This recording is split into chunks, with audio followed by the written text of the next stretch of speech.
through the water like a ghostly whisper. Lieutenant Commander Means Johnston clutched his headphones tighter aboard the destroyer escort Shatala, filtering out every extraneous sound to focus on that single, crucial ping. June 4, 1944, approximately 800 yards west of Rio de Oro in French West Africa. The moment was 11:09 in the morning.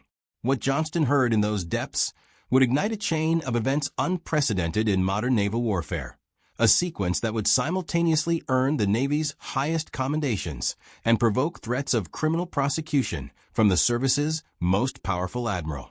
The sonar contact sat impossibly near. Standard operating procedures were unambiguous. Depth charges required specific distances to arm before detonation. At 800 yards, they would strike their target before becoming lethal. Johnston understood his training perfectly. Naval doctrine throughout the entire war had followed an unwavering pattern. Locate the enemy submarine, attack with overwhelming force, confirm its destruction. No exceptions, no hesitation, no alternatives. But Captain Daniel Vincent Gallery had spent 3 intensive weeks preparing his crews for something radically different. Something that contradicted every established protocol the United States Navy had developed for undersea combat. Standing on Guadalcanal's bridge, the escort carrier that formed Task Group 22.3 centerpiece, Gallery watched the tactical situation unfold. At 42 years old, this former Olympic wrestler from Chicago had already sent 3 German U-boats to the ocean floor during the previous 4 months. Yet destroying submarines had begun to feel like squandered opportunities. The turning point had come on April 9th, when his task group had successfully attacked U-515. Gallery had observed the enemy submarine surface, watched its crew scramble overboard as their vessel slowly surrendered to the Atlantic's embrace. In those final moments, something profound had troubled him. The enemy sailors were drowning, certainly, but so was intelligence. Code books, cipher machines, tactical charts, operational documents, all vanishing forever into the depths. That night, Gallery conceived a plan so bold that it would either revolutionize naval operations or terminate his career in disgrace. He would capture the next submarine intact, not sink it, not destroy it, capture it completely functional. When Gallery first presented this concept to his destroyer captains, they assumed he was joking. No American naval force had successfully boarded and seized an enemy vessel at sea since the War of 1812, more than 130 years earlier. The dangers were staggering. German submarines carried multiple scuttling charges, specifically designed to obliterate the vessel completely if capture appeared imminent. Any boarding team would essentially be entering a potential explosive tomb, with no guarantee they wouldn't be blown apart before taking 3 steps inside. Gallery, however, had done something extraordinary. He had secretly assembled specialized boarding parties from volunteers throughout his task group. These men had trained relentlessly for weeks, studying captured German technical manuals, learning to identify critical valves and electrical systems, memorizing the precise locations of scuttling charges. He had equipped them with specialized tools, portable pumps, and emergency repair equipment that seemed excessive for normal destroyer escort operations. His crews thought their captain had lost touch with reality. They were about to discover he was orchestrating a gamble whose true stakes exceeded anything they could comprehend. The submarine ascending through the depths toward them was U-505, commanded by Oberleutnant Harold Lang, a 40-year-old veteran specifically brought in to restore morale aboard what had become known as the most cursed vessel in Germany's entire submarine fleet. Since her commissioning in August 1941, U-505 had been plagued by disaster. Her previous commander, Peter Czech, had shot himself in the head during a depth charge attack, the only submarine commander in any navy to commit suicide during actual combat conditions. Equipment failures plagued every single patrol. The crew genuinely believed their boat was hexed, cursed by forces beyond their understanding. Lang had spent 6 months attempting to restore confidence among his demoralized sailors. He had managed to bring the troubled vessel back to fighting condition, but this patrol had gone catastrophically wrong from the beginning. Battery power was dangerously low, detection equipment was malfunctioning badly, and they remained completely unaware they had sailed directly into the center of an American hunter-killer group specifically designed to destroy submarines like theirs. At 11:10, Chitala fired her Hedgehog mortars. 24 projectiles arced through the air before splashing into the ocean in a precise circular pattern. Unlike conventional depth charges, Hedgehogs only detonated upon direct contact with a submarine's hull. The silence that followed felt eternal. Then came the distinctive crack of underwater explosions. Direct hits. Immediately, Chitala followed with a pattern of conventional depth charges set for shallow detonation, creating a devastating underwater barrage that would crack the submarine's hull integrity. Inside U-505, the explosions hurled men violently against bulkheads and shattered instrument gauges into fragments. The submarine rolled with terrifying force, its bow angling toward the surface at an impossible degree. In the engine compartment, high-pressure valves ruptured, releasing sprays of oil mixed with seawater. The rudder jammed completely, locking the vessel into an uncontrollable spiral pattern. Machinist Mathans Gobeler, thrown from his duty station, watched in absolute horror as the depth gauge spun wildly backward. They were in an uncontrolled ascent toward the surface, and no one could do anything to prevent it. Lang ordered the ballast tanks blown, accepting the inevitable reality. They would have to surface in full view of the enemy. As U-505 broke through the waves at 11:16, positioned less than 600 yards from Chitala, Lang made a fateful decision that would haunt him for the remainder of his life. Convinced his submarine was mortally wounded, with water flooding the aft compartments rapidly, he ordered his entire crew to abandon ship immediately. "Set the scuttling charges," he commanded urgently. "Open all sea valves. Destroy the code books completely." But everything happened too quickly. As the crew scrambled up the conning tower ladder in panic, American gunfire erupted from 3 destroyers simultaneously. Wildcat fighters from Guadalcanal dove from the sky, their .50 caliber machine guns stitching lines across the water surrounding the submarine. Lang, wounded in the leg by shrapnel fragments, was assisted over the side by his executive officer.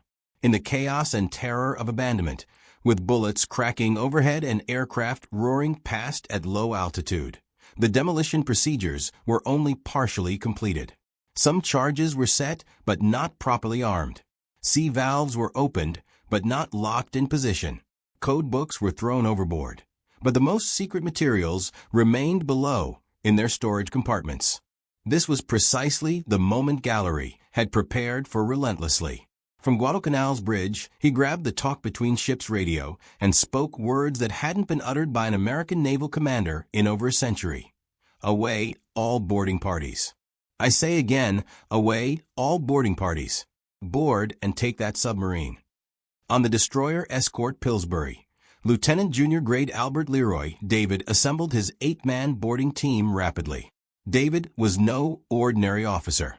At 42, he had served in the Navy since 1919, rising from enlisted ranks through sheer determination and exceptional competence. He understood completely that this mission was likely suicide. German submarine doctrine mandated multiple scuttling charges distributed throughout the boat. If even one had been properly armed, the submarine would disintegrate the instant they entered its hull. The whaleboat launched from Pillsbury at 11:22, bouncing across the choppy Atlantic toward the circling submarine. U-505 was still making 5 or 6 knots forward, her jammed rudder forcing her into wide circles, with water sloshing over her foredeck continuously. David's team had to time their approach with perfect precision, coming alongside a moving submarine with no crew available to throw the mooring lines, no one to shut down the still-running engines. As they bumped against the steel hull, David made a decision that would later earn him the Medal of Honor. Without any hesitation, he leaped onto the slippery deck and sprinted toward the conning tower hatch. Behind him, Radioman Second Class Stanley Wodowick and Torpedo Man's Mate Third Class Arthur Nispel followed immediately, while the rest of the boarding party struggled desperately to secure their boat to the circling submarine. David plunged through the conning tower hatch into complete darkness. The emergency lighting had completely failed. Water sloshed ankle-deep through the control room, and the submarine's severe inclination made every movement treacherous. The smell assaulted him immediately, a nauseating mixture of diesel oil, battery acid, human sweat accumulated over months, and the metallic tang of fear. Temperature inside exceeded 95 degrees Fahrenheit. The air was thick with humidity from the flooded compartments, making every breath feel like drowning. What David didn't know was that he had an unlikely ally in this desperate moment. Ewald Felix, a German sailor who had been slow to abandon ship during the chaos, had made a crucial decision that would never appear in any official report. In the moments before escaping through the hatch, Felix had quietly closed several critical valves, actions that prevented the submarine from sinking immediately. David's flashlight beam cut through the darkness, illuminating a scene from nightmares. Water spurted from dozens of ruptures throughout the pressure hull. The hum of electrical motors mixed with the sinister hiss of escaping air. Somewhere in this maze of pipes, valves, and machinery, 14 demolition charges waited to explode. David had absolutely no way of knowing that only one charge remained properly armed, or that it would be discovered days later still live, its timer mechanism having mysteriously failed to detonate. Behind David, torpedoman Arthur Nispel squeezed through the narrow hatch, immediately slipping on the oil-slick deck plates. The submarine lurched violently as it continued its circular path, throwing both men hard against the periscope housing. Through the open hatch above them, they could hear their boat crew shouting desperately that they were drifting away, unable to maintain position alongside the moving submarine. David faced an impossible choice: return to safety or continue deeper into what might become a death trap. He chose to go deeper into the unknown. Moving forward through the control room carefully, David encountered his first major obstacle. The watertight door leading to the forward compartments was sealed shut. If the compartments beyond were completely flooded, opening this door would sink the submarine instantly. David pressed his ear against the cold steel, listening intently for any sound of rushing water. Nothing. Silence. He spun the wheel mechanism, muscles straining against the significant pressure differential. The door opened with a metallic groan that echoed through the submarine, revealing the officers' quarters beyond. The first priority was stopping the flooding immediately. David located the main sea strainer, an 8-inch valve that was allowing thousands of gallons per minute to flood the engine compartments. With Nispel's assistance, he managed to close it completely, watching the flow of water slow to a manageable stream. But this was merely the beginning of their task. Throughout the entire submarine, dozens of smaller valves remained open, each steadily contributing to the slow drowning of U-505. Widowick had found the radio room, and what he discovered there would fundamentally change the course of the entire war. The room was an intelligence treasure trove that German security protocols explicitly demanded should have been destroyed within 30 seconds of the abandoned ship order. But in the absolute chaos of the attack, with the submarine rolling violently and water flooding in rapidly, the radio operator had fled without completing destruction procedures. The Germans had abandoned ship so quickly that they left everything behind intact. The Enigma machine sat on the radio operator's table, its rotors still properly in place, its daily settings completely unchanged. This wasn't just any Enigma cipher machine, but the latest 4-rotor naval version, the M4, which the Allies had struggled desperately to decrypt consistently throughout the war. Around the machine lay code books, some still open to the current date.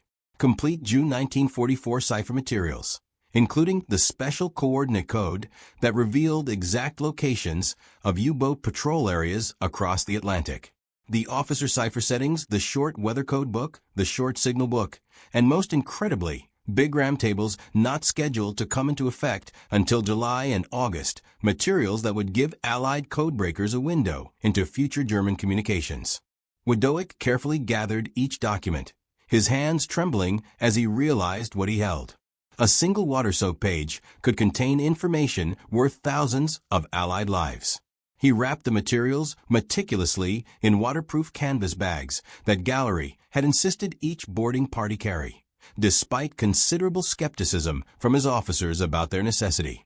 That seemingly paranoid foresight would preserve documents that would help decisively win the Battle of the Atlantic. Meanwhile, gunners Mate First Class Chester Makarsky and motor machinists, Mate First Class Zenon Lukosius, had made their way to the engine room. The scene they encountered was absolutely catastrophic. The diesel engines were still running at full power, their thunderous noise making any communication completely impossible. Water sprayed from ruptured cooling lines, creating a scalding mist that burned any exposed skin. The deck plates were awash with a toxic mixture of diesel fuel, lubricating oil, and seawater that made every single step treacherous and potentially fatal. More boarding parties arrived rapidly from Guadalcanal and the other destroyers in the task group.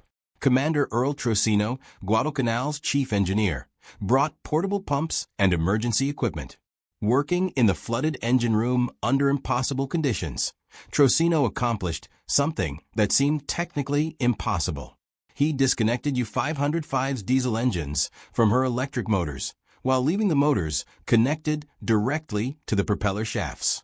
As Guadalcanal began towing the submarine, the propellers would spin, turning the motors into generators, charging the batteries that would power the submarine's own internal pumps. It was brilliant engineering executed under impossible circumstances. But Gallery understood completely that the real battle was just beginning. They had to keep this capture absolutely secret from everyone. If Germany learned that U-505 had been captured rather than sunk, they would immediately change all their codes across the entire fleet. The entire ultra-intelligence operation, the Allied ability to read German communications, would collapse catastrophically just days before the crucial Normandy invasion. Gallery ordered the most extreme security measures in naval history. The 3,000 men of Task Group 22.3 were sworn to absolute secrecy under threat of court-martial. All mail was heavily censored. Shore leave was completely canceled, and any mention whatsoever of the capture threatened immediate criminal prosecution. The German prisoners, 58 survivors pulled from the water, were told they were being transported to Casablanca for standard processing. Instead, they would spend the remainder of the war in a special prison camp in Louisiana, held incommunicado in direct violation of the Geneva Convention. Their families would be officially told they were dead, lost at sea with all hands. The tow to Bermuda took 2 grueling weeks and covered 2,500 nautical miles. U-505, painted to resemble an American submarine and temporarily renamed USS Nemo, arrived at the Naval Operating Base on June 19, 1944. The codebooks were immediately flown under armed guard to Bletchley Park in England, where they provided invaluable assistance to Allied codebreakers during the final crucial year of the war. But Gallery's moment of triumph quickly turned into a bureaucratic nightmare when word finally reached Washington. Admiral Ernest Joseph King, Chief of Naval Operations and arguably the most powerful man in the entire United States Navy, was incandescent with rage. Gallery had risked the entire ultra-secret for what King considered nothing more than a reckless publicity stunt. The British, who had carefully concealed their earlier captures of U-110 in 1941 and U-559 in 1942, were equally furious with the Americans. They had deliberately sunk their captured submarines to prevent any German suspicions about code compromise. Gallery had not only kept his prize intact, but was towing it across the Atlantic Ocean in broad daylight, where any German reconnaissance aircraft could potentially spot it. King seriously considered court-martialing Gallery immediately. The charge would have been endangering Allied intelligence operations through reckless grandstanding and disobedience to established naval protocols. Only the successful maintenance of absolute secrecy ultimately saved Gallery from professional disgrace. The Germans never learned of U-505's capture during the war. Her crew was officially listed as missing, presumed dead. The submarine was formally recorded as lost with all hands somewhere in the Atlantic Ocean. German naval records showed no indication that anyone suspected the truth. The intelligence value of the capture exceeded even Gallery's wildest expectations. The coordinate code allowed Allied forces to route convoys away from submarine patrol areas with unprecedented precision, saving countless merchant vessels. The acoustic torpedo, recovered from U-505's deck storage, revealed German advances in weapons technology that prompted the Allies to quickly develop effective countermeasures. The submarine herself became a floating classroom where American engineers studied German technology intensively, learning innovations that would be incorporated into post-war American submarine designs. Lieutenant Albert David received the Medal of Honor, the only one awarded to an Atlantic Fleet sailor during the entire Second World War. But tragically, he would never wear it. On September 17, 1945, just over 1 year after his heroic boarding of U-505, David died suddenly of a heart attack at age 43. President Harry Truman personally presented the medal to his widow the following month. The German crew's ordeal proved equally remarkable and disturbing. Held at Camp Ruston, Louisiana, they were systematically denied Red Cross visits, forbidden all male privileges, and kept in complete isolation from other prisoners. The camp had originally been built to house members of the Women's Army Auxiliary Corps, but had been hastily converted to hold German prisoners from Rommel's Afrika Korps. But the crew of U-505 was fundamentally different. They weren't just prisoners of war. They were secrets that had to be kept at absolutely any cost. The 58 survivors were placed in a special compound within the main camp, surrounded by a second fence topped with additional barbed wire. Guard towers were manned exclusively by Navy personnel specifically chosen because they spoke no German whatsoever. Even the camp commandant was deliberately kept ignorant of why these particular prisoners required such extreme security measures. The official cover story was that they were suspected war criminals awaiting special investigation. Hans Gobeler, the machinist who had experienced the terrifying uncontrolled descent, later described the psychological torture of their captivity in stark terms. "We were ghosts," he wrote in his post-war memoir. "Our families had been told we were dead. We could hear other German prisoners in the main camp receiving mail, Red Cross packages, even occasional visits from clergy. We received nothing. We existed in a void, neither properly dead nor truly alive." The prisoners were interrogated repeatedly and intensively, though they couldn't understand why their captors seemed so obsessively interested in technical details about their boat rather than standard military operations. American intelligence officers, posing as fellow prisoners, were deliberately placed among them to gather casual conversation that might reveal important technical details. Every word spoken was secretly recorded and meticulously analyzed. The prisoners' notebooks were regularly confiscated and studied. Even their chess games were carefully monitored for possible coded communications. Oberleutnant Harold Lang spent his captivity in even greater isolation than his crew. Initially held in the base hospital for treatment of his leg wound, he was kept under 24-hour armed guard.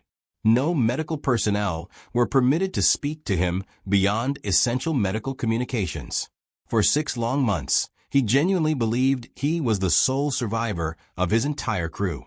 The psychological impact was absolutely devastating. In letters written after the war, Lang described seriously contemplating suicide, convinced he had failed catastrophically in his duty by surviving when he believed his men had all perished. The truth was far more complex and manipulative. American intelligence officers were deliberately using Lang's isolation as a psychological tool.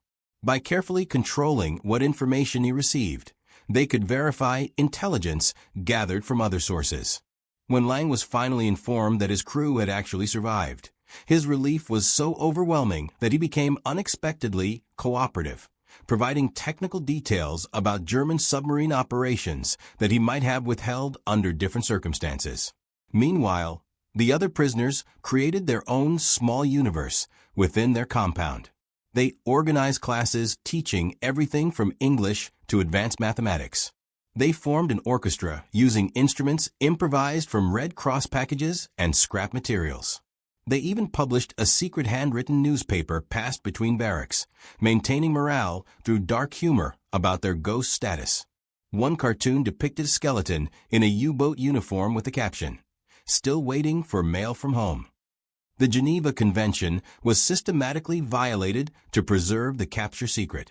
International law explicitly required that prisoners' names be reported to the International Red Cross within weeks of capture. The Red Cross would then notify families and arrange for mail and package delivery. For the crew of U-505, this never happened. Their names appeared on no official lists. Their families received no notification of any kind. In Germany, memorial services were solemnly held for the lost crew. Wives became widows without knowing their husbands lived. Children grew up genuinely believing their fathers had died heroically at sea fighting for their country. The prolonged isolation took a severe psychological toll. 3 prisoners attempted suicide during their captivity. Several developed what camp psychiatrists clinically termed acute depressive episodes. Others retreated into elaborate fantasy worlds, creating detailed mental constructions about post-war lives that seemed increasingly impossible. One young sailor spent hours each day writing love letters to his girlfriend that could never be sent, filling notebook after notebook with declarations of love and descriptions of the future they would share together. The story took an extraordinary and unexpected turn 20 years later. In 1964, Gallery, now a rear admiral, personally invited Lang to Chicago for the 20th anniversary commemoration of the capture. The 2 former enemies met at the Museum of Science and Industry, where U-505 had been permanently installed as a public exhibit. The meeting had been carefully orchestrated by Gallery, who had tracked down Lang through German naval veterans organizations. Lang, now working as a harbor pilot in Hamburg, had initially refused the invitation outright. The memories were too painful, the shame of losing his boat too deep and personal. But Gallery persisted, writing thoughtful personal letters that emphasized not defeat but survival, not shame but honor under impossible circumstances. When Lang finally agreed to come, he brought with him something remarkable, a detailed account he had written but never published about the final moments aboard U-505. His narrative revealed crucial details that American investigators had never fully understood. The suicide of his predecessor, Peter Czech, had traumatized the crew so profoundly that many had officially requested transfers. Those requests were all systematically denied. The crew genuinely believed their boat was cursed, that death was ultimately inevitable. Some had completely stopped writing letters home, convinced they would never return to Germany. Lang's account described the moment of the attack with vivid, haunting clarity. We were at lunch. Potato soup. The same meal we had eaten for 3 consecutive days because our refrigeration unit had failed completely. The first explosion threw the soup pot across the compartment, scalding the cook severely. Men were hurled against equipment with such tremendous force that 3 suffered broken ribs. The boat stood on its nose at a 70-degree angle that sent everything not properly secured flying forward. I watched our spare torpedoes break loose from their restraining chains, 6,000 pounds of steel and high explosives sliding toward the forward bulkhead. The depth charge attack had inflicted far more damage than the Americans initially realized. The main ballast tank vents were jammed permanently open, making it impossible to maintain any depth control. The stern planes were frozen at maximum dive angle. The compass was spinning uselessly. Most critically, the pressure hull had developed a hairline fracture near frame 50, a structural weakness that was allowing water to enter at increasing pressure with each passing second. Lang knew his boat had perhaps mere minutes before catastrophic implosion would kill everyone aboard. His decision to surface and immediately abandon ship, Lang revealed, was not panic but careful calculation. I had 58 men under my command, he told Gallery during their emotional reunion. Boys, really. The youngest was just 17 years old. I could die with my ship, fulfill the romantic notion of a captain's sacred duty, or I could save these boys' lives. I chose life. There is absolutely no honor in unnecessary death. In a gesture that brought tears to the elderly submarine commander's eyes, Gallery solemnly returned Lang's binoculars, which he had kept as a war trophy for 2 decades. But Gallery had something else, something he had never reported to Navy intelligence or mentioned in any official document. He produced Lang's personal diary, which had been discovered hidden behind a pipe in the captain's cabin during the initial boarding. I read it, Gallery admitted quietly. Every single page. It helped me understand profoundly that you were not monsters, just men doing your duty as you understood it. This diary should be with your family, not locked in my safe. Lang opened the water-stained diary with trembling hands, reading his own words from 20 years earlier. My hands shake as I write this. We have been at sea for 40 consecutive days. No contact with base for 2 weeks. The men are psychologically breaking down. Yesterday, I discovered Seaman Krause crying alone in the torpedo room. He had received no mail from home in 6 months. He believes his family thinks him dead. Perhaps they are correct. Perhaps we are all dead already, just waiting for the ocean to finally claim us. We were enemies who tried desperately to kill each other, Lang told assembled reporters at the reunion. Now we are friends. The submarine that nearly ended Gallery's career has become a symbol of reconciliation. The incident that almost destroyed Gallery's naval career had transformed into a powerful symbol. The submarine that should have been destroyed had become a memorial to the profound complexity of war, where enemies could become friends, where disobedience could become heroism, where capturing rather than killing could fundamentally change history. The magnitude of Gallery's audacious gamble only became truly clear after the war when intelligence analysts meticulously calculated the value of the captured materials. The coordinate code alone was credited with saving dozens of merchant vessels and thousands of Allied lives during the final critical year of the war. The detailed knowledge of German submarine operations obtained from studying U-505 influenced American submarine development for decades afterward. Admiral Karl Donitz, Supreme Commander of the German submarine fleet, never knew one of his boats had been captured intact. In his memoirs written after the war, he expressed genuine puzzlement about how the Allies seemed to anticipate U-boat movements with uncanny accuracy during the last year of the war. He never learned the answer lay in a converted warehouse in Bermuda, where American intelligence officers had spent months systematically extracting every secret from U-505. The 58 German sailors who survived the capture experienced a remarkable transformation that mirrored their boat's journey from deadly weapon to educational museum piece. Many maintained lifelong correspondence with their American guards after the war ended. Several eventually immigrated to the United States during the 1950s. Hans Gobeler, the machinist who had watched his submarine's terrifying, uncontrolled descent toward the surface, wrote a best-selling book about his experiences that became widely read in Germany. He dedicated it simply to the American sailors who saved my life. The boarding party members became celebrated figures within the Navy, though the public wouldn't learn their dramatic story until after the war concluded. Arthur Nispel and Stanley Widowick both received Navy Crosses. The other 6 boarding party members received Silver Stars. But they all understood the real reward was simply survival. They had entered a potentially explosive submarine, successfully disarmed its destruction mechanisms, and emerged not just alive, but victorious. Gallery's post-war career was marked by both significant triumph and considerable controversy. His decision to capture rather than sink U-505 had placed him fundamentally at odds with naval orthodoxy, a pattern that would define the remainder of his military service. He wrote several books about the capture, each revelation carefully cleared by protective Navy censors to safeguard still classified intelligence methods. His first book, Clear the Decks, published in 1951, became a national bestseller, but absolutely infuriated Admiral King, who had never forgiven Gallery for risking the ultra-secret. Gallery's real vindication came from an unexpected source decades later. In 1974, when British intelligence finally declassified portions of the Ultra program, historians discovered that Gallery's capture had actually enhanced, rather than endangered, Allied code-breaking efforts. The materials from U-505 had provided crucial verification of decrypts that British intelligence had been uncertain about for months.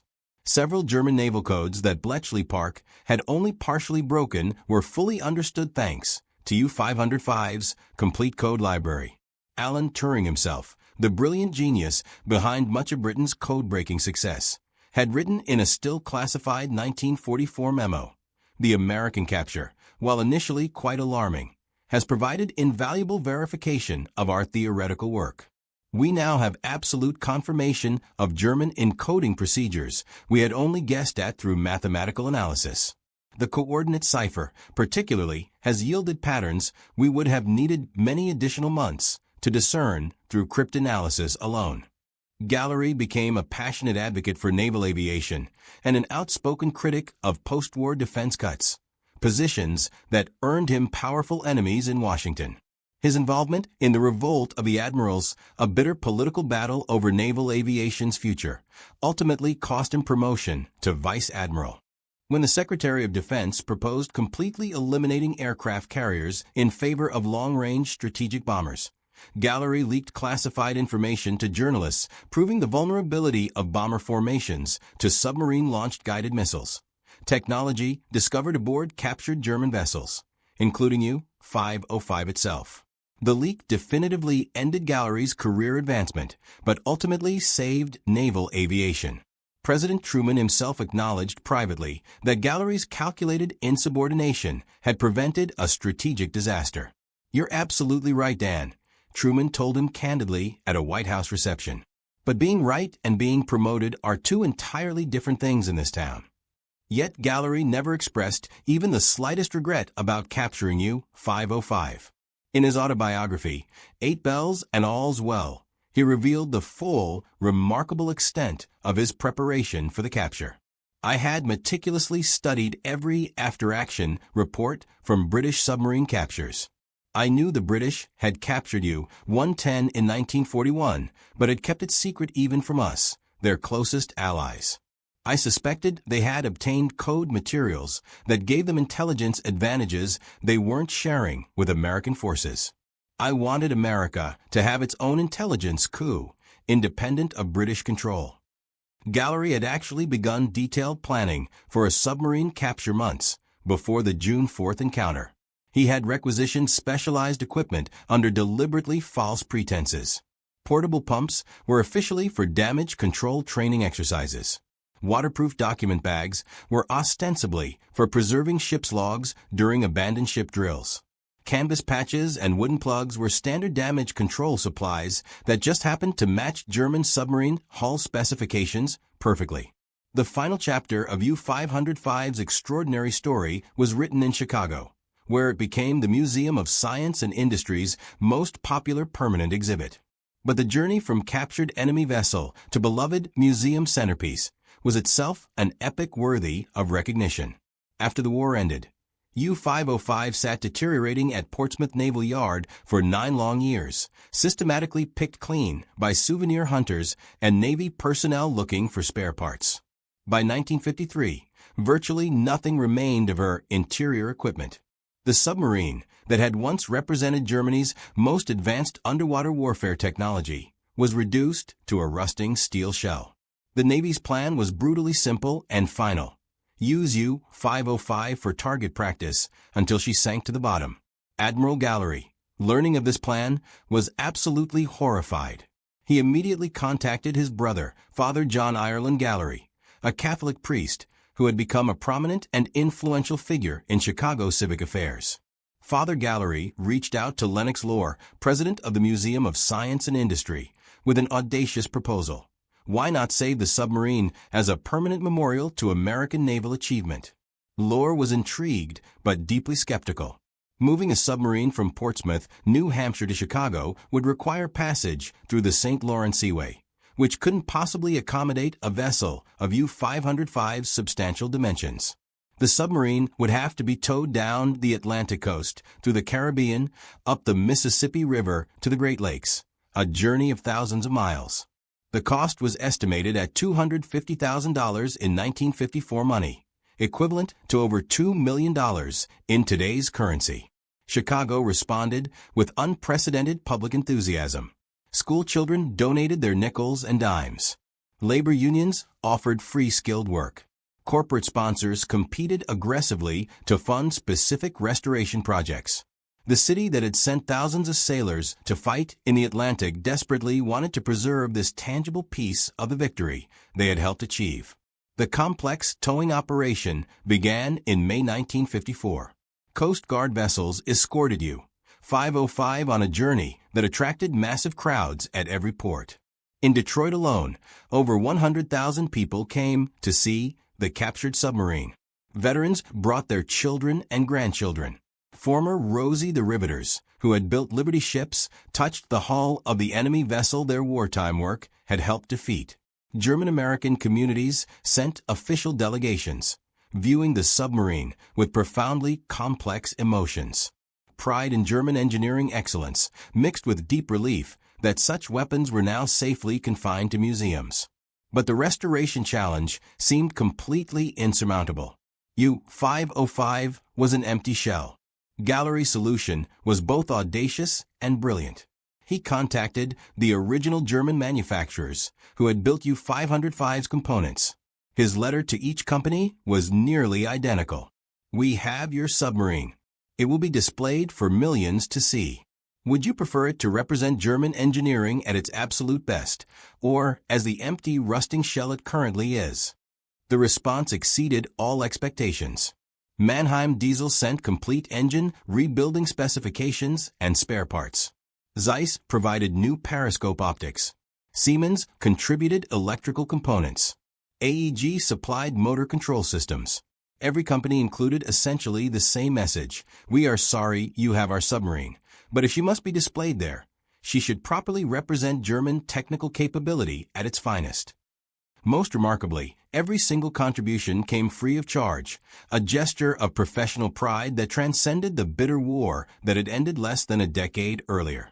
Over 20 million visitors have now walked through the submarine that Gallery courageously refused to sink. School children learn about the war in its cramped compartments. Veterans bring their grandchildren to show them where actual history was made. The submarine has hosted thousands of ceremonies, from naturalization services for new Americans to re-enlistment ceremonies for sailors continuing their military service.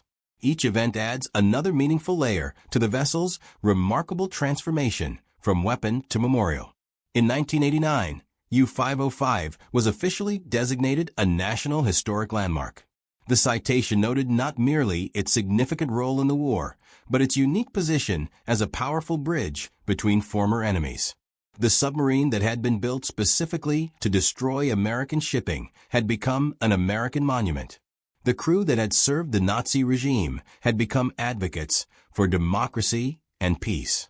The capture that had nearly resulted in court-martial had become a lasting testament to creative courage. The technical innovations discovered aboard U-505 influenced submarine development worldwide for decades. American engineers spent many months meticulously documenting every single system, creating detailed blueprints that would profoundly influence American submarine design for the next 3 decades. The snorkel system, allowing submarines to run diesel engines while remaining submerged, was absolutely revolutionary. American submarines had nothing remotely comparable. The German design could extend to 40 feet above the hull, incorporating float valves that automatically sealed if waves washed over the intake. This technology alone extended underwater endurance from mere hours to multiple days, a game-changing capability. The torpedo data computer found in U-505's conning tower represented another stunning revelation. This sophisticated analog computer could calculate firing solutions for multiple targets simultaneously, accounting for target speed, direction, submarine motion, and even ocean currents. American torpedo fire control systems were primitive by comparison. Within 6 months, American submarines in the Pacific were equipped with dramatically improved fire control systems based directly on German innovations. Perhaps the most significant discovery was the submarine's acoustic dampening technology. The interior of U-505's hull was lined with a synthetic rubber compound called alberich, named after the dwarf in Wagner's Ring Cycle, who could become invisible. This coating, embedded with air pockets in a specific engineered pattern, absorbed sonar pulses rather than reflecting them. Extensive tests at the Naval Research Laboratory demonstrated it could reduce sonar detection range by an astonishing 60%. The hydraulic torpedo loading systems were meticulously copied and refined. German engineers had developed a system that could reload all 4 forward tubes in less than 10 minutes, exactly half the time required by American systems. The mechanism used a revolutionary hydraulic ram that could function at any depth without the pressure equalization problems that plagued American designs. This single innovation would save countless hours of tactical vulnerability during combat operations. The submarine's battery technology provided equally valuable insights. U-505 carried 2 complete sets of 62 cells each, providing 2,700 horsepower when running submerged. But it was the sophisticated battery maintenance and ventilation systems that truly impressed American engineers. The Germans had developed highly sophisticated hydrogen detection and ventilation systems that prevented the explosive gas buildup that had catastrophically destroyed several American submarines. Every American submarine built after 1945 incorporated German battery safety innovations as standard equipment.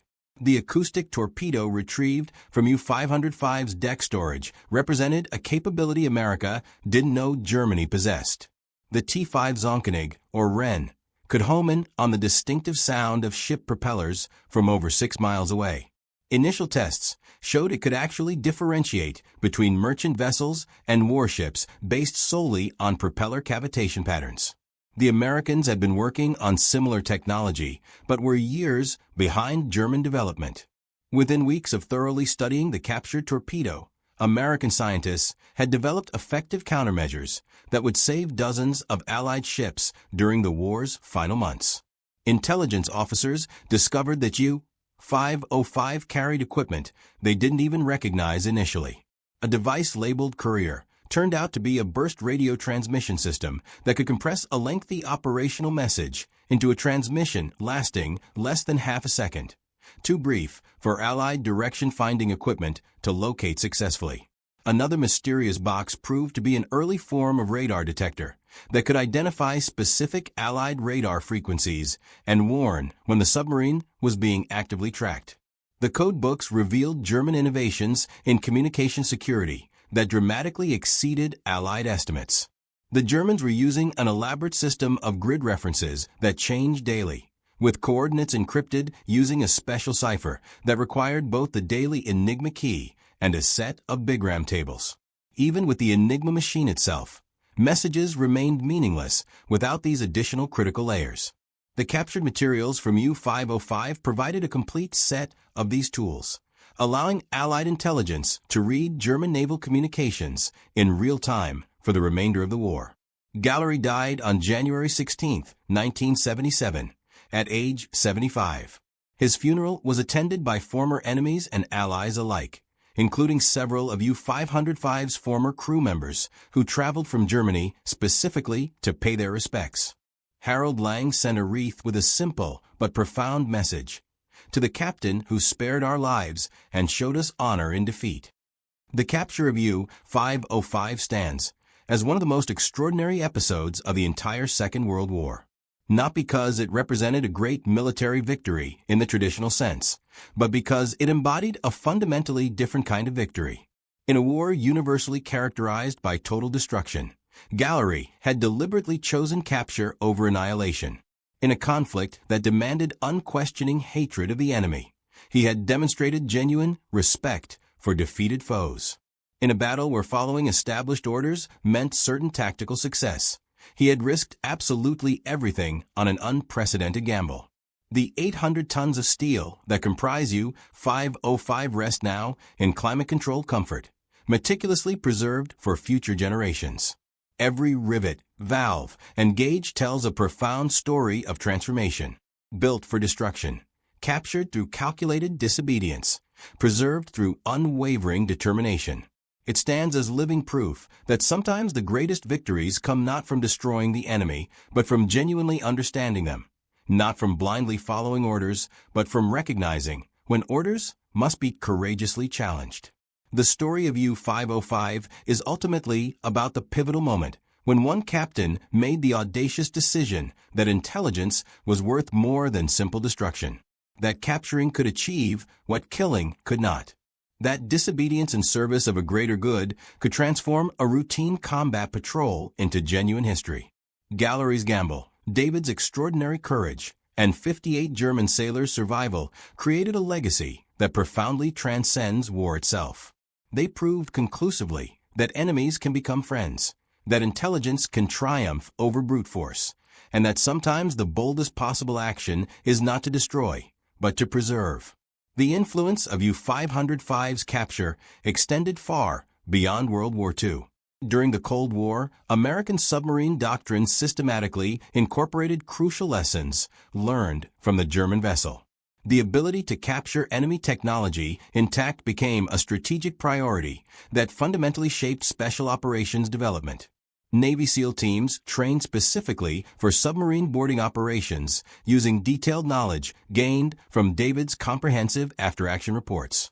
Every submarine capture attempted by any Navy since 1944 has meticulously studied the U-505 operation as foundational doctrine.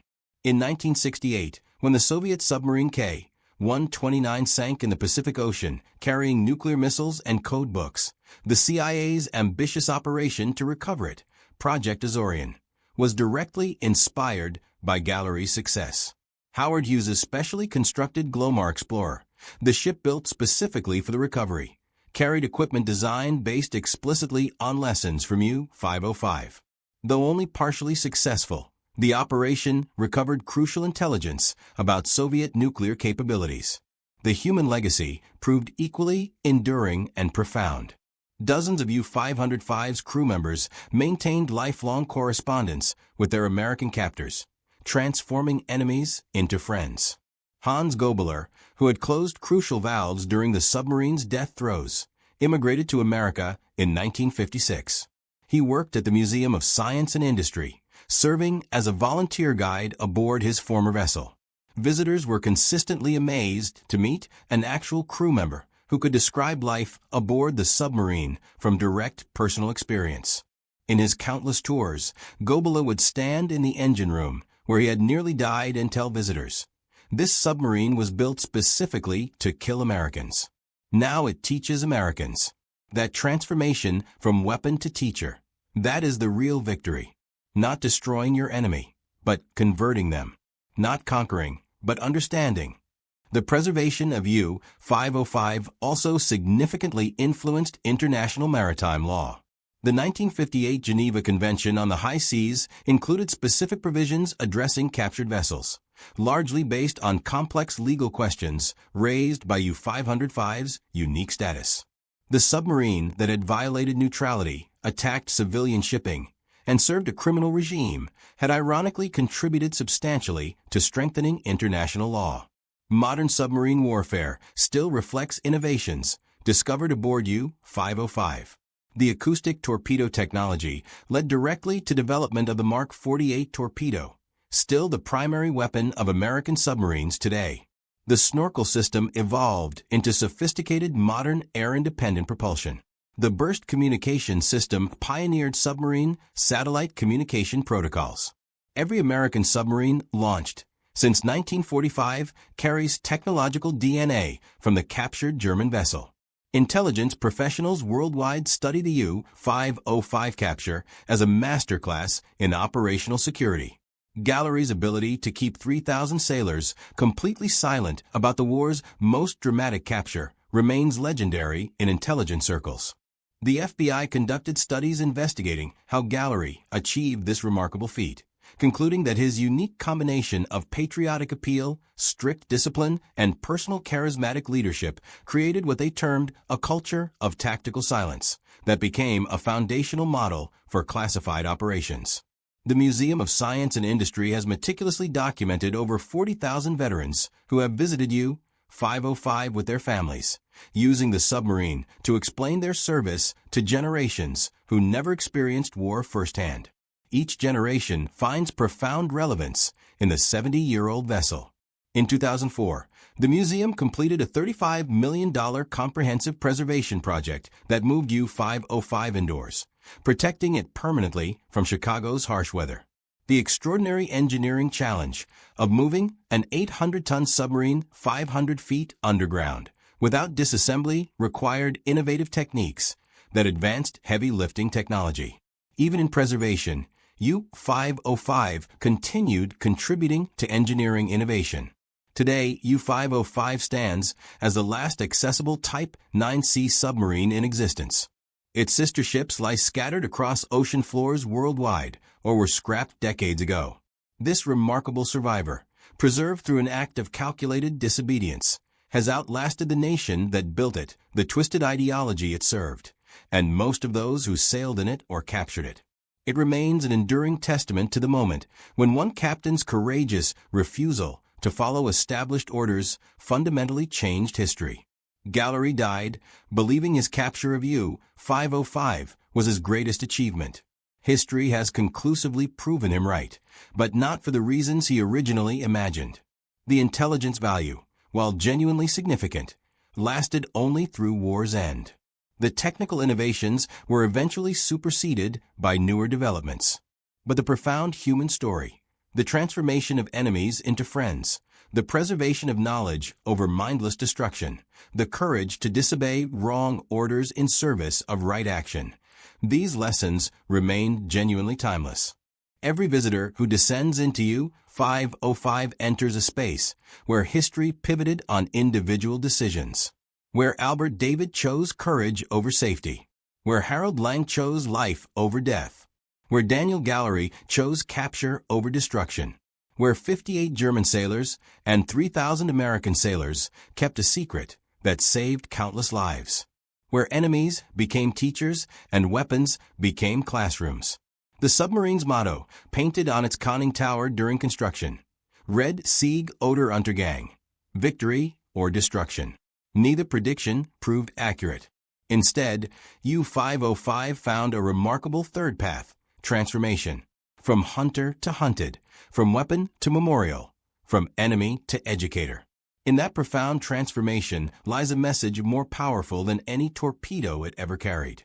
That understanding conquers hatred, that preservation defeats destruction, and that sometimes the greatest victory is courageously refusing to destroy what others demand you sink. The day fear was born. Holtzwihr, France. January 26, 1945. Through the frosted window of a German field hospital, a medic from the 2nd Mountain Division watched as stretcher after stretcher brought in the wounded. His unit had launched an assault just hours earlier. 250 soldiers supported by 6 tanks, advancing against what intelligence had identified as a weakened American defensive position. The objective: eliminate a single American lieutenant manning a burning tank destroyer. That lieutenant had possessed one weapon, a machine gun. 60 minutes later, the German assault force had been reduced to 70 combat-effective soldiers. Those who survived spoke of nothing else. The weapon that had shattered their attack, cut down their comrades, and turned their advance into a desperate retreat. This was no experimental superweapon, no cutting-edge technology born in secret laboratories. The device that had decimated an entire German company was a straightforward American heavy machine gun, first produced in 1933. Yet this weapon, the Browning M2.50 caliber, would become synonymous with terror among German forces. Its power lay not in complexity, but in devastating, unrelenting efficiency. The German survivors had witnessed what historians would record as one of America's most legendary combat actions. First Lieutenant Audie Murphy, bleeding and isolated, had climbed onto that burning M10 tank destroyer and seized control of its turret-mounted .50 caliber machine gun.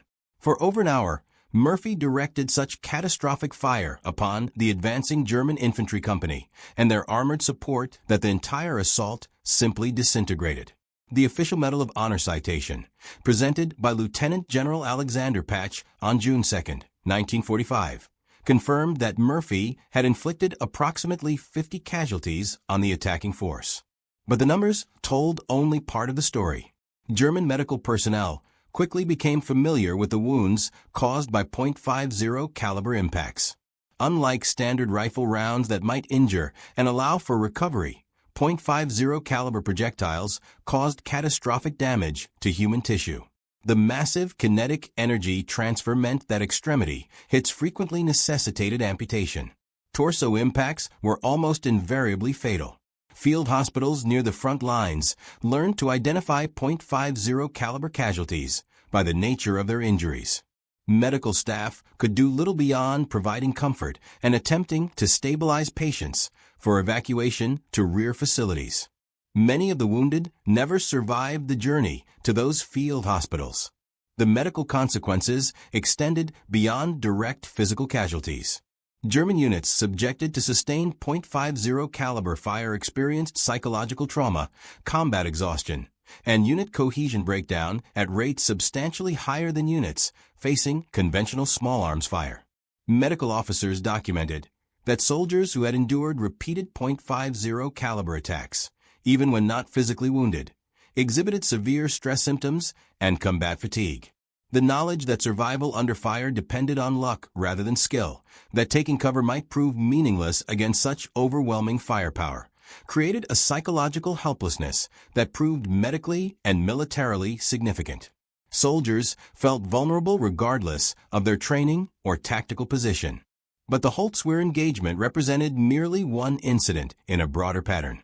From Normandy's hedgerow country to the Ardennes frozen forests, from North African deserts to the skies above Germany itself, German soldiers learned to recognize and fear a particular sound: the deep, rhythmic thunder of the M2 Browning, cycling between 450 and 575 rounds per minute. Each massive .50 caliber round carried sufficient energy to penetrate light armor, tear through concrete walls, and reduce human bodies to unrecognizable remains. The transformation from skepticism to terror had begun 3 years prior. The mathematics of American industrial might were about to be written not in production statistics, but in the lived experience of German soldiers who encountered this weapon and survived to describe it. What they discovered would fundamentally alter their understanding of modern warfare and reveal a profound truth about American military doctrine. The United States had not created the most sophisticated heavy machine gun. They had built something far more dangerous, the most reliable, most ubiquitous, and most psychologically devastating crew-served weapon in military history. The hatred did not begin with fear.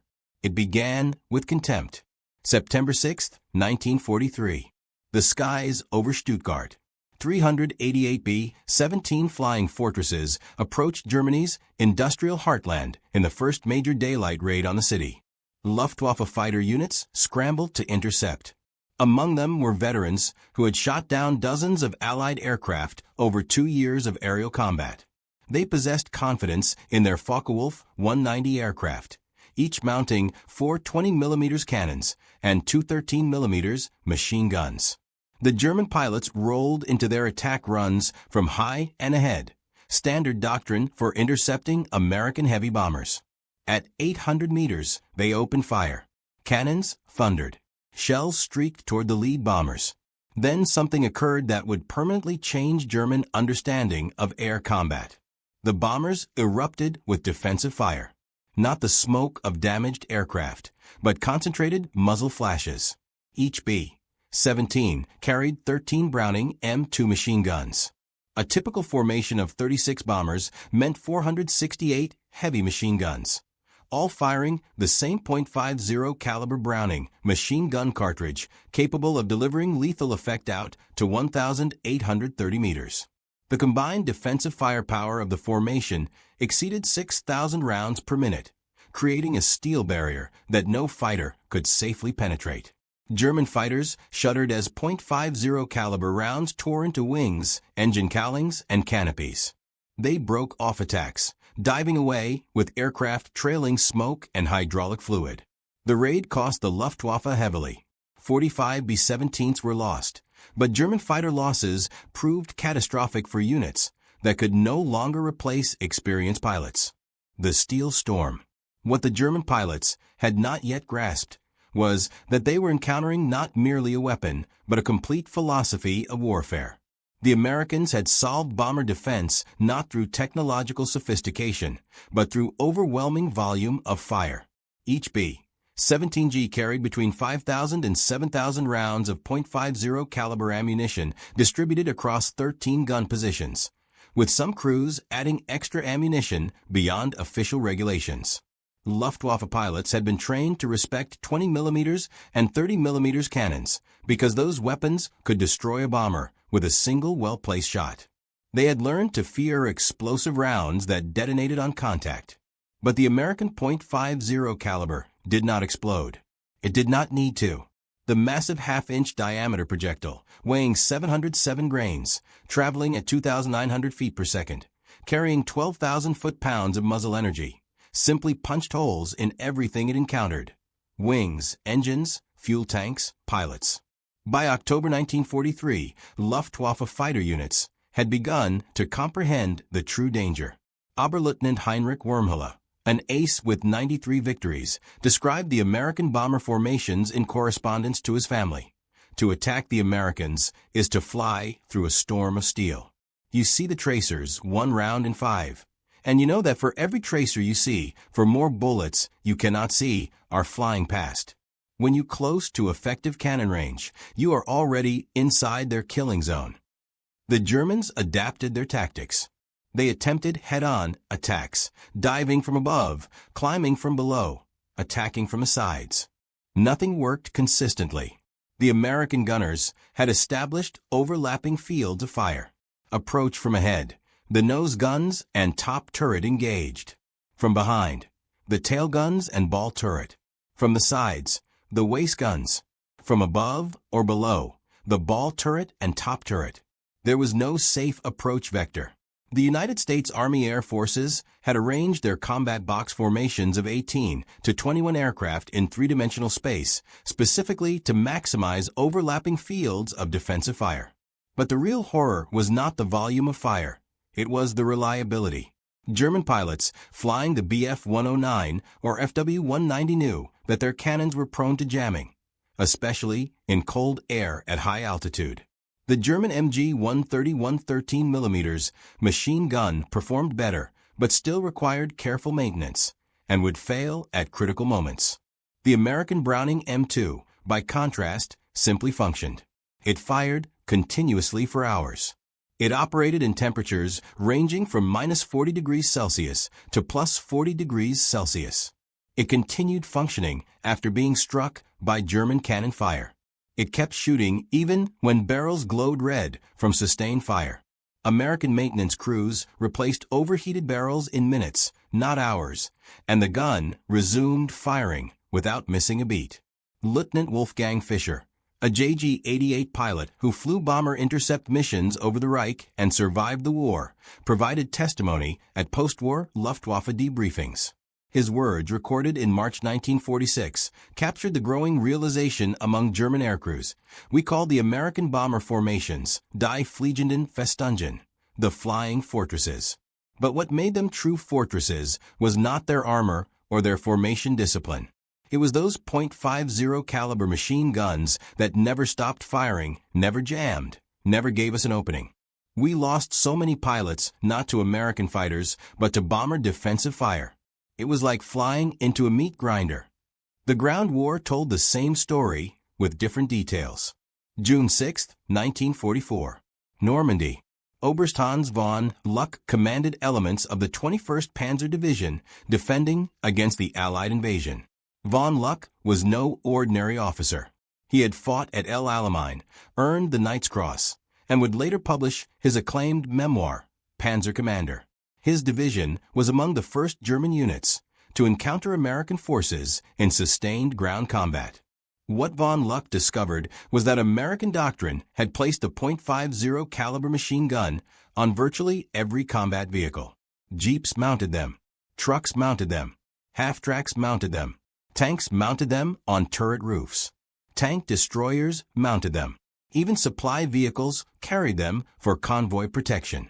The Americans had achieved something the Germans had never attempted: universal heavy machine gun coverage across their entire force structure. Von Luck wrote in his memoir about the tactical implications. We had been told our training and our tactical doctrine would overcome American material advantage. At Normandy, I learned the truth. The Americans did not need superior tactics. They had enough ammunition to make mistakes and still win. Their .50 caliber machine guns were on every vehicle, every position, firing continuously. We could not move in daylight. Any attempt to maneuver drew immediate and overwhelming fire. The psychological effect proved as destructive as the physical casualties. The German army had built its infantry doctrine around the machine gun. The MG-34 and its successor, the MG-42, were excellent weapons. The MG-42 fired at 1,200 rounds per minute, earning the nickname Hitler's buzzsaw from Allied soldiers who heard its distinctive sound. German squads carried 1,800 rounds per machine gun and organized their tactics around supporting the gun crew. The concept, called Einheitsmaschinengewehr or general-purpose machine gun, would later be adopted by NATO forces because it was tactically sound. But the Germans had never imagined the scale of American .50 caliber employment. Reconnaissance by fire. A single American armored division advancing through France would have hundreds of .50 caliber machine guns mounted on vehicles. American supply convoys employed a documented pattern of alternating fire, one vehicle shooting right, the next shooting left, to cover both flanks and disrupt German ambushes. This tactic proved specifically effective against Panzerfaust teams attempting to engage American armor at close range. American armored columns employed what they termed reconnaissance by fire. Rather than carefully advancing and waiting for the enemy to reveal positions, American units would fire their .50 caliber machine guns continuously into any suspicious location: tree lines, farm buildings, stone walls, hedgerows. The volume of fire would either suppress hidden German positions or provoke return fire that revealed their locations. This tactic, documented extensively in primary sources including tank tactics from Normandy to Lorraine by Roman Jaramowics, drove German soldiers to distraction. German infantry veterans of the Eastern Front thought they had experienced the worst of industrial warfare against the Soviets. Then they encountered American firepower doctrine in France. German squad leaders who survived the fighting in Normandy and were taken prisoner described the difference in their debriefings, preserved in United States Army Historical Division files. Against the Russians, we faced human wave attacks and artillery barrages. Against the Americans, we faced machine gun fire that never stopped. They fired at everything. They fired at nothing. They fired to make us keep our heads down. They fired to prevent us from moving. They fired because they had unlimited ammunition and we did not. After 2 weeks fighting the Americans in the bocage, soldiers would not leave cover during daylight. It was not cowardice. It was mathematics. Movement meant death. The M16 multiple gun motor carriage demonstrated American firepower philosophy at its most extreme. This was a half-track mounting 4.50 caliber machine guns in a powered turret, originally designed for anti-aircraft defense. The combined rate of fire approached 2,200 rounds per minute.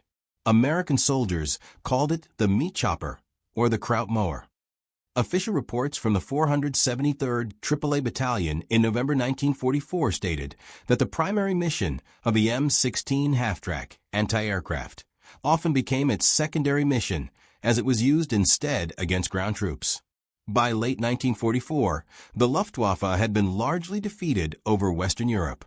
American anti-aircraft units found themselves repurposed for ground support operations.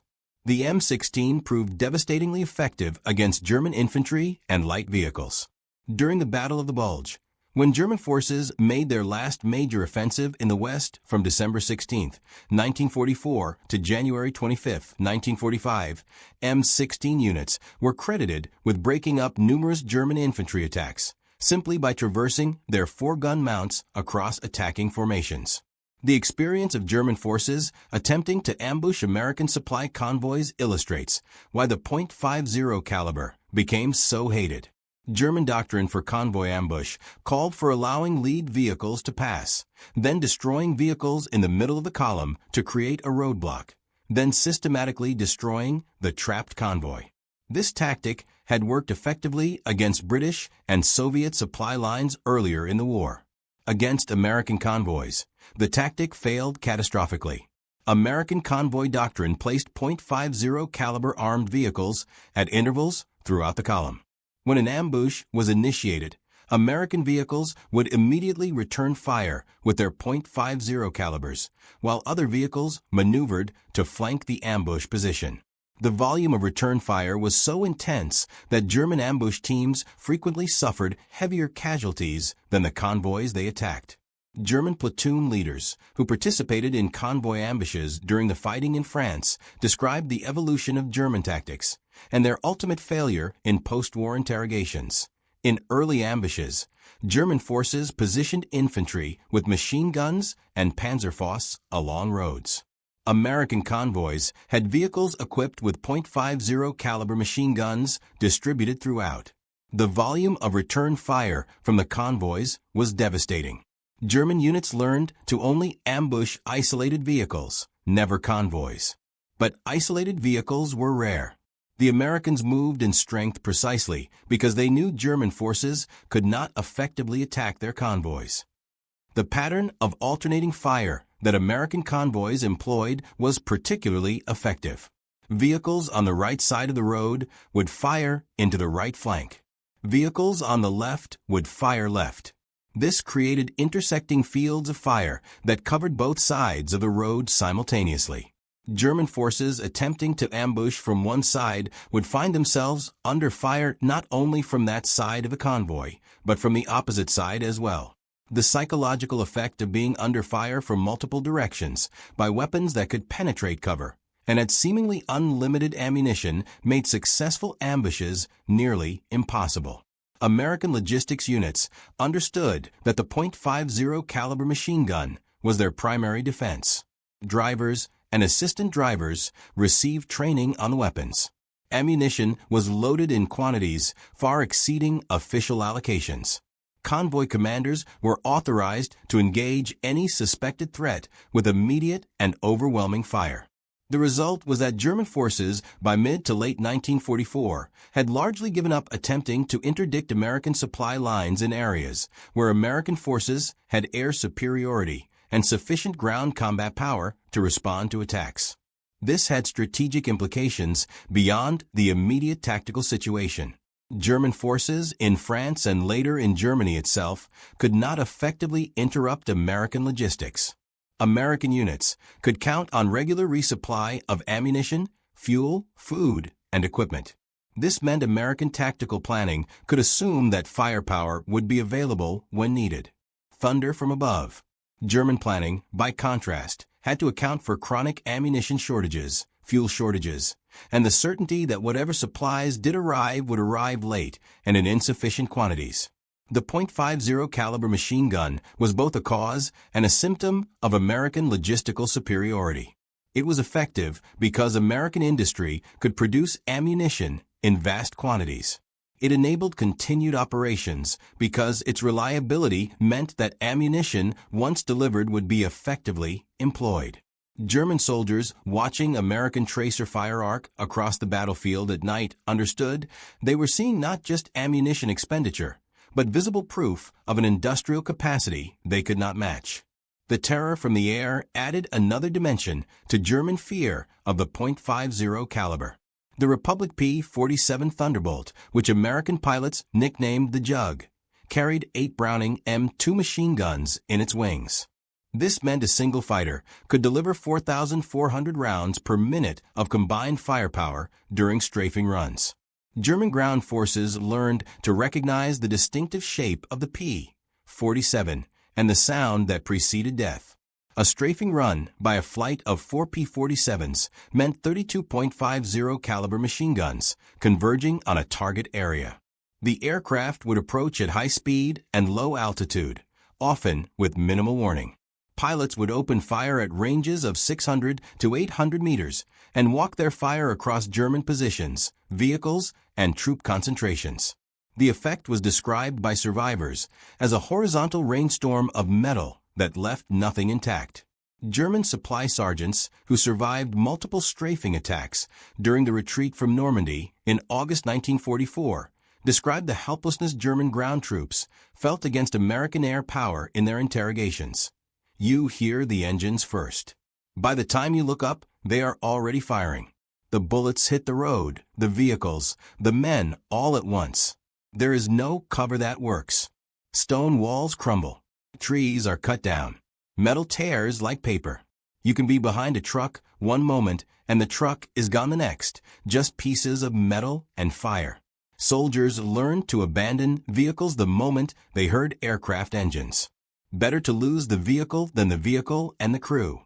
The P-47 proved particularly effective in what American pilots called armed reconnaissance missions. Rather than targeting specific objectives, flights would patrol assigned sectors, looking for targets of opportunity. Any German vehicle moving during daylight risked attack. Any troop column. Any supply convoy. Any artillery position. The 8.50 caliber machine guns gave pilots enough ammunition to engage multiple targets during a single sortie. A pilot might strafe a convoy, climb to altitude, spot a German tank platoon, dive to attack them, then strafe a crossroads on the return flight. The ammunition capacity, approximately 425 rounds per gun, meaning 3,400 rounds total, allowed for sustained combat. German forces adapted by moving primarily at night and in bad weather. But this adaptation came at enormous cost to operational tempo and logistics. Supplies that should have taken hours to move required days. Reinforcements arrived late or not at all. The Luftwaffe's inability to contest American air superiority by mid-1944 meant that German ground forces operated under constant threat of air attack. And the primary weapon delivering that threat was the .50 caliber machine gun. The combination of ground-mounted and air-delivered .50 caliber fire created a comprehensive suppression effect. German units could not move safely in daylight because of strafing attacks. They could not move safely at night because American ground forces used reconnaissance by fire with vehicle-mounted .50 calibers to interdict roads and trails. They could not concentrate forces for counterattacks because American doctrine called for immediate engagement of any identified German formation with all available firepower, including .50 caliber machine guns that could fire continuously while other weapons were being brought to bear. This was the reality that broke German combat effectiveness in the West. Not a single decisive battle, not a wonder weapon, but the cumulative weight of facing an opponent whose basic heavy machine gun was present in such overwhelming quantities and employed so lavishly that traditional military responses became irrelevant. German tactical doctrine, German training, German fighting spirit. None of these factors could overcome the simple mathematical reality that American forces could deliver superior firepower to any point on the battlefield faster than German forces could respond. A German infantry battalion attacking an American position might face 50 to 100 .50 caliber machine guns, all firing continuously, all supplied with thousands of rounds of ammunition. German doctrine called for careful fire discipline to conserve ammunition. American doctrine called for overwhelming volumes of fire to suppress the enemy and maintain initiative. When these two philosophies collided, American material superiority proved decisive. Urban combat revealed another dimension of .50 caliber effectiveness. As American forces fought through French towns and German cities, the .50 caliber proved invaluable for suppressing enemy positions in buildings and for destroying fortified structures. The massive projectile could penetrate multiple walls of typical European construction. Masonry that would stop rifle fire and machine gun fire offered little protection against .50 caliber rounds. American tank commanders quickly learned to use their turret-mounted .50 calibers to suppress upper-story windows and rooftop positions before moving through urban areas. The technique was simple but devastatingly effective. A tank would halt at a street corner, and the commander would traverse the .50 caliber across building facades, firing continuously at any potential position. Breaking the will. The sustained fire would force German defenders to take cover, allowing infantry to advance. The tank would then move forward and repeat the process at the next intersection. German Panzerfaust teams, which were highly effective in open terrain and particularly dangerous in urban environments where they could engage armor at close range, found themselves unable to function effectively against American combined arms tactics that integrated .50 caliber suppressive fire. A Panzerfaust operator needed to expose himself to aim and fire his weapon. American doctrine called for continuous .50 caliber fire on any suspected position. The combination made successful Panzerfaust attacks rare in situations where American forces employed proper combined arms coordination. German company commanders who fought American forces in the Rhineland during the final months of the war described the impossibility of effective defense in urban terrain against American tactics in their post-war accounts. German infantry would position in upper-story rooms with good fields of fire. American tanks would approach and destroy the buildings with .50 caliber fire and tank main guns.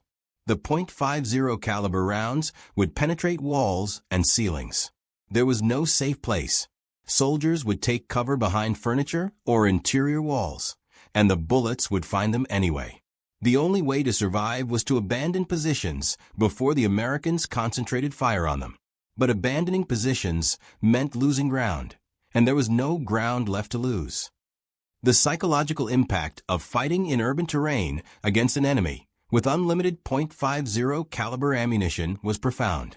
German soldiers understood intellectually that walls and buildings provided concealment, but not cover against .50 caliber fire. Emotionally, the human need to seek shelter behind solid objects was overwhelming. Watching .50 caliber rounds punch through meter-thick stone walls and continue through multiple rooms destroyed the psychological comfort that shelter normally provided. Soldiers felt exposed even when hidden, vulnerable even when protected by what would normally be adequate cover. This psychological erosion was cumulative. A soldier might survive one engagement, then another, but each time watching .50 caliber fire destroy what should have been safe cover.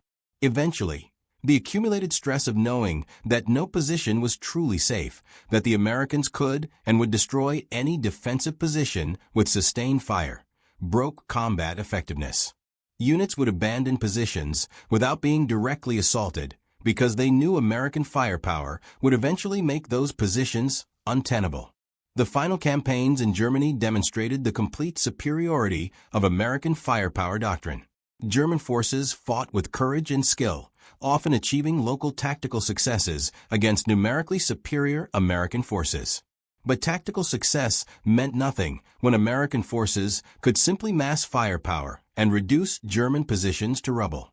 The .50 caliber machine gun was the foundation of this firepower. It was present in sufficient quantities to engage any target. It was reliable enough to fire continuously for hours. It was supplied with sufficient ammunition that American commanders never needed to ration fire.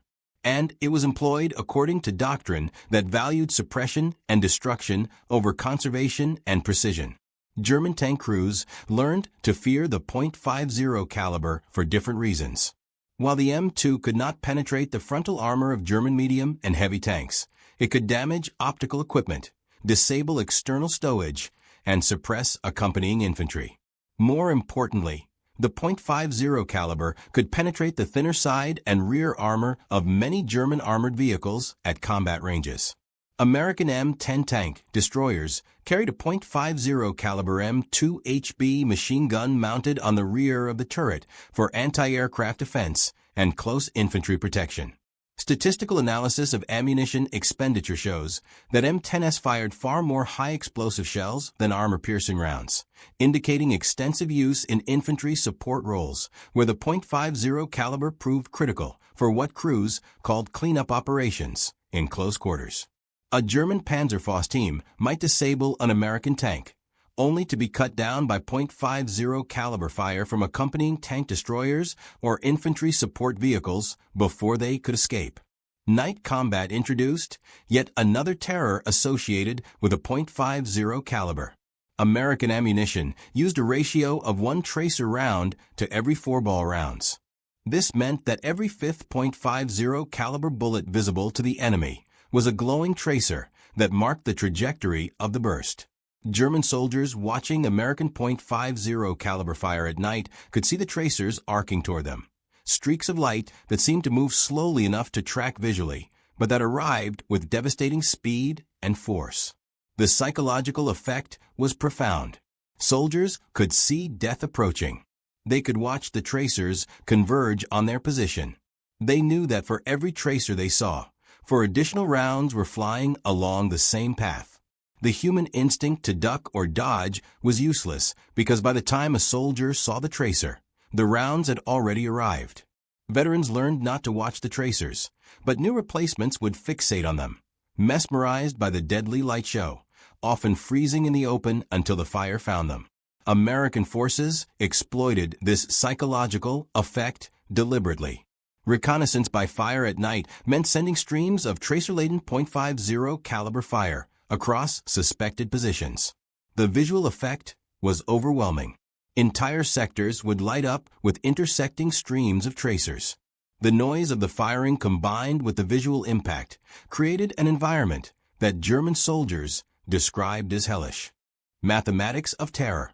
German infantry squad leaders captured near Aachen in October 1944 described the experience in their interrogations. At night, you can see them shooting even when they cannot see you. They fire at sounds, at movement, at nothing. The tracers show you where death is coming from, and you cannot escape it.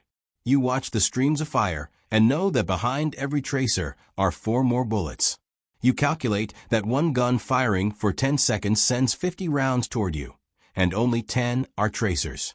You see 10 streaks of light, and know 40 more rounds are in the air. Then you realize there are not 1 but 5 or 10 guns firing. The mathematics of it are terrifying. You cannot survive that volume of fire by skill or courage. You survive by luck alone. The Germans had their own tracer ammunition, but their doctrine of fire discipline meant tracers were used sparingly.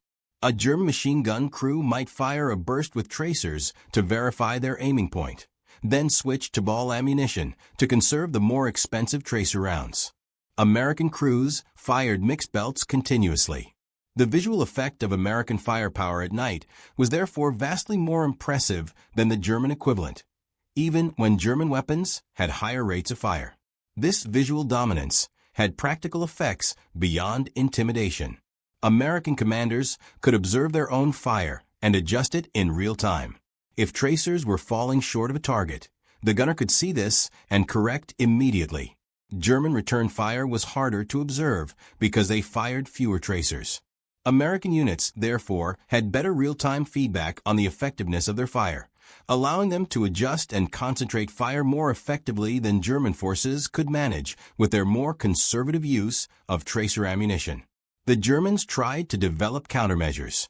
They attempted to use armor more aggressively to close with American positions before the .50 caliber fire became overwhelming. This rarely worked because American artillery and air support would engage German armor at longer ranges, forcing the Germans to fight at exactly the distances where .50 caliber fire was most effective. They tried infiltration tactics, moving at night and in bad weather when American observation was limited. But American logistics meant that .50 caliber ammunition was always available, and American doctrine encouraged firing at any suspected position regardless of whether targets were confirmed. July 25, 1944. Operation Cobra. The American breakout from Normandy began with 3,300 tons of bombs dropped by 1,800 heavy bombers on German positions near St. Lo.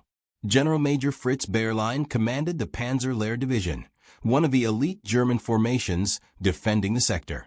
After the war, Bayerlein wrote extensive manuscripts for the United States Army Historical Division, analyzing the campaign. His assessment of American firepower was clinical and devastating. He wrote that by the time his division retreated from the St. Lo sector, it had been decimated not primarily by bombing or artillery, though those were significant factors, but by the cumulative effect of constant small arms fire that prevented his forces from maneuvering effectively. American .50 caliber machine guns mounted on every vehicle meant that his troops could not move to respond to American advances without being engaged immediately. His conclusion was that Americans had solved the fundamental problem of modern warfare. They had found a way to project superior firepower without requiring superior training or tactics. Bayerlein, promoted to General Lieutenant on July 20, 1944, participated in the Battle of the Bulge and finally surrendered in April 1945. His post-war writings would become major sources for understanding German perspectives on American combat methods. He noted repeatedly that the .50 caliber machine gun, operated by soldiers with minimal specialized training and supplied with vast quantities of ammunition, created a baseline of firepower that German forces could not match with their more sophisticated weapons and better-trained crews. The winter of 1944 brought the Battle of the Bulge, Germany's last major offensive in the West. German forces achieved complete tactical surprise and initial success. For the first few days, it appeared possible that German armor might break through to the Meuse River and split the Allied armies. Then American logistics reasserted itself, and with it the .50 caliber machine gun.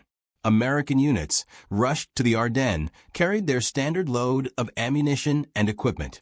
This meant that even ad hoc defensive positions could bring devastating volumes of .50 caliber fire to bear on German attacks.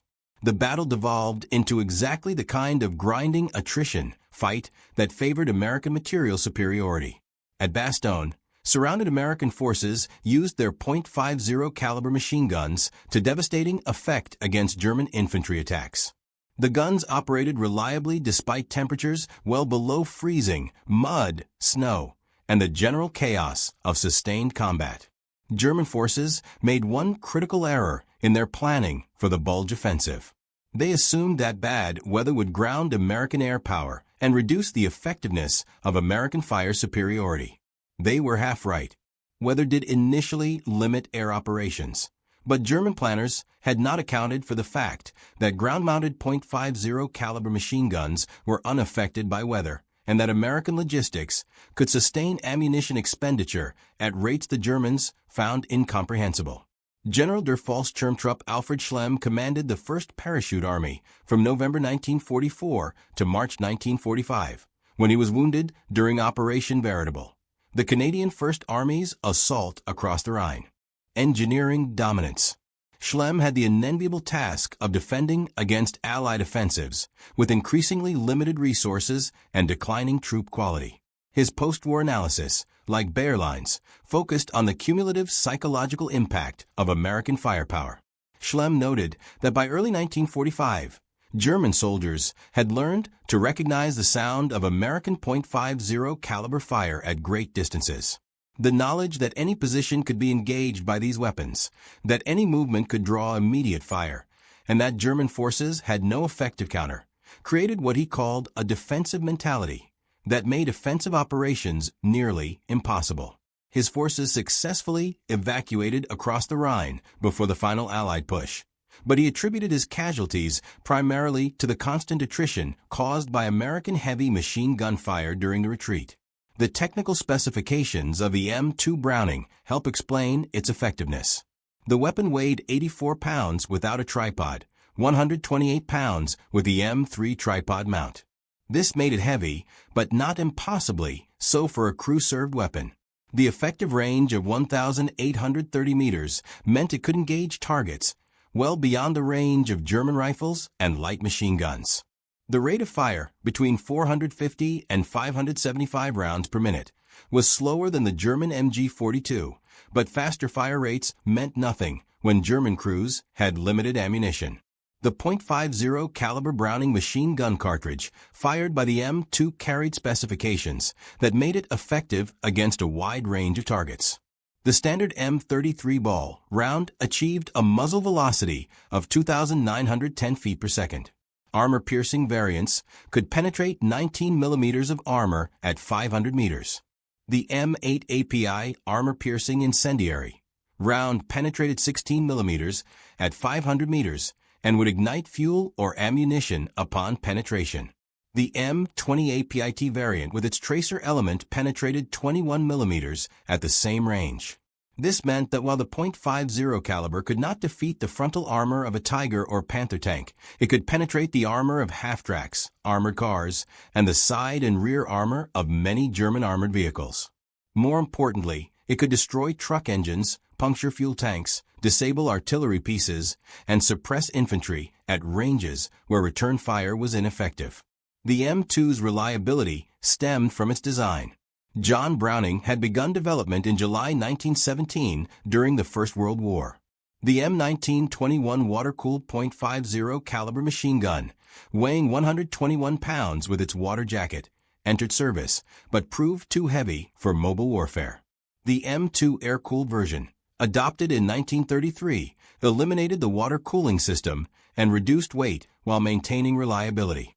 The basic operating principles of the weapon were simple, robust, and proven. American manufacturers, including AC Sparkplug, Frigidaire, Guide Lamp, and Colt, produced nearly 2 million .50 caliber machine guns of all models during the war years. Production of the M2HB, the heavy barrel version that could sustain longer periods of fire, reached approximately 350,000 units total across all services and theaters. This scale of production meant that American forces never lacked for replacement weapons or spare parts. The Germans understood intellectually what they faced. Their own weapons were, in many respects, more sophisticated. The MG-34 and MG-42 were better suited to the role of squad automatic weapon. The German 13mm MG-131 aircraft machine gun had a higher rate of fire at 900 rounds per minute. German 20mm and 30mm aircraft cannons were more destructive per hit than any machine gun. But sophistication meant nothing in the face of overwhelming material superiority. The Americans had built a weapon that was good enough for every role it needed to fill, and had produced it in quantities that allowed universal employment. Every American bomber carried 13 M2s. Every fighter like the P-47 Thunderbolt carried 8 M2s. Every American combat vehicle carried at least one. American infantry companies had organic .50 caliber heavy machine gun sections. American anti-aircraft units could repurpose their M16 quad mounts for ground combat. The weapon was everywhere, always available, always supplied with ample ammunition, and it worked every time it was needed. The psychological impact on German forces was cumulative and devastating. Individual soldiers might survive encounters with .50 caliber fire. Units might successfully complete tactical missions despite American firepower superiority. But over weeks and months of combat, the constant knowledge that the Americans could bring overwhelming fire to bear on any target at any time with weapons that functioned reliably in all conditions wore down German combat effectiveness, as surely as casualties and equipment losses. This was not cowardice on the part of German soldiers. These were veteran troops who had fought across Europe and North Africa. Many had faced Soviet attacks on the Eastern Front. But there was something uniquely demoralizing about the American approach to warfare. The Soviets might mass human waves and artillery. The British might demonstrate tactical excellence and coordination. The Americans simply deployed overwhelming material resources and fired until resistance collapsed. German officers found it increasingly difficult to motivate men to attack when they knew American .50 caliber fire would meet any advance. German infantry became reluctant to maneuver in daylight. German vehicles clustered in cover rather than advancing. Industrial superiority. The tactical initiative shifted permanently to the Americans, not because of superior tactics or better training, but because American doctrine, built on unlimited ammunition and reliable weapons, made German doctrine obsolete. The hatred German soldiers expressed for the .50 caliber was the resentment of craftsmen facing mass production, of skilled warriors facing industrial warfare. The .50 caliber represented everything about American warfare that the Germans found alien: the casual expenditure of ammunition, the reliance on material superiority rather than superior skill, the willingness to destroy rather than to capture or bypass. These were not the methods of soldiers in the traditional European sense. These were the methods of an industrial power that had calculated that material expenditure was cheaper than casualties and more effective than tactical elegance. After the war, German military historians and former officers provided consistent assessments. The American .50 caliber machine gun was not the most sophisticated weapon of World War II. It was not the fastest firing or the most accurate or the lightest or the most versatile. It was simply the most effective because it combined reliability, ubiquity, and overwhelming logistical support. The weapon itself was only part of the equation.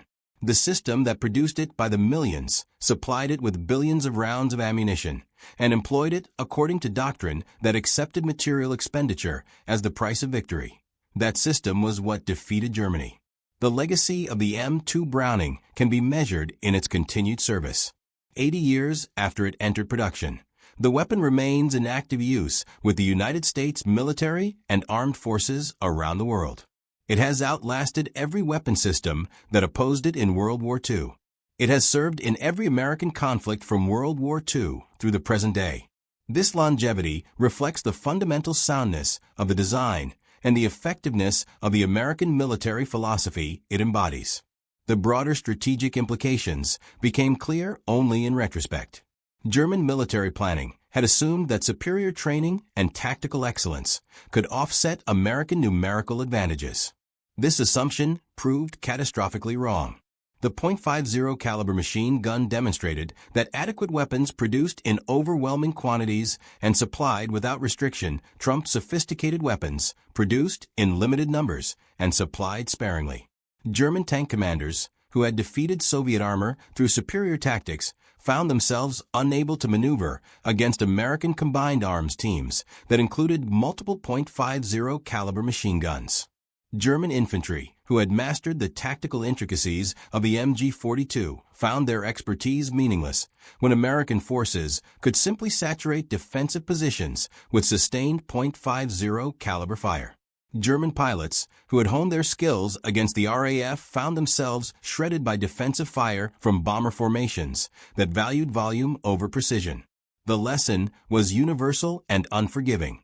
In industrial warfare, the side that can sustain higher material expenditure will prevail regardless of tactical skill disparities. The Germans had brought a craftsman's approach to a mass production war. They had optimized for efficiency when the situation demanded overwhelming force. They had conserved ammunition when their opponents could afford to expend it freely. What German soldiers learned through bitter experience was that modern industrial warfare rewards not tactical brilliance or superior training, but the capacity to sustain overwhelming material expenditure. The M2 Browning .50 caliber machine gun became the symbol and instrument of that lesson. German forces brought skill, doctrine, and determination to the battlefield. American forces brought an industrial system capable of producing and supplying heavy machine guns in quantities that made resistance mathematically futile. When those two approaches to warfare collided, the outcome was never truly in doubt. The transformation was complete. What had begun with contempt, German pilots dismissing American bomber defenses as inadequate, ended with terror. German soldiers on every front learned the same lesson. The Americans would not outfight them with superior tactics. They would not defeat them with better trained soldiers. They would simply bury them under a volume of firepower that no amount of skill or courage could overcome. The .50 caliber machine gun was not a wonder weapon. It was something more profound. Proof that in modern warfare, industrial capacity matters more than martial tradition, that reliability matters more than sophistication, and that the ability to sustain material expenditure ultimately decides conflicts between industrial powers.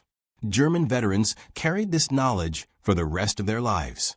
In their memoirs, their debriefings, their private correspondence, they returned again and again to the same theme. The Americans had more of everything, and they were willing to use it all. The .50 caliber machine gun, present on every vehicle, every aircraft, every defensive position, symbolized an approach to warfare that the Germans had never anticipated and could not counter. They had prepared to fight a war of maneuver and skill. The Americans had brought a war of attrition and industry. The massive machine gun that fired continuously, that never jammed, that was supplied with seemingly unlimited ammunition, became the physical embodiment of American military philosophy. For German soldiers who survived the war, the sound of the M2 Browning, that deep, rhythmic thunder cycling between 450 and 575 rounds per minute, remained the soundtrack of their defeat. Not the sound of tactical excellence or technological superiority, but the sound of industrial might applied without restraint or hesitation. The final reckoning. The statistics tell part of the story. American forces expended billions of rounds of .50 caliber ammunition during World War II. Exact figures remain difficult to compile due to the scale of operations and incomplete records, but conservative estimates suggest that American forces fired more .50 caliber ammunition than all German small arms ammunition combined. This disparity was not accidental. It reflected fundamentally different philosophies of warfare. German doctrine emphasized fire discipline, conservation of resources, and reliance on superior training and tactics to achieve victory with limited material expenditure. American doctrine emphasized overwhelming firepower, aggressive use of all available resources, and acceptance that material expenditure was preferable to casualties. The .50 caliber machine gun was the perfect weapon for American doctrine. It was robust enough to withstand abuse. It was simple enough that minimally trained soldiers could operate it effectively. It was powerful enough to engage virtually any target on the battlefield.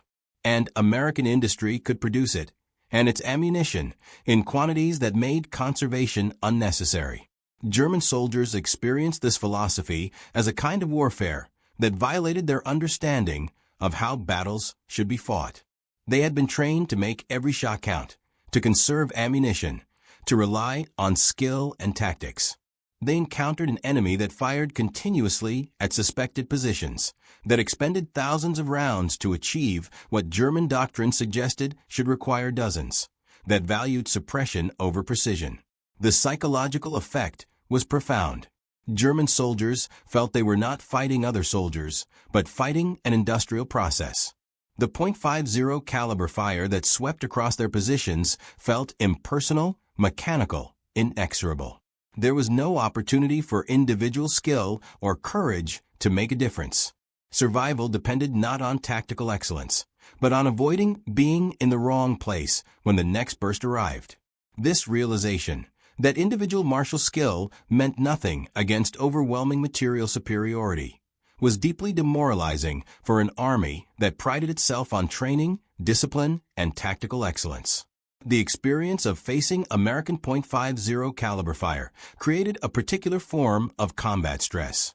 Unlike the immediate terror of artillery bombardment or the personal danger of close combat, .50 caliber fire created a constant, grinding pressure. German soldiers knew that at any moment, without warning, they could be engaged by weapons they could not effectively fight back against. They could not take comfort in cover, because .50 caliber rounds penetrated most cover. They could not rely on darkness, because American forces fired at night with tracer-laden belts that illuminated the battlefield. They could not wait for American ammunition to run low, because American logistics ensured ammunition was always available. The cumulative psychological effect of weeks or months under this pressure was a phenomenon German medical officers documented extensively. Soldiers who became reluctant to move, who froze when they should have advanced or retreated, who showed signs of what would later be recognized as post-traumatic stress disorder. The American military leadership understood what they had created. After-action reports and tactical assessments from 1944 and 1945 repeatedly emphasized the value of .50 caliber machine guns for suppressing enemy forces, maintaining initiative, and enabling maneuver by other units. American doctrine evolved to maximize the psychological and tactical effects of .50 caliber fire. Reconnaissance by fire became standard operating procedure. Suppressive fire at suspected positions became routine. The integration of .50 caliber machine guns into every aspect of American combined arms operations became a fundamental principle. This was not accidental or improvised. American military planners had studied the lessons of World War I and the Spanish Civil War. They understood that modern warfare required sustained firepower to suppress enemy forces and enable maneuver. They had designed their force structure around providing that firepower at every level from individual vehicles to entire divisions. The .50 caliber machine gun was central to this design. It provided sufficient firepower to suppress enemy positions without requiring the same logistical burden as artillery. It could be employed immediately without the planning and coordination required for air support. It gave individual commanders at company and platoon level the ability to bring devastating fire to bear on enemy positions without waiting for higher-level assets. German forces had no equivalent capability. Their heavy machine guns, the MG-34 and MG-42, were excellent weapons but were deployed at squad level and supplied with limited ammunition. Their organic fire support relied more heavily on mortars and artillery, which required time to position and coordinate. They lacked the universal heavy machine gun coverage that American forces achieved. This asymmetry in force structure meant that in any tactical engagement, American forces could bring more immediate firepower to bear. German forces might have local advantages in terrain, training, or equipment, but American forces could compensate with volume of fire from their ubiquitous .50 caliber machine guns. The final accounting of the M2 Browning's impact on World War II cannot be measured purely in casualties inflicted or tactical victories achieved. The weapon's true significance lies in how it exemplified and enabled American military effectiveness. It was reliable when reliability mattered most. It was available when and where it was needed. It was supplied with sufficient ammunition to be employed without restriction. It was simple enough that American forces could maintain and operate it under combat conditions. And it was effective enough to fulfill every role required of a heavy machine gun. German forces learned to fear the .50 caliber not because it was superior to every other weapon, but because it represented a complete system of warfare they could not match. The weapon, the industrial capacity to produce it, the logistical capability to supply it, the doctrine to employ it effectively, and the will to expend resources without hesitation. All these factors combined to create an advantage that German tactical skill and fighting spirit could not overcome. In the end, the M2 Browning .50 caliber machine gun achieved something rare in military history.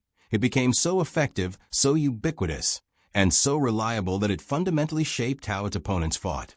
German forces altered their tactics, their movements, their operational planning, all in response to this single weapon system. That a machine gun designed in the 1920s and produced in vast quantities could achieve this level of strategic impact speaks to both the soundness of its design and the effectiveness of the military philosophy it represented. The Americans had not built the best heavy machine gun. They had built a good enough heavy machine gun and deployed it in such quantities, supplied it so reliably, and employed it so aggressively that it became one of the most feared weapons of World War II. For the German soldiers who faced it, the M2 Browning became synonymous with American military power. Overwhelming, relentless, and unstoppable. June 4, 1942. Eastern Island, Midway Atoll. 7:10 a.m. Albert Ernest climbed into his Grumman TBF Avenger knowing the odds. 25 years old. Richmond, Virginia. 6 missions under his belt, not one successful torpedo drop. The Japanese fleet sat 180 miles northwest, 4 carriers, battleships, the whole striking arm of their navy. Ernest's job? Fly straight at them with a weapon that failed 7 times out of 10.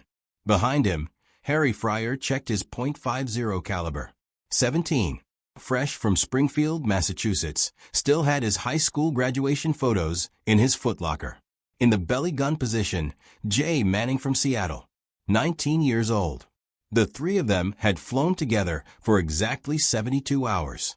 The TBF Avenger looked impressive on paper. Twin-row radial, 2,000 horses, could hit 300 miles per hour up high. Internal bomb bay carried a 2,000-pound Mark 13 torpedo. Newest, most advanced torpedo bomber America had. Problem was, the torpedo was garbage. You had to drop it below 130 feet, flying under 130 miles per hour. Faster or higher. The thing shattered when it hit water. Even perfect drops went wrong constantly. 36% never armed. 20% sank immediately. 20% went sideways. 18% ran at wrong depth.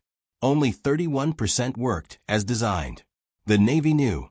Bureau of Ordnance had files full of failure reports. Pearl Harbor, Coral Sea, every engagement showed the same pattern. Torpedoes that wouldn't run, wouldn't arm, wouldn't explode. Pilots dying to deliver duds. Everyone knew who to blame. Naval Torpedo Station, Newport, Rhode Island. They controlled everything: production, design, testing.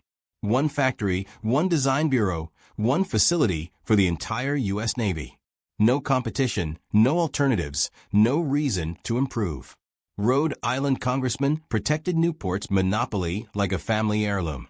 Try to build torpedoes elsewhere? Dead in committee. Criticism of performance? Buried in classified files. Newport workers kept peacetime hours. 40-hour weeks, no overtime. They produced 100 Mark 13s monthly when the Navy needed 500. Nobody pushed them. Nobody could. Ernest took off with 5 other Avengers, Lieutenant Langdon Fieberling leading. Within 60 minutes, 5 of 6 would be smoking wreckage in the Pacific. Not one torpedo would explode. Fieberling, dead. Charles Brune, dead. Oswald Gay, dead. Victor Lewis, dead. Darrell Woodside, dead. All their gunners, dead. 15 men total, delivering weapons that wouldn't work even if they reached target. Only Ernest survived. Landed his shot-up bird with 64 bullet holes, 9 20mm cannon strikes, Manning dead in the turret, Fryer bleeding. His torpedo fell out somewhere over ocean, release mechanism wrecked by Japanese fire. He never knew if it would have worked anyway. The problem wasn't the pilots, wasn't tactics, wasn't even the aircraft. The problem was water. More specifically, what happened when torpedo met water. The Mark 13, 22.4 inches diameter, 13 feet 5 inches long, 2,216 pounds. Blunt nose packed with 600 pounds of Torpex, 50% more punch than TNT. Should have been enough to crack any ship open. But first it had to hit. Before hitting, it had to run. Before running, it had to survive water entry. Water doesn't compress. Hit it fast enough, might as well be concrete. The Mark 13's guts were designed in 1925, when aircraft crawled at 80 miles per hour and dropped from 50 feet. By 1942, torpedo bombers screamed at 300, but the torpedo was still living in the past. Its gyroscope, which kept it tracking straight, would shatter under more than 10 G's deceleration. Water impact at 150 miles per hour created 15 G's.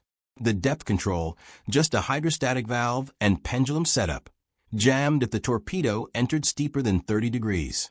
Propeller shaft bent if it hit anything but perfectly flat. Bureau of Ordnance knew all this. They'd tested extensively at Newport. Their solution? Restrict drop parameters so severely that torpedo bombers became clay pigeons. Fly straight, level, 130 miles per hour, 100 feet altitude, directly at enemy ship. Hold that course 10 seconds before drop to stabilize the gyro. Release exactly 800 yards out. Any deviation meant failure.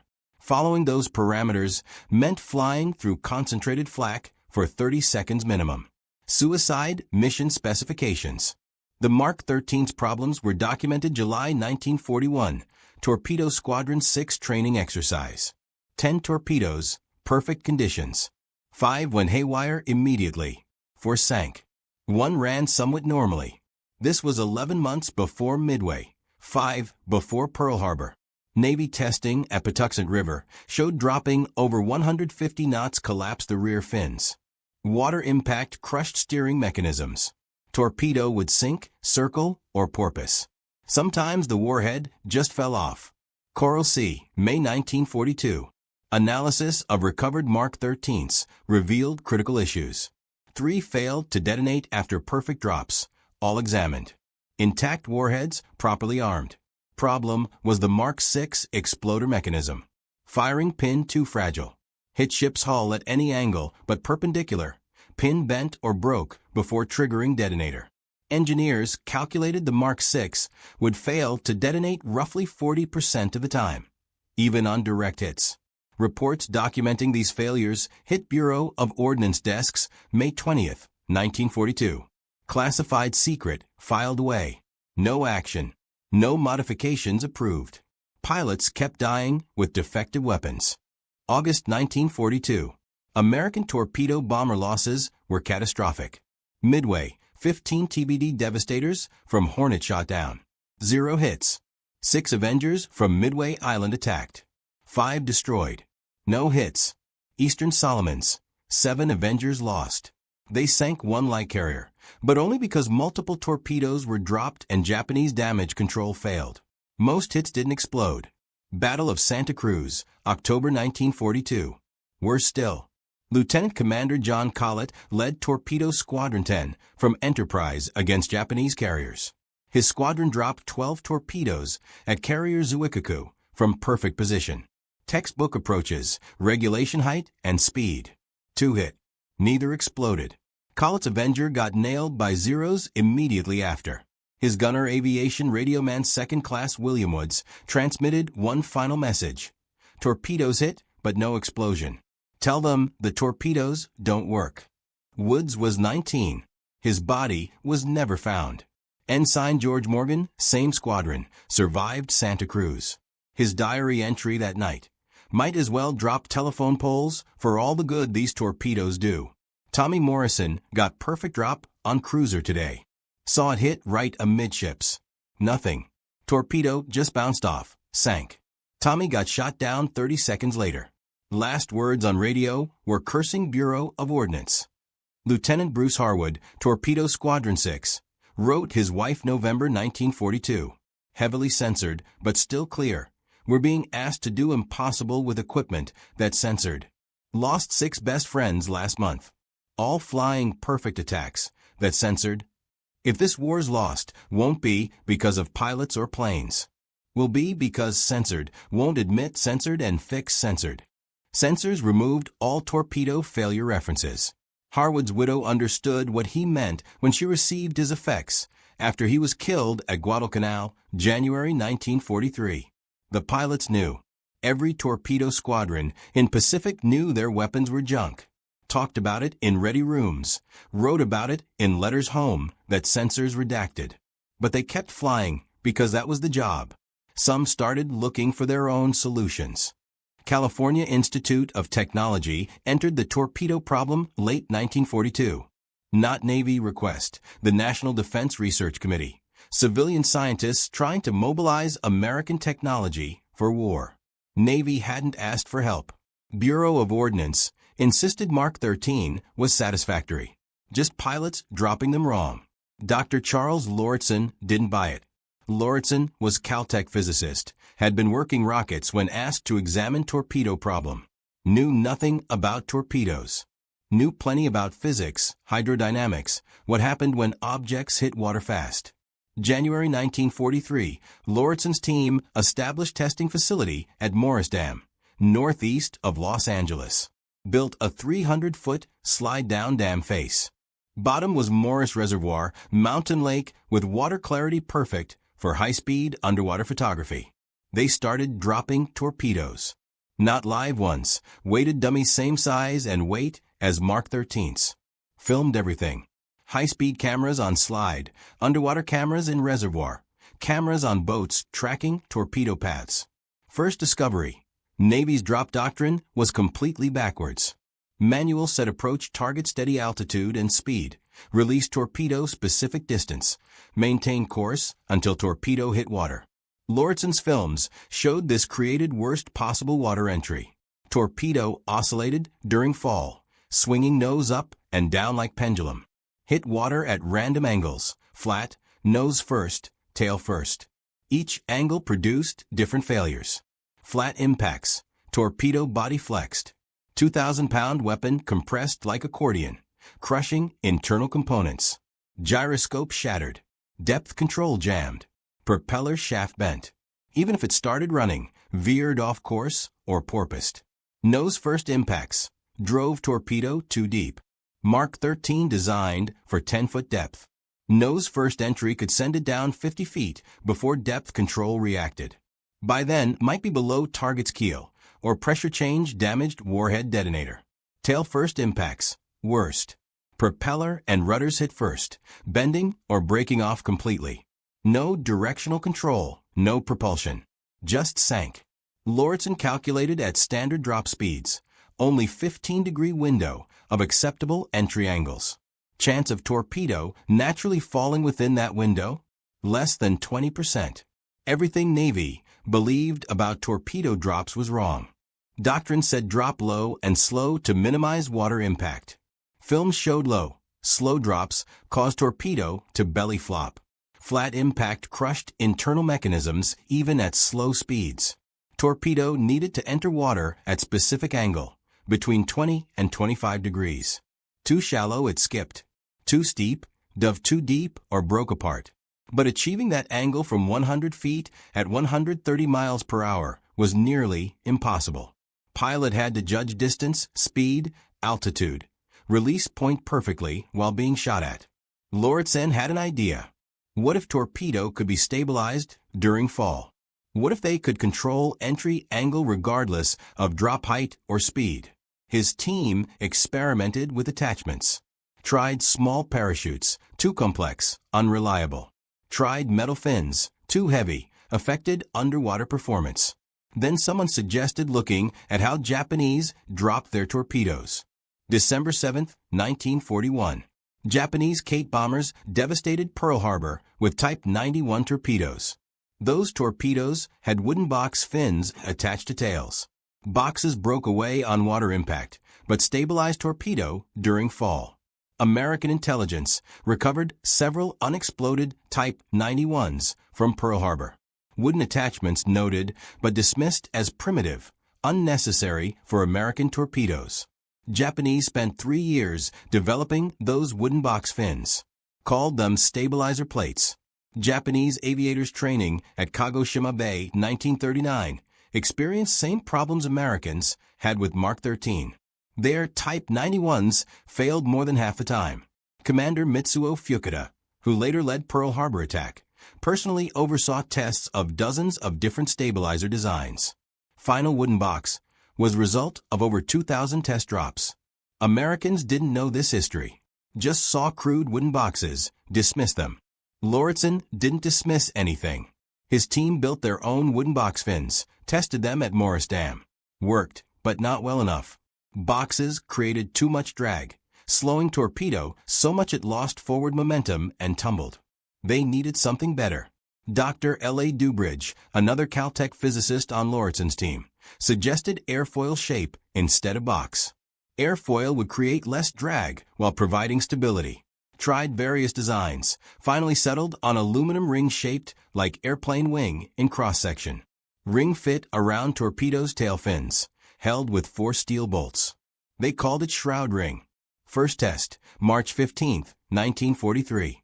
Dropped dummy torpedo from Morris Dam slide at speed equivalent to 200-knot aircraft release. Torpedo entered water exactly 22 degrees. Optimal angle they'd calculated. Ran straight 800 yards before recovery. Shroud ring still attached, undamaged. Repeated test 50 times. 48 torpedoes ran perfectly. 2 had minor deviations, still within acceptable parameters. Shroud ring did 2 things. First, stabilized torpedo during fall, prevented tumbling or oscillating. Second, reinforced fragile tail fins, prevented collapse on impact. Shroud rings stayed attached underwater, but airfoil shape actually improved torpedoes' underwater stability. Torpedoes with shroud rings ran straight and true. No hooks, no broaches, no circular runs. But shroud ring only solved half the problem. Torpedo still couldn't be dropped from high altitude or high speed. Impact force would still damage internal mechanisms. Lauritsen's team needed something to slow torpedoes' fall, reduce impact velocity. Experimented with drag devices, fabric streamers that tangled, metal plates that affected accuracy. Then tried simple plywood ring around torpedo nose. Looked ridiculous, like barrel wrapped around warhead.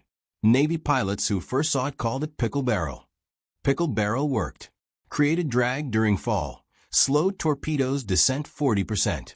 Combined with shroud ring, allowed torpedo to be dropped from 800 feet at 260 knots and still enter water at correct angle and speed. Pickle barrel broke away on impact, leaving torpedo to run normally. April 1944, Lauritsen's team demonstrated for Navy officials. 6 torpedoes dropped from Navy bomber at 1,000 feet, traveling 300 knots. All 6 entered water cleanly. All 6 ran hot, straight, normal. Navy officials were skeptical. Laboratory conditions, control tests. Combat was different. Squadron mechanics waited for something like this. When word of Caltech modifications spread through unofficial channels, May 1944, mechanics and pilots reached out to Lauritsen directly. Could they get modifications? Lauritsen said yes, but unauthorized. Bureau of Ordnance hadn't approved modifications. They didn't care. Aviation machinists, mate first-class mechanics, from multiple squadrons, flew to California to learn installation process. Meetings took place in nondescript warehouse near Naval Air Station. Lauritsen's team had workshop there, away from official Navy facilities. Couldn't risk Bureau of Ordnance inspectors discovering unauthorized torpedo modifications. Warehouse smelled of machine oil and fresh-cut plywood. Workbenches lined walls, covered with torpedo parts, measuring instruments, strange-looking shroud rings, and pickle barrels. Lauritsen personally showed mechanics how to attach modifications. Shroud ring installation was precise work. For holes drilled through torpedo tail cone at exact locations. Too close to edge, aluminum might crack under stress. Too far inward, interfered with control surfaces. Bolts torqued exactly 35 foot-pounds. Too loose, ring might shift during flight. Too tight, could deform tail cone. Pickle barrel simpler, but still required precision. 3/4-inch marine plywood cut into 40-inch diameter ring with 24-inch center hole. Ring split in half, hinged one side, allowing it to open and place around torpedo nose. 4 steel bands held it, tightened with turnbuckles to exactly 50 pounds tension. Mechanics practiced on dummy torpedoes for days. Lauritsen's team watched, corrected, guided. Showed them how to check alignment, test attachment strength, ensure modifications wouldn't interfere with Avenger's bomb bay loading. After training, could install modifications in 20 minutes. Lauritsen gave them detailed drawings, precise measurements, material specifications, step-by-step installation instructions. Everything needed to replicate work. Papers stamped unofficial, not approved by Bureau of Ordnance, in red letters.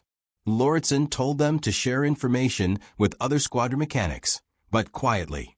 If Bureau found out about widespread unauthorized modifications before combat proof of effectiveness, they'd shut everything down. Aviation machinists mate first-class John Chin from USS Yorktown was among first mechanics trained. Chin returned to Yorktown, quietly modified 12 torpedoes. Did work at night after regular maintenance hours. Told squadron's pilots what he was doing. They kept quiet.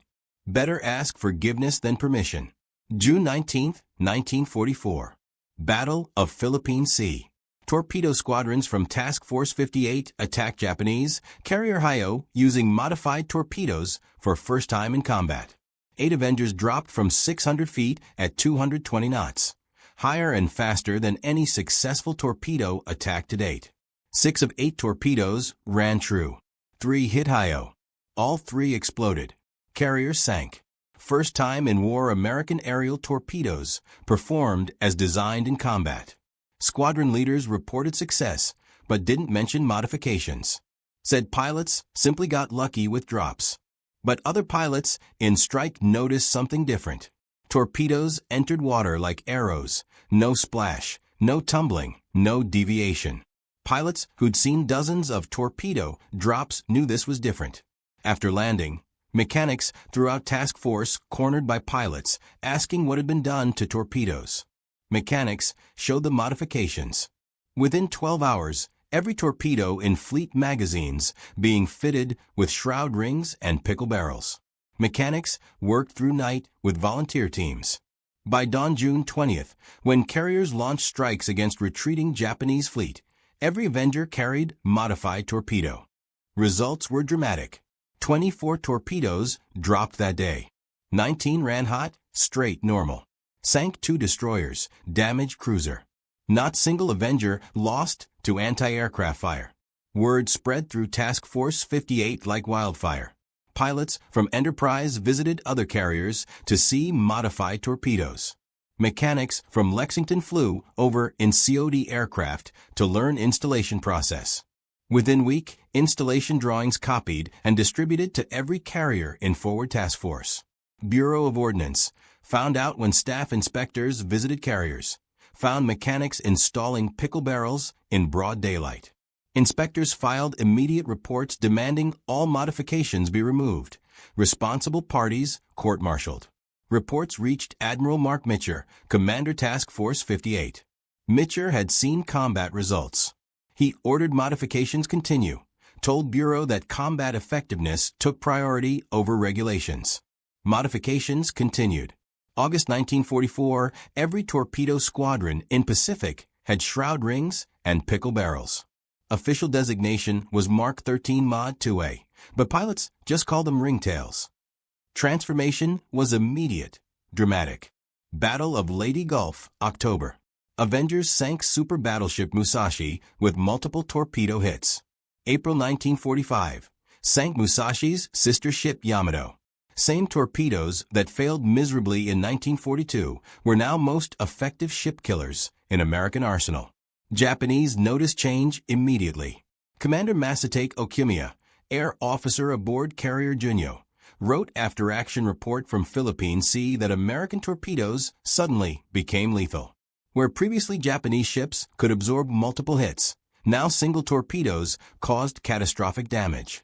Americans dropping from heights and speeds that should have been impossible.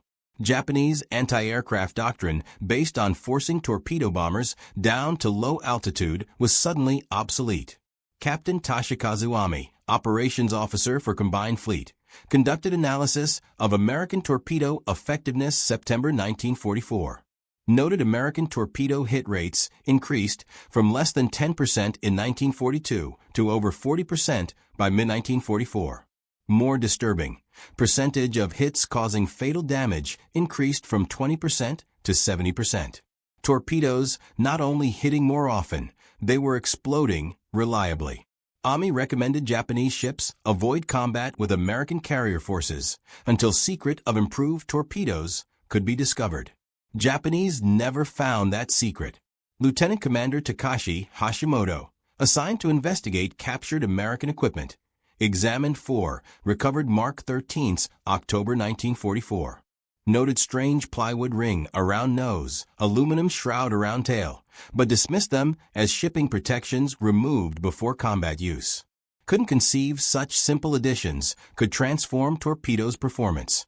His report concluded Americans must have developed new internal mechanism, possibly electronic, that stabilized torpedo during flight. Recommended capturing intact Avengers for further study.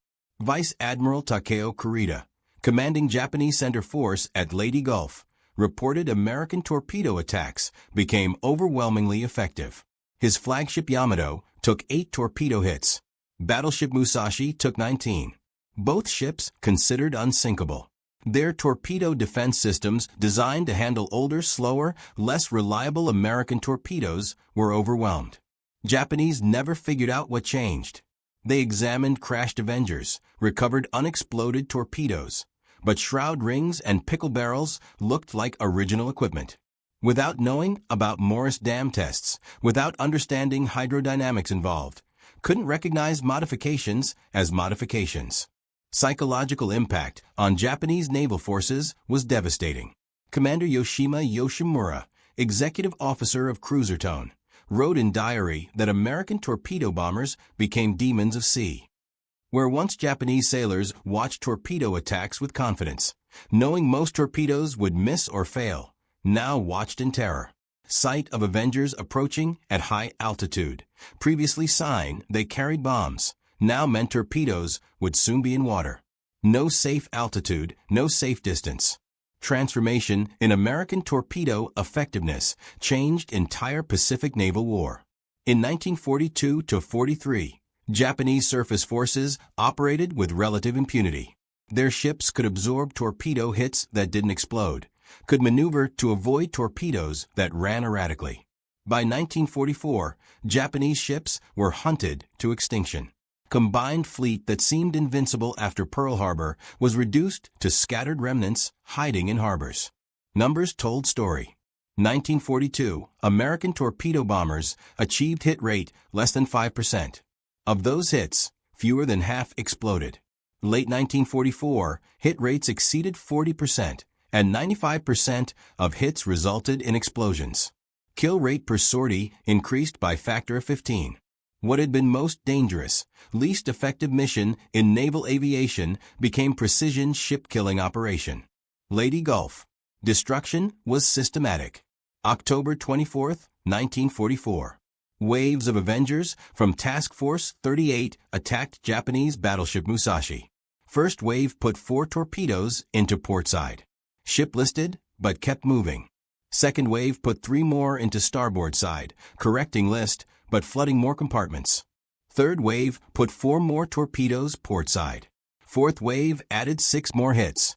Fifth and final wave put 3 more torpedoes into dying ship. Musashi rolled over, sank at 1935 hours, taking over 1,000 men with her.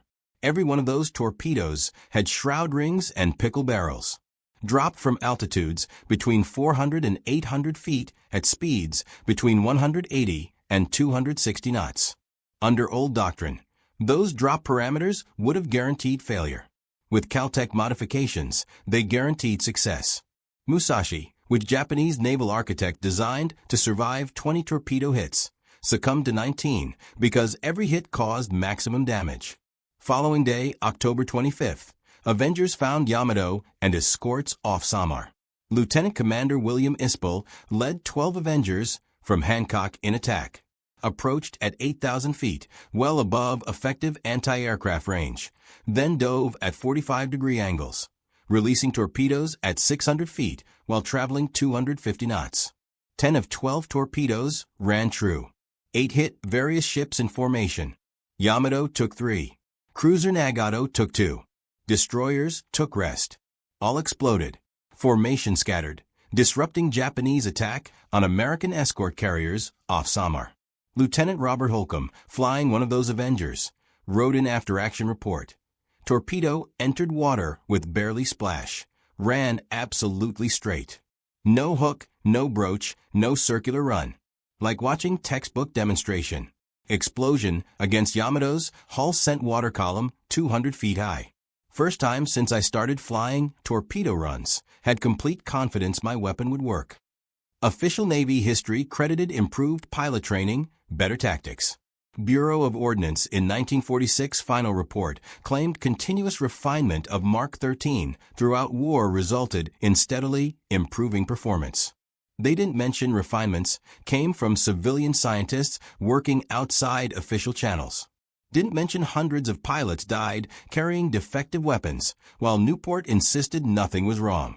Charles Lortzen received Presidential Medal for Merit in 1948. Citation mentioned contributions to rocket development and underwater ordnance. Didn't specifically mention torpedo modifications. Lortzen went back to nuclear physics after war, helped develop hydrogen bomb, served on Atomic Energy Commission. Rarely talked about torpedo work. When asked, would say they just applied basic physics to engineering problem. Squadron commanders, who first used unauthorized modifications, survived war. They trained generation of Navy pilots, telling them same story. Sometimes system fails. Sometimes official channels don't work.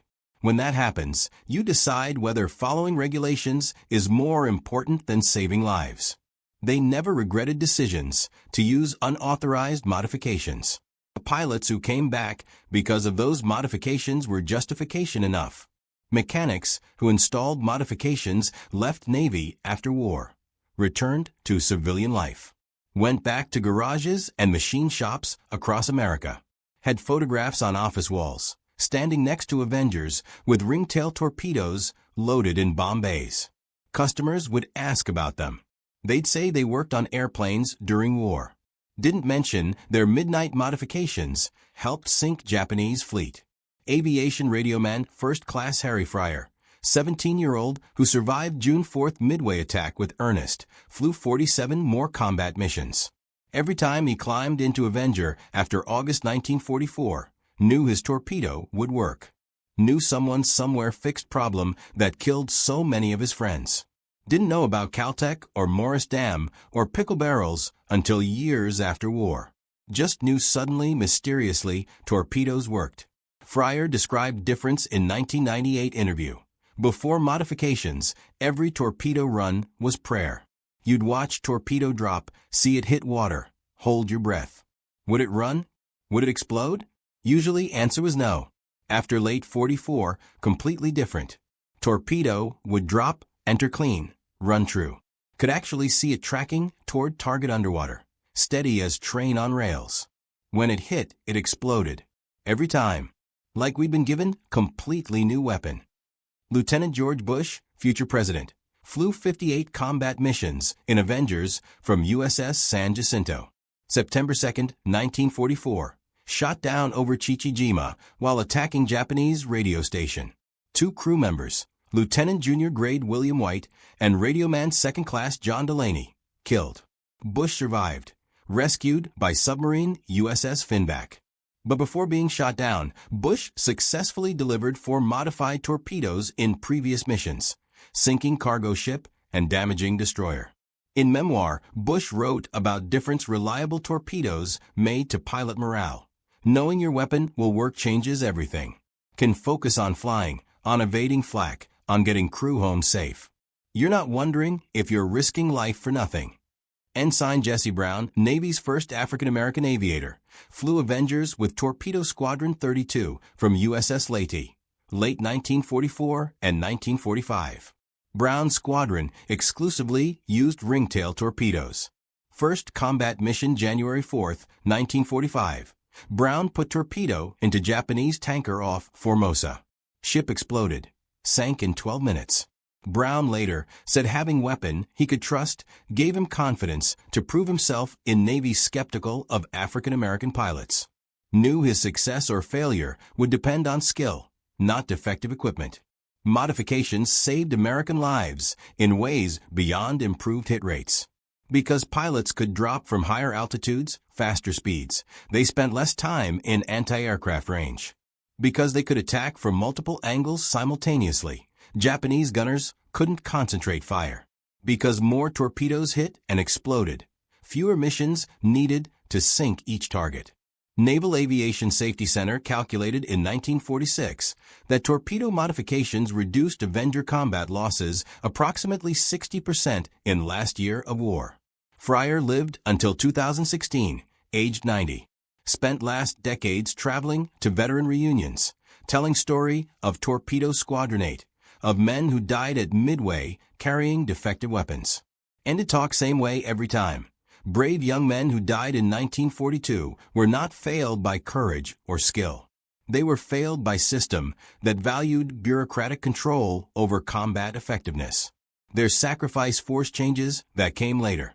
Every Japanese ship sunk by torpedo after 1944 was vindication for men who died in 1942 trying to deliver torpedoes that wouldn't work. Bureau of Ordnance never officially acknowledged failure of Mark 13 torpedo in original configuration. 1946 report to Congress stated torpedo performance had been satisfactory throughout war period with continuous improvements. Didn't mention those improvements were forced upon them by combat failures and civilian intervention. Report credited Newport with developing shroud ring modification, even though design came entirely from Caltech. Claimed pickle barrel was natural evolution of existing drag reduction research. Ignoring Newport rejected drag devices 3 years while pilots died. Admiral Richmond Kelly Turner, who commanded amphibious forces throughout Pacific War, wrote private letter to Admiral King, December 1945. Stated torpedo scandal of 1942 to 43 cost Navy more pilots than any tactical error. Estimated proper torpedoes could have shortened war by 6 months. Letter was classified, buried in Navy archives. Turner never spoke publicly about torpedo problem. Families of dead pilots never knew truth. Barbara Fieberling, widow of Lieutenant Langdon Fieberling, who died leading TBF detachment at Midway, spent 40 years believing her husband died in fair fight against superior Japanese forces. Didn't learn about defective torpedoes until 1987, when a historian interviewed her for a book about Midway. Broke down crying, not from grief, but anger. Her husband died carrying weapon Navy knew was defective. Margaret Waldron, widow of Lieutenant Commander John Waldron, who led 15 Devastators from Hornet, received letter from President Roosevelt praising her husband's sacrifice. Letter mentioned determined attack against overwhelming odds. Didn't mention his squadron's torpedoes had less than 30% chance of working, even if they reached targets. Margaret kept that letter framed on wall until she died in 1993. Never knew full truth. Newport Naval Torpedo Station continued as Navy's primary torpedo facility until 1951. Finally closed, production dispersed to multiple contractors. Monopoly that cost so many lives was quietly disbanded. No official investigation ever conducted into why it took civilian scientists to fix problem Navy knew about since 1941. Classified reports documenting Mark 13's failures remained sealed until 1972. Last surviving ringtail torpedo is on display at National Museum of Naval Aviation in Pensacola. Placard mentions modifications developed 1944 improved torpedoes' effectiveness. Doesn't mention pilots who died before those modifications. Doesn't mention modifications came from outside Navy. Doesn't mention they were initially unauthorized. History, as written by institutions, tends to omit institutional failures. But real history, one that matters, is simpler. Physicist who knew nothing about torpedoes looked at problem with fresh eyes. Lieutenant commander risked career to save pilots. Mechanic worked through night to install unauthorized modifications.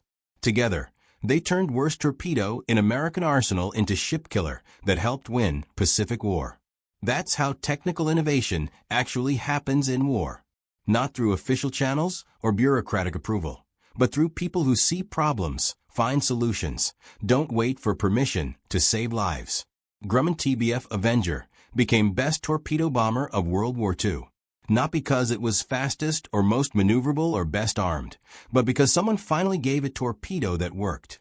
Aircraft had always been capable. Pilots had always been brave. They just needed weapon they could trust. Between 1942 and 1945, 9,836 Avengers were built. They sank 29 Japanese aircraft carriers, battleships, and cruisers. Sank over 30 submarines. Dropped torpedo that sent Yamato to bottom. Largest battleship ever built. But greatest victory wasn't measured in tonnage sunk. Was in proving problems everyone knows about can be solved if someone's willing to break rules. Wooden pickle barrel and aluminum shroud ring developed in Mountain Reservoir by physicists who'd never been to sea saved more American pilots than any improvement in aircraft design or pilot training. Turned Battle of Philippine Sea into what pilots call Great Marianas Turkey Shoot.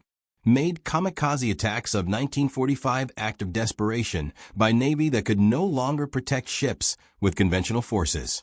Today, every military acquisition program has multiple contractors, competitive bidding, independent testing. Lessons of Mark 13 torpedo built into system. But those lessons were written in blood, paid for by men who flew into Japanese anti-aircraft fire, carrying weapons they knew probably wouldn't work, hoping this time maybe torpedo would run hot, straight, and normal. The early hours between May 4th and 5th, 1943, witnessed an extraordinary concentration of German submarines in the North Atlantic. More than 40 U-boats had assembled around convoy ONS-5, a formation of 43 merchant vessels making the perilous journey from Liverpool toward Halifax. The escort commanders understood their predicament immediately. 30 enemy submarines facing just 16 defensive ships. From the German perspective, This engagement should have resulted in catastrophic Allied losses. What actually transpired marked a pivotal turning point in the Undersea War. The confrontation began a week earlier on April 28, when U-650's lookouts identified the merchant formation approximately 400 nautical miles below Greenland's southern coast. Admiral Karl Donitz, directing submarine operations from his Paris headquarters, immediately dispatched orders for every available boat to intercept. He organized two major wolf packs, Star and Fink, bringing together 43 submarines in total. This represented one of history's largest submarine concentrations against any single convoy. For 3 consecutive years, Germany's underwater fleet had controlled Atlantic waters. Their tactics exploited a crucial advantage. Surfaced operations during nighttime hours rendered them invisible to British detection systems, while their superior speed allowed them to outpace most escorts and position themselves advantageously before attacking from darkness. March 1943 had witnessed their greatest success. 82 Allied merchant vessels destroyed across the Atlantic, representing 476,000 tons of shipping. British leadership privately debated whether continuing the conflict remained viable if such losses persisted. Fuel stockpiles had dwindled to 3 months' supply. Food reserves approached crisis levels. Germany's submarine capability had reached unprecedented strength by May 1943. The operational fleet numbered 240 boats, with 118 currently deployed at sea. New construction exceeded Allied sinking rates. German shipyards delivered 20 submarines monthly, while losses averaged fewer than 10. The arithmetic supported Germany's strategy. Sink Allied vessels faster than replacement capacity, forcing British surrender. Yet something fundamental had shifted. Those submarine commanders couldn't comprehend what. April's losses, 15 boats, exceeded normal attrition but didn't seem catastrophic. Veteran commanders attributed the increase to enhanced British escort procedures and expanded aerial patrols. Donit's intelligence staff detected no indication of revolutionary Allied technological developments.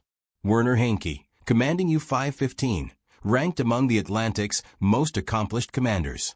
Between February 1942 and April 1944, his tally reached 23 vessels, exceeding 140,000 tons. During the night of April 30th to May 1st, 1943, Henke attacked convoy TS-37 near West Africa, destroying 7 ships within 12 hours using newly developed magnetic detonators. This achievement earned him oak leaves to his Knight's Cross, one of Germany's highest decorations. Even during this successful engagement, Henke observed something troubling. A British destroyer materialized without triggering his METOX radar detection equipment. The METOX system supposedly identified British radar emissions at distances reaching 15 kilometers. It had functioned reliably until now. This instance saw the receiver remain silent until the destroyer closed to gun range. Henke executed an emergency dive and barely escaped.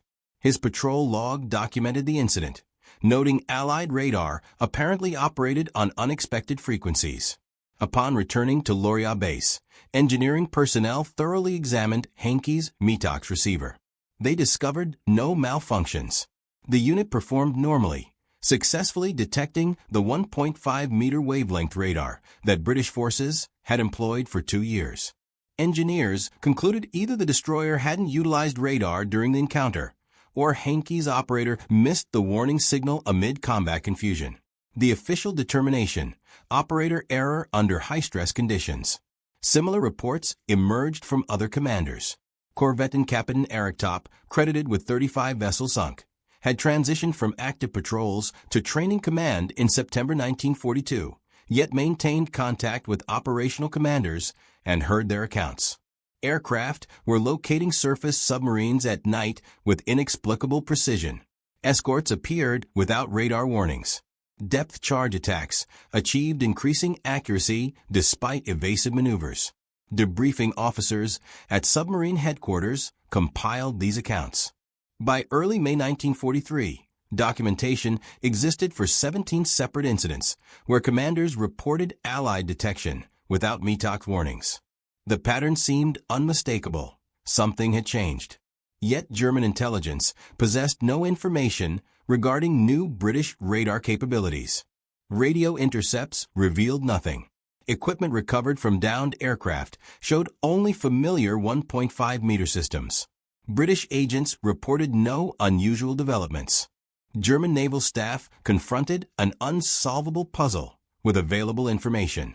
Either METOX receivers were failing in ways laboratory testing couldn't detect, or the British had developed radar technology that German engineers insisted was technically impossible. The staff chose to believe in receiver failure. The alternative was too disturbing to accept. It would mean German radar research lagged years behind Allied capabilities, requiring fundamental reconsideration of every tactical assumption. What German intelligence didn't know. On March 17, 1943, British Coastal Command had deployed the first operational ASV Mark III radar aboard a Wellington bomber. This system operated on 10-centimeter wavelength, generated by a cavity magnetron.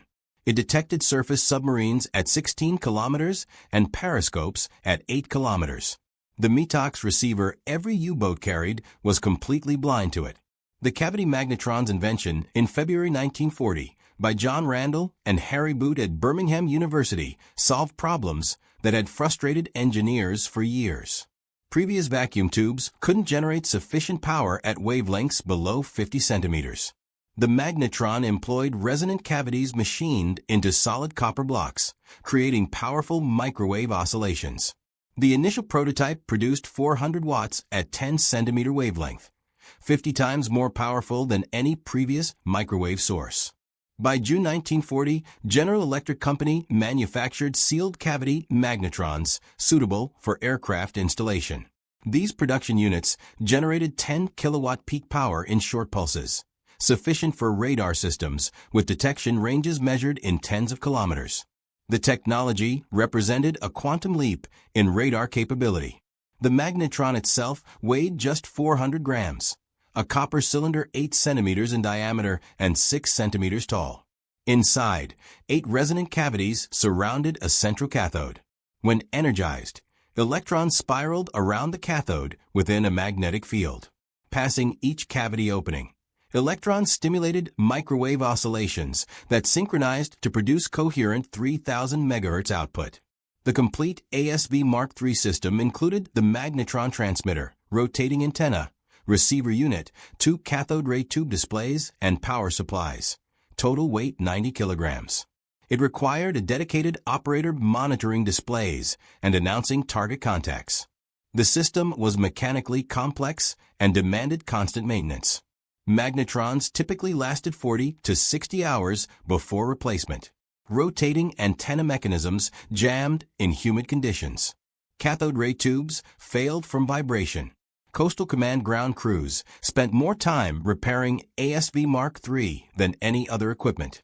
When operational, however, it transformed anti-submarine warfare completely.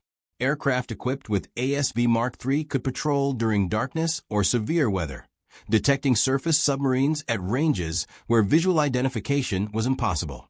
Submarines received no warning until aircraft approached within 1 kilometer. By then, escape was impossible. A surfaced submarine required 30 seconds to crash dive to safe depth.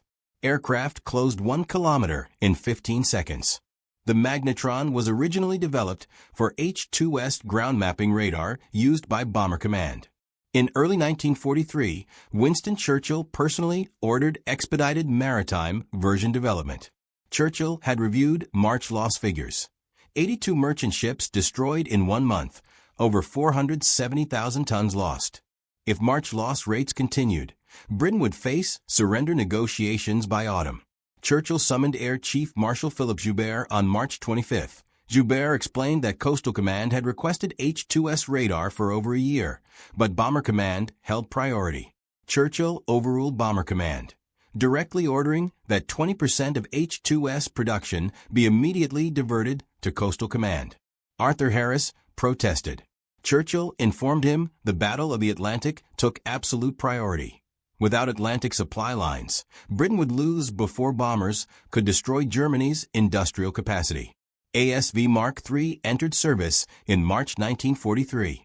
The first successful attack occurred March 22 when a 172 Squadron Wellington detected U-665 in the Bay of Biscay. The submarine's METOX gave no warning. The aircraft appeared at 300 meters and dropped 6 depth charges before the crew could react. U-665 survived but sustained such severe damage it had to abort and return to base. Over the following 6 weeks, ASV Mark III-equipped aircraft sank 11 U-boats and damaged 23 others. Almost none detected the radar before attack. METOX receivers remained silent.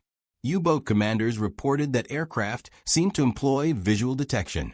There was no other explanation for finding surface boats at night.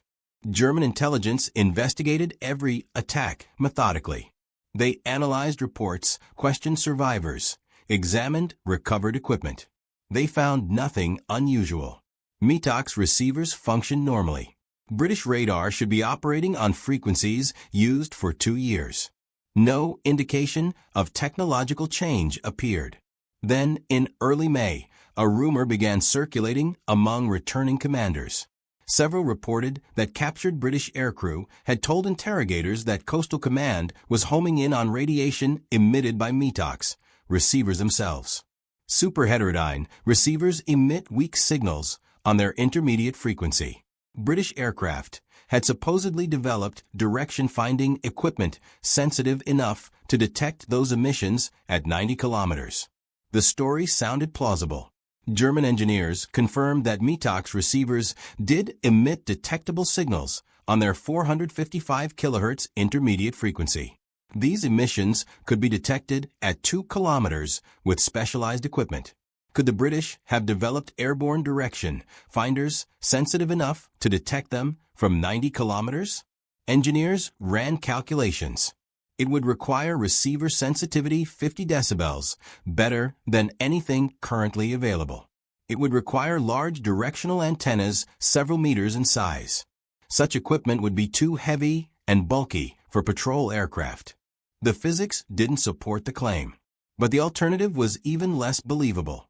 If the British weren't detecting METOX emissions, they must have developed completely new radar on frequencies METOX couldn't receive. That would mean wavelengths shorter than 60 centimeters. German research had concluded years ago that centimetric wavelengths were impractical. Power output too low, range too short, components too unreliable. British engineers must have reached identical conclusions. The intelligence staff faced an impossible choice: accept that the British had achieved a breakthrough German science deemed impossible, or accept that British aircraft were detecting METOX through methods German engineers considered impractical.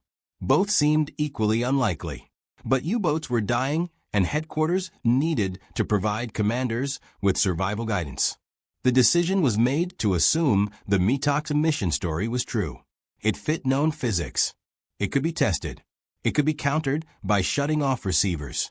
The alternative, centimetric radar, was too disturbing. If the British really had operational centimetric radar, it meant German radar research was years behind, meaning technology assessments guiding military planning were fundamentally wrong. That was too large a shift to make based on speculation. On August 13, 1943, Admiral Dönitz issued an emergency order. All U-boats at sea were to shut off METOX receivers immediately. Better to operate without radar warning than to broadcast position to every British plane within 100 kilometers. What Dönitz didn't know: the METOX emission story was deliberate disinformation. A captured British pilot had been briefed before every patrol on what to say if captured. British intelligence knew aircrew would be interrogated about radar systems. They prepared a cover story specifically designed to protect the ASV Mark III secret. The deception worked perfectly. German intelligence verified that METOX emissions were technically detectable. They never suspected the real answer was radar operating on frequencies their receivers couldn't detect. The cruel irony: shutting off METOX made submarines more vulnerable. The old 1.5-meter ASV Mark I was still used on many British aircraft. METOX could detect that system. With receivers shut off, U-boats were blind to both old and new radar. The August order to disable METOX increased losses instead of reducing them. By late May 1943, the pattern was unmistakable. Convoy ONS-5 had been attacked by over 40 U-boats. 13 merchant ships were sunk, but 6 submarines were destroyed and 7 more damaged so badly they had to abort. That was 15% of the attacking force. In previous battles, Germans typically lost 1 or 2 boats while sinking 15 to 20 merchants. The ratio had reversed. Convoy SC-128 in mid-May was worse. 17 U-boats attacked. They sank no merchant ships. 5 submarines were destroyed. 4 more were damaged. The escorts achieved perfect defense while inflicting devastating losses. It had never happened before in the entire Battle of the Atlantic. Convoy SC-130 at the end of May was the breaking point. Admiral Donit's son Peter was serving as watch officer on U-954, part of the Wolfpack assigned to attack the convoy. On May 19th, U-954 was detected by a British escort frigate and sunk with depth charges. There were no survivors. Peter Donitz was 21 years old. When news reached Donitz, he ordered immediate review of all operations. The staff presented statistics. In May alone, 41 U-boats had been lost, 25% of the operational submarine force. Another 37 boats were damaged, some out of service for months. In exchange for those staggering losses, submarines had sunk only 58 Allied merchant ships, just 34 in the Atlantic. The mathematics were devastating. German shipyards could eventually replace lost submarines, but they couldn't replace experienced crews. Most commanders killed in May were combat veterans with multiple successful patrols. Their knowledge, instincts, ability to read situations, and make split-second decisions couldn't be replaced by fresh academy graduates. The U-boat force was losing its institutional memory, its tactical expertise, its ability to fight effectively. On May 24, 1943, Donitz made the hardest decision of his career. He sent a signal to all U-boats in the Atlantic. Withdraw from convoy routes immediately, return to base, suspend all offensive operations until further notice. The Battle of the Atlantic was over. Germany had lost. In his war diary, Donitz wrote, "We are at present facing the greatest crisis in submarine warfare. The enemy has rendered fighting impossible through use of location devices and is causing us heavy losses." He didn't know what those devices were. He didn't know how they worked. He didn't know how to counter them. All he knew was that submarines couldn't operate effectively anymore.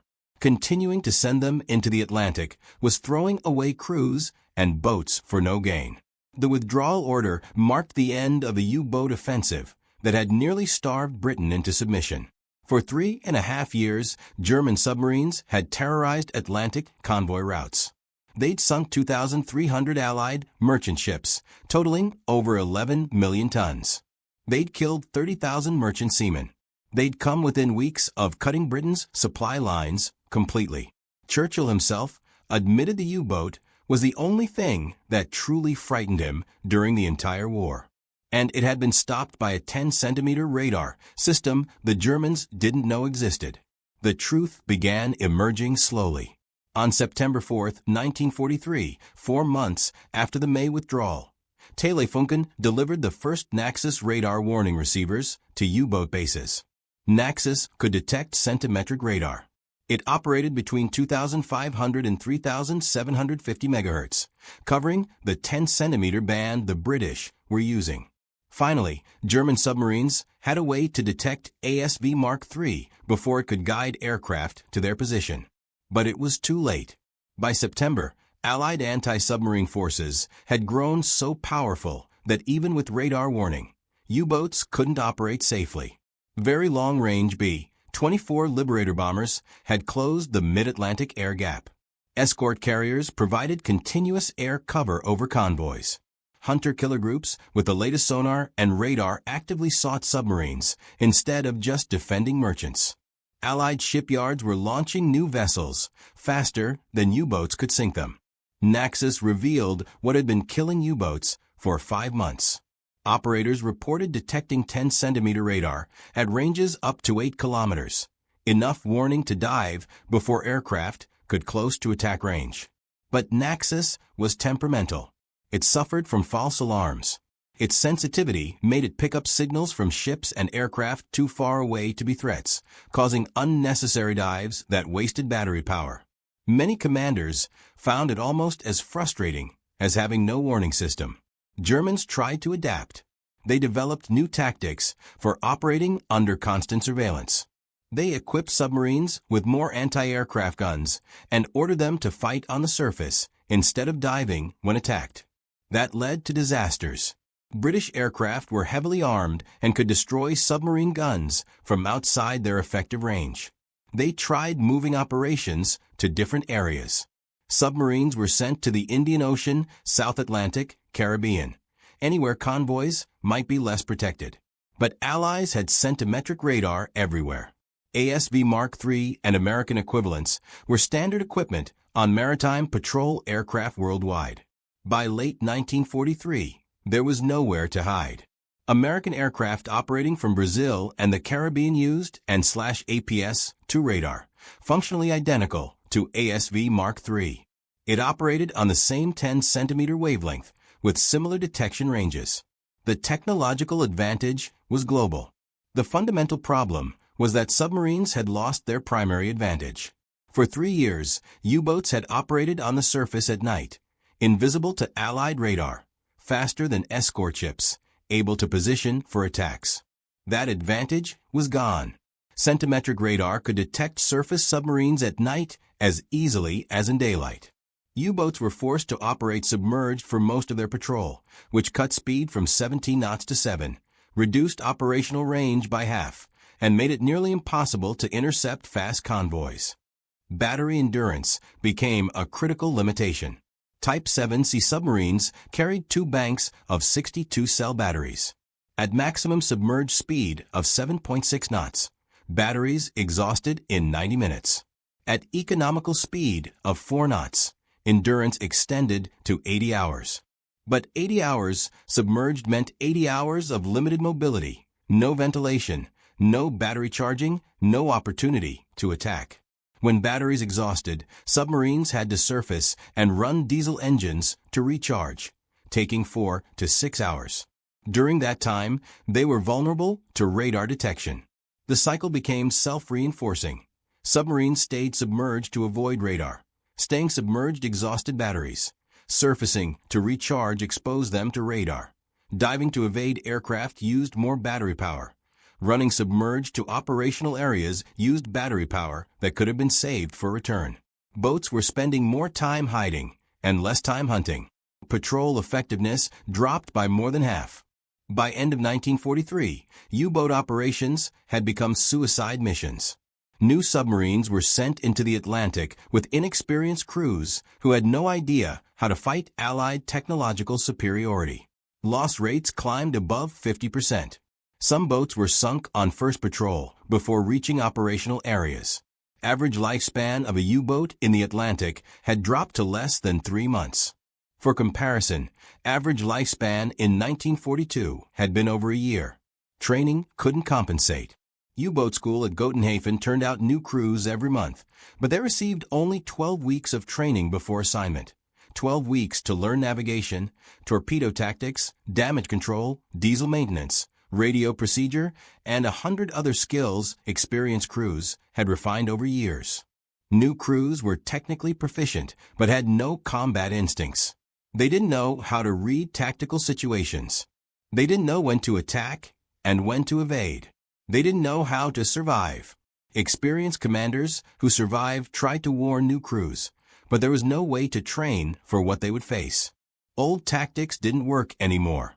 Doctrine developed through years of successful operations was obsolete.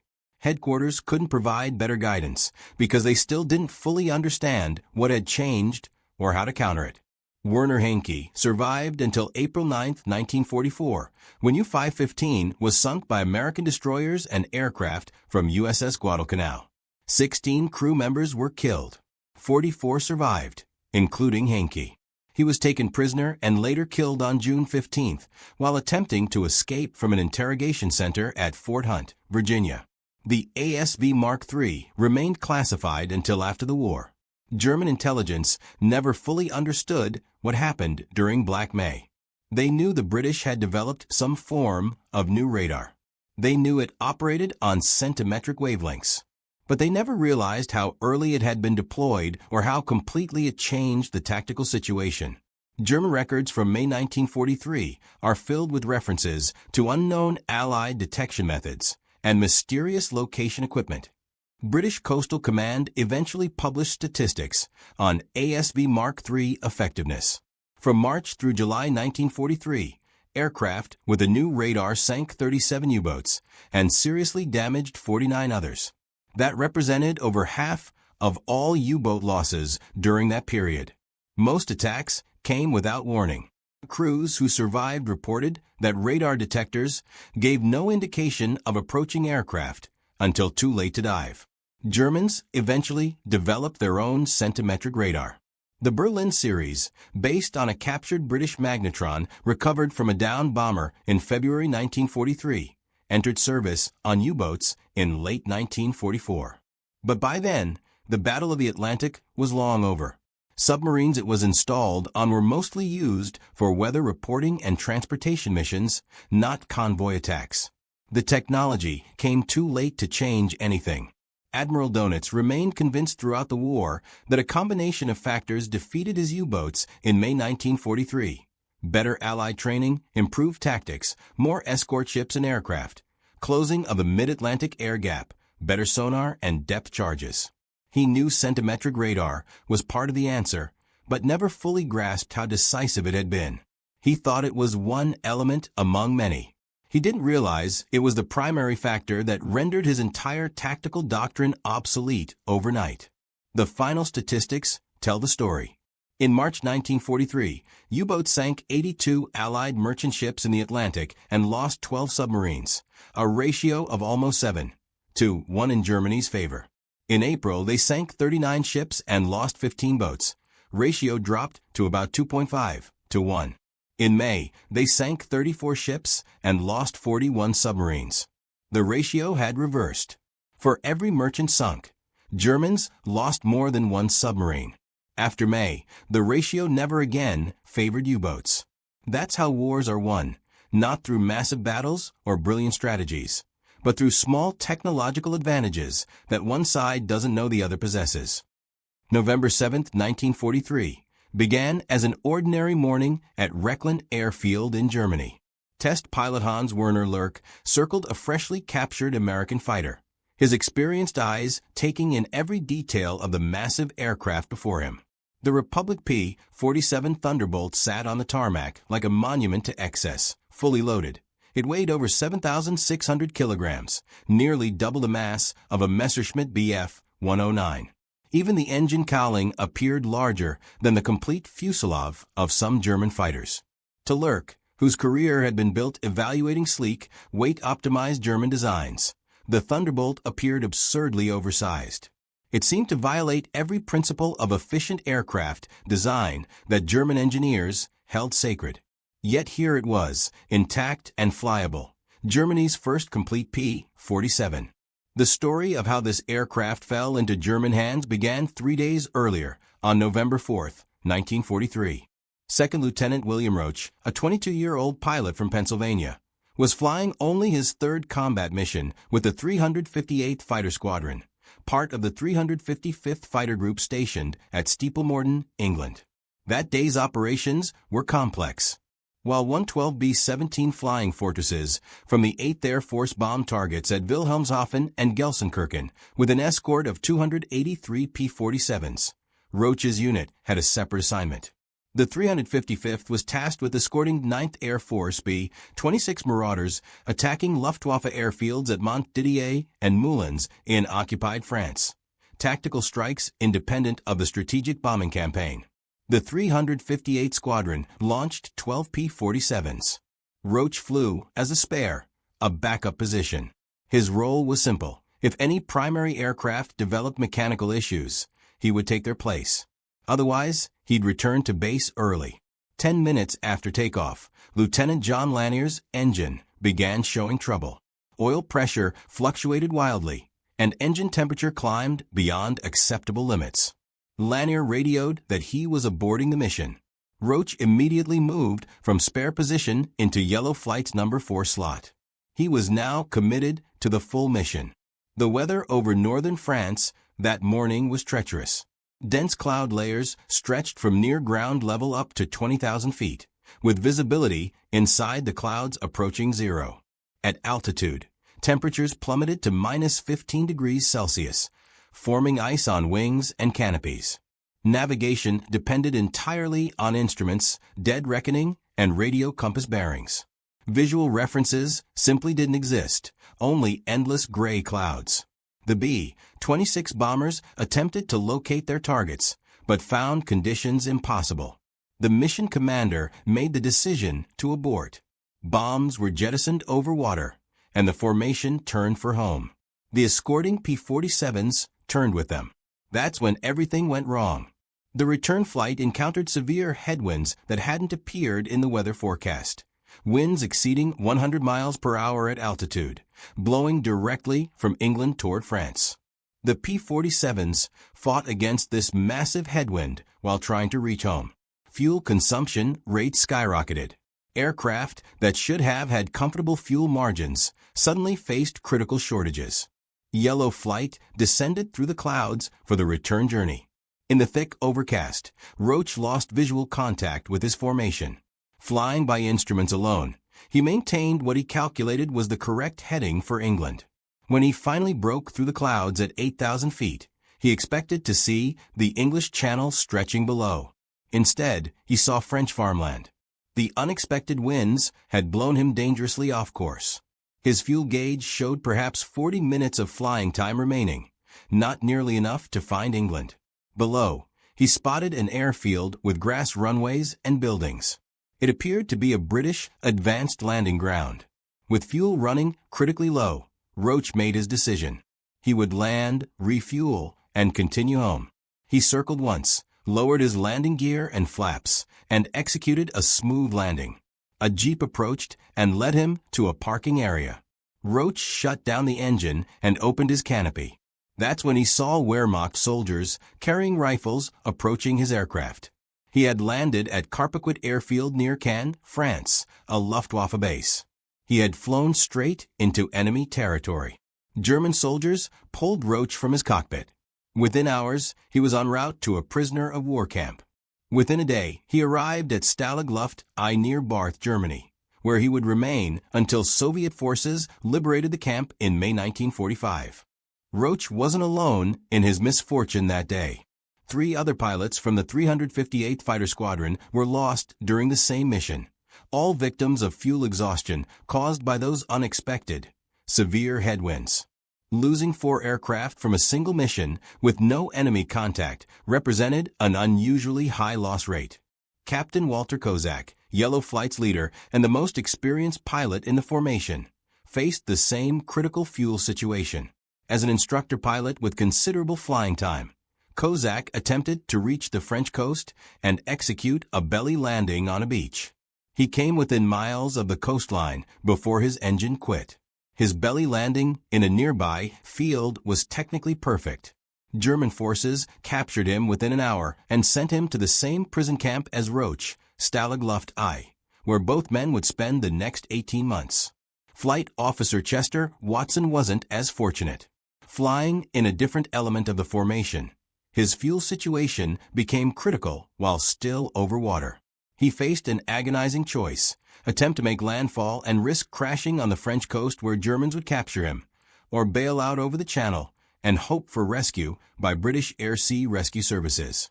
Watson chose to bail out over the English Channel, approximately 10 miles from the English coast. The water temperature in November measured 9 degrees Celsius. Survival time in water that cold was less than an hour, even with proper equipment. Watson was never found. He was declared killed in action. His body never recovered. Lieutenant Jack Wirtz was the only Yellow Flight pilot besides Roach who made it back to England, but barely. Wirtz flew on fumes for the final 30 miles. His fuel gauges showed empty. The engine was running on whatever fuel remained in the lines. He crossed the English coast and spotted Hastings ahead. There was an airfield there. He called the tower and declared an emergency. There was no time for a normal traffic pattern. He came straight in, gear down, praying the engine wouldn't quit before touchdown. The Pratt & Whitney R-2800 coughed and sputtered on final approach. Wirtz was at 200 feet when the engine died completely. The propeller windmilled uselessly. The P-47 became a 7,000-kilogram glider. Wirtz held the nose up, maintained airspeed, and stretched the glide. He cleared the airfield boundary fence by 3 meters. The Thunderbolt touched down hard on the grass runway, bounced once, and rolled out safely. Ground crews found the fuel tanks completely empty. Not a drop remained. Wirtz had extracted every possible mile from that fuel load. The squadron's mission report that evening listed 4 aircraft lost, 2 pilots captured, 1 killed, 1 aircraft damaged in emergency landing. All losses were attributed to fuel exhaustion from unexpected headwinds. No enemy contact, no combat damage, just weather and navigation errors that transformed a routine mission into disaster. For the Luftwaffe, Roach's capture represented extraordinary luck. They had been fighting P-47s for months, but had never captured one intact and flyable. German pilots had shot down dozens of Thunderbolts, but crashed aircraft were typically too damaged for meaningful evaluation. Burned wreckage revealed little about actual construction methods. This capture was different. The aircraft was perfect, engine undamaged, structure intact, systems complete. Even the fuel tanks and ammunition remained in place, though empty. The captured Thunderbolt, serial number 42 to 22,490, nicknamed Snafu, with squadron code Waifu, remained at Carpaquet for 2 days. Luftwaffe ground crews photographed every detail and documented all markings. They painted over the American stars with German crosses and painted the nose cowl in yellow, the standard Luftwaffe marking for captured aircraft, warning anti-aircraft gunners not to shoot. The Thunderbolt was then flown to Rechlin, Germany's primary aircraft test and evaluation center. Rechlin, officially Erprobungsstelle Rechlin, had been testing German prototypes and captured Allied aircraft since 1926. By 1943, approximately 4,000 personnel worked at the facility, evaluating every aspect of aircraft performance, structure, and systems. The P-47 evaluation began immediately. German engineers had been fighting Thunderbolts over France and Germany for months. The aircraft looked ungainly, flew like trucks at low altitude, and turned like cargo planes. But they kept returning with battle damage that should have been fatal. Pilots who should have been killed by flak or cannon fire returned to base with holes in their wings, fuselages riddled with bullets, damaged engines, yet still flying. And there were always more of them. Every week, American formations grew larger. Every week, more Thunderbolts appeared. German engineers needed to understand why these American aircraft were so difficult to destroy. The answer lay in the details of this captured Thunderbolt. Hauptmann Hans Werner Lurk was Rechlin's senior test pilot. By 1943, he had flown over 100 different aircraft types, including multiple captured Allied fighters. He was methodical, experienced, and highly skilled. On his first walk-around of the Thunderbolt, Lurk immediately noticed the size. German fighters were compact. The Bf-109's cockpit was so tight that tall pilots couldn't fly it comfortably. The Thunderbolt's cockpit was enormous. A pilot could stretch, adjust position, even stand halfway up if needed. Lurk started the Pratt & Whitney R-2800 engine, 18 cylinders in 2 rows air-cooled, displacing 46 liters. The radial engine fired with a deep rumble that shook the entire aircraft. German fighters used inline liquid-cooled engines that ran smooth and refined. This radial sounded crude, almost agricultural, but it ran perfectly. Temperature stable, oil pressure correct, no vibration. Lurk taxied to the runway. The Thunderbolt felt heavy, sluggish. He advanced the throttle and began his takeoff run. The aircraft needed nearly 500 meters of runway. German fighters needed half that distance. Once airborne, Lurk climbed to test altitude. Below 15,000 feet, the Thunderbolt felt exactly as German pilots had reported. Heavy, poor turn rate, mediocre acceleration. Every maneuver required planning. There was no instinctive flying, just brute force physics. But above 20,000 feet, something changed. The turbocharger engaged fully. Power increased dramatically. The engine that seemed crude at low altitude suddenly became efficient and strong. Lurk pushed the throttle forward and felt genuine acceleration. He rolled into a dive. The Thunderbolt dove faster than any fighter he'd flown. The heavy airframe that seemed like a liability became an advantage, building speed quickly and holding it through the dive. He pulled out and climbed vertically. The Thunderbolt maintained energy through the climb. Above 25,000 feet, roll rate was excellent. Controls that felt mushy low down became crisp and responsive. Lurk flew for 40 minutes, testing every maneuver. When he landed, his initial assessment was clear. The Thunderbolt was built differently. Everything about it contradicted German engineering principles. But it worked. And understanding why it worked would reveal something important about American strategy. Over the next several days, German engineers at Rechlin conducted the most thorough evaluation of an American fighter they had ever performed. Every system was examined. Every component was measured. Every design decision was analyzed. The evaluation team included structural engineers, propulsion specialists, armament experts, and aerodynamics analysts. They worked methodically through the aircraft from nose to tail. The first revelation came from examining the structure. German aircraft were masterpieces of weight optimization. Every component was engineered to minimum weight while maintaining adequate strength. Messerschmitt and Focke-Wulf engineers calculated stress loads with extreme precision. They used the thinnest aluminum that could handle expected forces. They spaced structural members as widely as possible while maintaining rigidity. They eliminated every unnecessary gram. The result was light, efficient, fast, and agile aircraft. The Thunderbolt represented the opposite philosophy. The fuselage structure used aluminum sheet metal nearly 2 millimeters thick, where German practice used 1 millimeter or less. Longerons, the main structural members running the length of the fuselage, were built from channel sections 5 millimeters thick. German longerons typically measured 3 millimeters. The former's, circular frames giving the fuselage its shape, were spaced 30 centimeters apart. German practice spaced them 50 to 60 centimeters apart to save weight. German engineers calculated that the Thunderbolt's fuselage was overbuilt by a factor of nearly 2 to 1. The structure could withstand load factors of 15G before failure. Fighter requirements specified 8G capability. The fuselage weighed approximately 1,200 kilograms, more than necessary by German engineering standards. The wing structure showed the same pattern. The main wing spars looked like they belonged on a medium bomber. Each spar was an extruded aluminum I-beam over 10 centimeters tall and 8 centimeters wide with 4 millimeters thick webs. German wing spars were typically half that size. The wing ribs were stamped from thick aluminum sheet and heavily reinforced. German ribs were made as thin and light as possible, just strong enough to hold shape and transfer loads. Engineers ran structural calculations on the wing.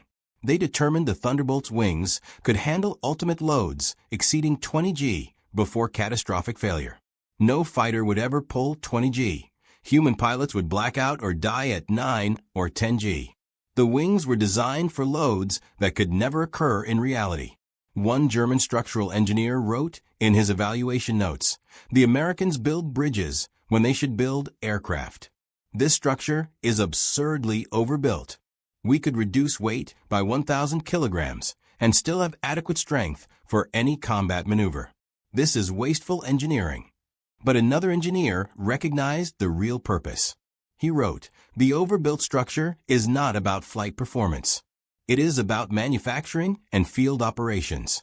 With this much excess strength, manufacturing tolerances can be much wider. Less skilled workers can build components. If rivets are not perfect, the structure compensates."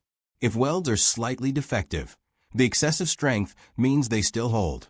Battle damage that would catastrophically fail our lightweight structures is survivable here. The Americans are not designing for maximum performance. They are designing for mass production by unskilled labor and battlefield survival. That insight explained much of what German pilots had reported from combat. Thunderbolts returning to base with battle damage that should have been fatal. Wings with dozens of holes still generating lift. Fuselages riddled with cannon fire still maintaining structural integrity. The overbuilt design meant damage had to be extraordinarily severe before causing catastrophic failure. The empty weight specification showed this clearly. The Thunderbolt weighed 4,490 kilograms empty. For comparison, a Messerschmitt Bf 109G weighed 2,700 kilograms empty. A Focke-Wulf FW190A weighed 3,200 kilograms empty. The Thunderbolt was 65% heavier than a 109 and 40% heavier than a 190. That weight penalty directly impacted climb rate, turn rate, and acceleration, but it provided massive structural margins that kept pilots alive. The second discovery came from the engine. The Pratt & Whitney R2800 radial engine weighed over 1,000 kilograms by itself. German engineers preferred inline liquid-cooled engines because they were more aerodynamic and efficient. Radial engines were considered old technology. German engineers ran the captured engine on a test stand at full power for extended periods. They deliberately damaged it to test durability. They removed spark plugs from 3 cylinders. The engine kept running with reduced power. They punctured the oil cooler, oil pressure dropped, but the engine continued operating. They shot bullets through 6 cylinders. The engine ran rough but didn't seize. A German inline engine with its liquid cooling system would fail immediately from coolant loss. Radiator damage meant engine failure within minutes. The Thunderbolt's radial engine could lose multiple cylinders, suffer oil system damage, take battle damage that would destroy any German fighter, and still bring the pilot home. It wasn't about performance. It was about survival. The third discovery was the armament philosophy. 8.50 caliber Browning M2 machine guns, 4 in each wing. Total ammunition capacity, 3,400 rounds, 425 rounds per gun. That was nearly 20 seconds of continuous fire. German fighters typically carried enough ammunition for 5 seconds of firing time. American doctrine wasn't about precision, it was about volume. German pilots trained for years learning deflection shooting and gun sight discipline. American pilots received months of training and learned combat tactics in the field. So Americans compensated with ammunition. Miss the first burst? Fire again. Keep shooting until something hits. 8 machine guns were far easier to manufacture than cannons. The ammunition was simpler, cheaper, produced in enormous quantities. The entire system was designed for mass production and minimal training requirements, not engineering excellence. Every system in the Thunderbolt prioritized industrial efficiency over technical perfection. It was heavier, simpler, tougher, easier to build, easier to maintain, easier to fly, easier to repair. It wasn't the best possible fighter. It was the fighter that could be produced by the millions and flown by pilots with minimal training. The Thunderbolt was test-flown multiple times at Rechlin over several weeks. Each flight revealed the same pattern. American engineering focused on production capacity, not aircraft performance. German engineers documented everything. Detailed reports described the structure, systems, performance characteristics, and combat implications. The reports reached senior Luftwaffe leadership. Some officers understood the implications. Others dismissed them. German aircraft were technically superior. German pilots were better trained. Quality would triumph over quantity. But combat results told a different story. After testing at Rechlin was complete, the captured Thunderbolt, now coded T9 plus FK in German markings, was transferred to a special Luftwaffe unit called Circus Rosarius. The official designation was 2. Staffel/Versuchsverband Oberbefehlshaber der Luftwaffe. It was commanded by Hauptmann Theodor Rosarius. Zircus Rosarius had one mission: demonstrate captured Allied aircraft to frontline Luftwaffe units. The unit toured German air bases across occupied Europe, showing German pilots what enemy aircraft looked like up close, explaining their characteristics, strengths, and weaknesses. German pilots could examine the aircraft, sit in cockpits, and watch demonstration flights. Rosarius flew the Thunderbolt to bases in Germany, Austria, and France through early 1944. German pilots crowded around the big American fighter, surprised by its size and weight. Rosarius explained what Rechlin had learned. The Thunderbolt was slow to turn below 15,000 feet, attack from below in a climbing turn to get inside its radius. But above 20,000 feet, don't turn with it. Use speed. Diving attacks. Hit-and-run tactics. Never assume battle damage will bring it down. Keep shooting until you see structural failure. Many German pilots looked skeptical. The Thunderbolt seemed so heavy, so awkward. How much threat could it really be? They were experienced. They had been fighting for years. They knew air combat. What could this American machine teach them? Then German pilots started dying at increasing rates. In January 1944, American Thunderbolt production reached industrial scales Germany couldn't match. Republic Aviation's original plant in Farmingdale, Long Island, New York, covered over 1 million square feet of factory space, employing 23,000 workers in 3 shifts. The facility produced approximately 200 P-47s per month, one complete aircraft every 3.6 hours around the clock. The Evansville, Indiana plant opened in September 1943, added another 100 aircraft per month from over 1.2 million square feet of factory space, with 18,000 workers.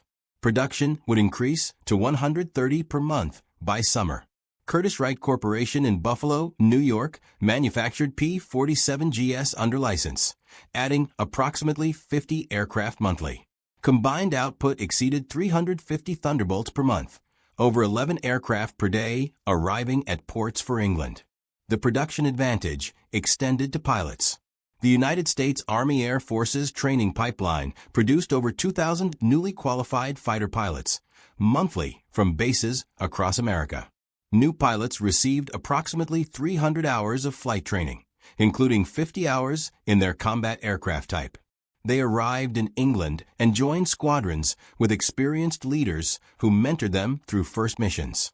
If they survived initial combat, skills improved rapidly through careful instruction. German pilot training had collapsed. Fuel shortages limited flying time. Aircraft shortages meant training on obsolete types. Instructor shortages meant inexperienced teachers. New German pilots arrived at combat units with less than 100 hours total time, sometimes as few as 10 hours in their assigned aircraft. They faced American pilots with 3 times the training and often months of combat experience. German pilot losses exceeded replacement rates. Veterans died. New pilots died on first missions. Squadron strength decreased despite new aircraft from factories. By January 1944, American Thunderbolt pilots had 9 months of combat experience. They had learned what worked. They stopped trying to turn with German fighters at low altitude. Instead, they climbed to 30,000 feet before entering German airspace. When they spotted enemy aircraft below, they dove from above, building speed to over 650 kilometers per hour. They fired bursts from 8 guns, then zoomed back to altitude before German fighters could respond. The 8 machine guns proved brutally effective. American pilots didn't need perfect aim. They pointed generally at the target and held the trigger. With 400 rounds per gun, they could afford to miss. The sheer volume of bullets created a killing zone 30 meters wide and 100 meters long. The .50 caliber Browning fired rounds weighing 43 grams at 890 meters per second. 8 guns firing together produced 34 kilograms of bullets per second. A 3-second burst put over 100 kilograms of metal into the target area. German pilots reported that Thunderbolt attacks felt like flying into walls of metal. Rounds didn't need to hit critical components. Multiple hits anywhere caused cumulative structural damage. Wing skins cracked from repeated impacts. Control surface hinges failed from stress. Engine cowlings shredded, affecting cooling. Fuel tanks leaked from near misses, rupturing seams. Cockpit impacts stunned pilots even when armor stopped penetration. The psychological impact was severe. German pilots, who had dominated air combat for years, suddenly felt vulnerable. The Thunderbolts attacked from above with overwhelming firepower. German pilots couldn't climb fast enough to meet them, couldn't turn tight enough to evade, couldn't damage them enough to bring them down. And there were always more of them. Shoot down one Thunderbolt and two more appeared. The endless American numbers wore down German morale as effectively as bullets wore down aircraft. Combat loss statistics told the story. In January 1944, 8th Air Force P-47 groups flew over 10,000 sorties. They claimed 114 enemy aircraft destroyed in air combat. They lost 38 Thunderbolts to all causes, including flak, mechanical failure, and combat. The kill ratio was 3-1 in favor of Americans. But more importantly, loss rates per sortie were microscopic. Less than 0.4% of sorties resulted in aircraft lost.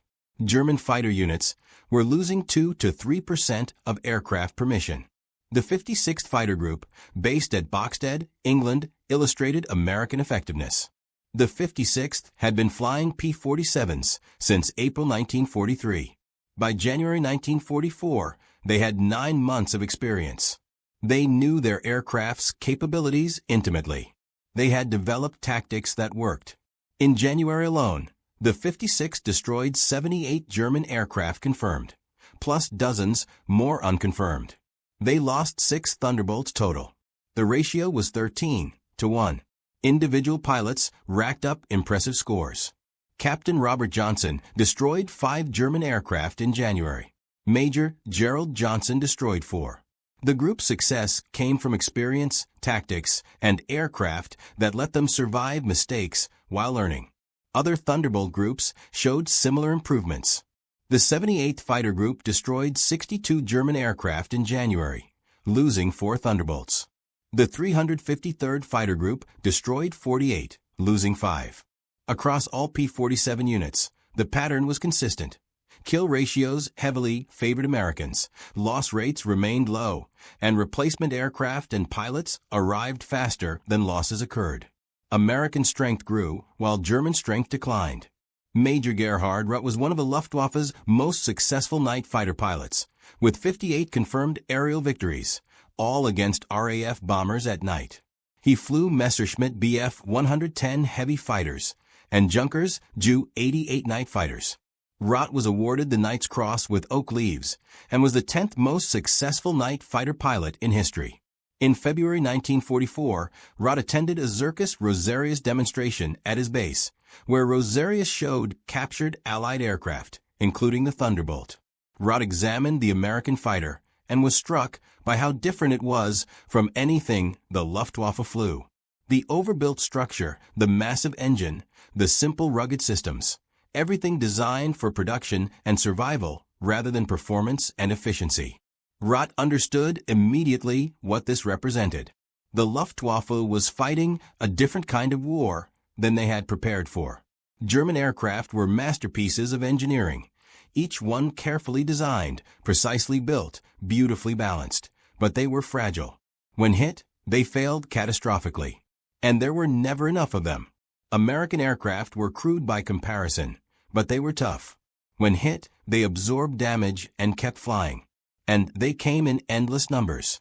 Rutt said to his fellow officers after the demonstration, "We can shoot down 10 of these and 20 more arrive the next day." That's the real problem, not the aircraft, but the production system behind them. German pilot losses accelerated through winter and spring 1944. In February, Luftwaffe fighter strength on the Western Front dropped 12% despite new aircraft from factories. March saw losses of 15%. April losses reached 17%. The problem wasn't aircraft production. Germany was building over 900 fighters monthly. The problem was pilots. Experienced pilots died faster than training schools could replace them. a newly trained German pilot with 200 hours of training and no combat experience, survived an average of 3 missions before being killed.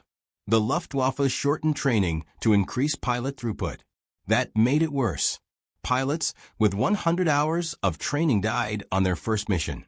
Americans had the opposite problem. They had too many trained pilots.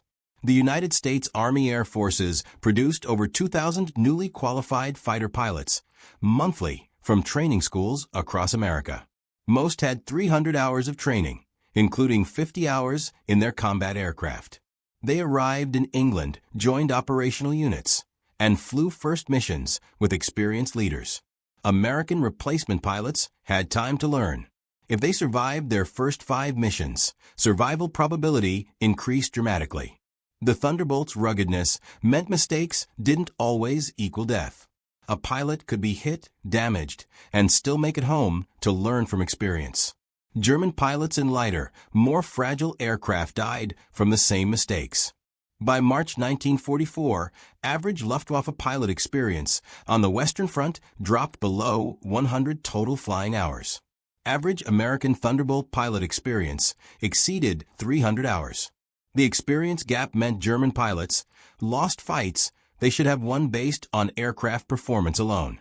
And the Thunderbolts kept coming in numbers Germany couldn't match. Every day, more arrived at English ports. Every week, new pilots joined squadrons. Every month, American strength increased, while German strength decreased. When Germans shot down a Thunderbolt, 2 more replaced it within days.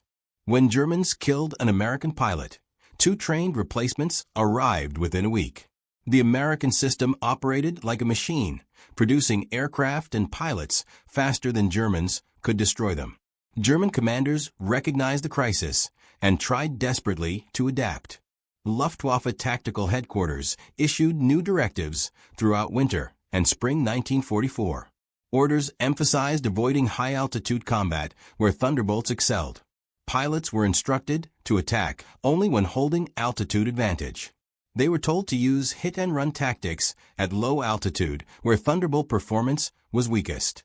They were ordered to disengage immediately if American fighters gained advantageous positions. The tactics made sense on paper. In practice, they failed repeatedly. The fundamental problem was that Thunderbolts didn't fight alone. They operated in formations of 16 to 48 aircraft with excellent radio communication and coordinated tactics. American flight leaders positioned their formations deliberately, usually at high altitude with sun behind them. They controlled the engagement geometry. German pilots, trying to follow their new tactical directives, found themselves forced into disadvantageous positions repeatedly. If German fighters climbed to gain altitude over American formations, the Thunderbolts dove away, building speed Germans couldn't match, then climbed back to altitude farther away. If Germans tried attacking from below at low altitude, they had to climb through the altitude band where Thunderbolts were fastest and most maneuverable. If Germans tried refusing combat entirely, American fighters escorted bombers unopposed to bomb German cities and factories. The Luftwaffe couldn't win by fighting and couldn't afford not to fight. Individual German pilots developed personal tactics that sometimes worked. Some became expert at identifying isolated American stragglers and attacking before the formation could respond.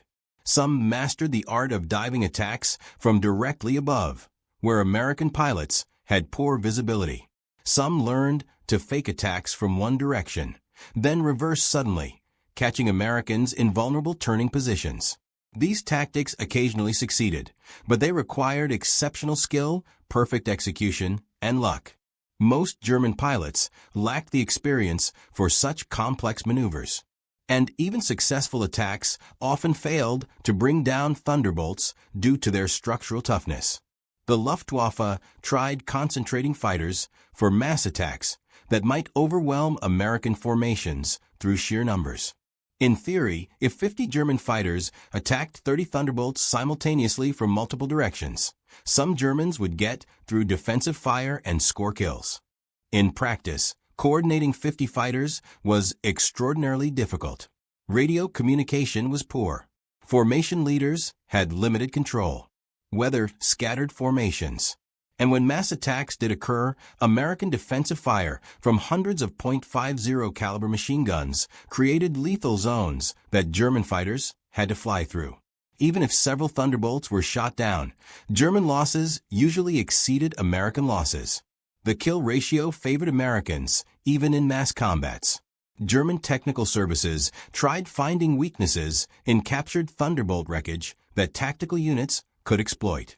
Engineers examined every crash P-47 they recovered. They measured armor thickness and angles. They mapped vulnerable components. They identified areas where battle damage had caused failures. Reports went to frontline units detailing attack recommendations. Aim for the oil cooler under the engine. Target the control linkages in the tail section. Fire at the wing root where control cables ran. Hit the turbocharger ducting that wrapped around the fuselage. Some pilots followed these recommendations and achieved kills, but most attacks still failed to bring down Thunderbolts, even when hitting supposedly vulnerable areas.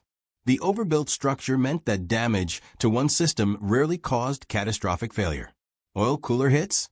The radial engine kept running despite oil loss. Control linkages damaged?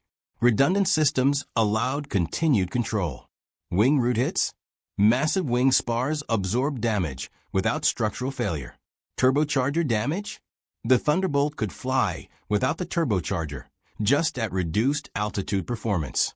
The captured Thunderbolt at Rechlin and later with Zirkus Rosarius provided German pilots and engineers extensive knowledge of the aircraft's characteristics, construction, and capabilities. That knowledge helped to some degree. German pilots who had examined the aircraft up close and understood its systems were more effective in combat against it.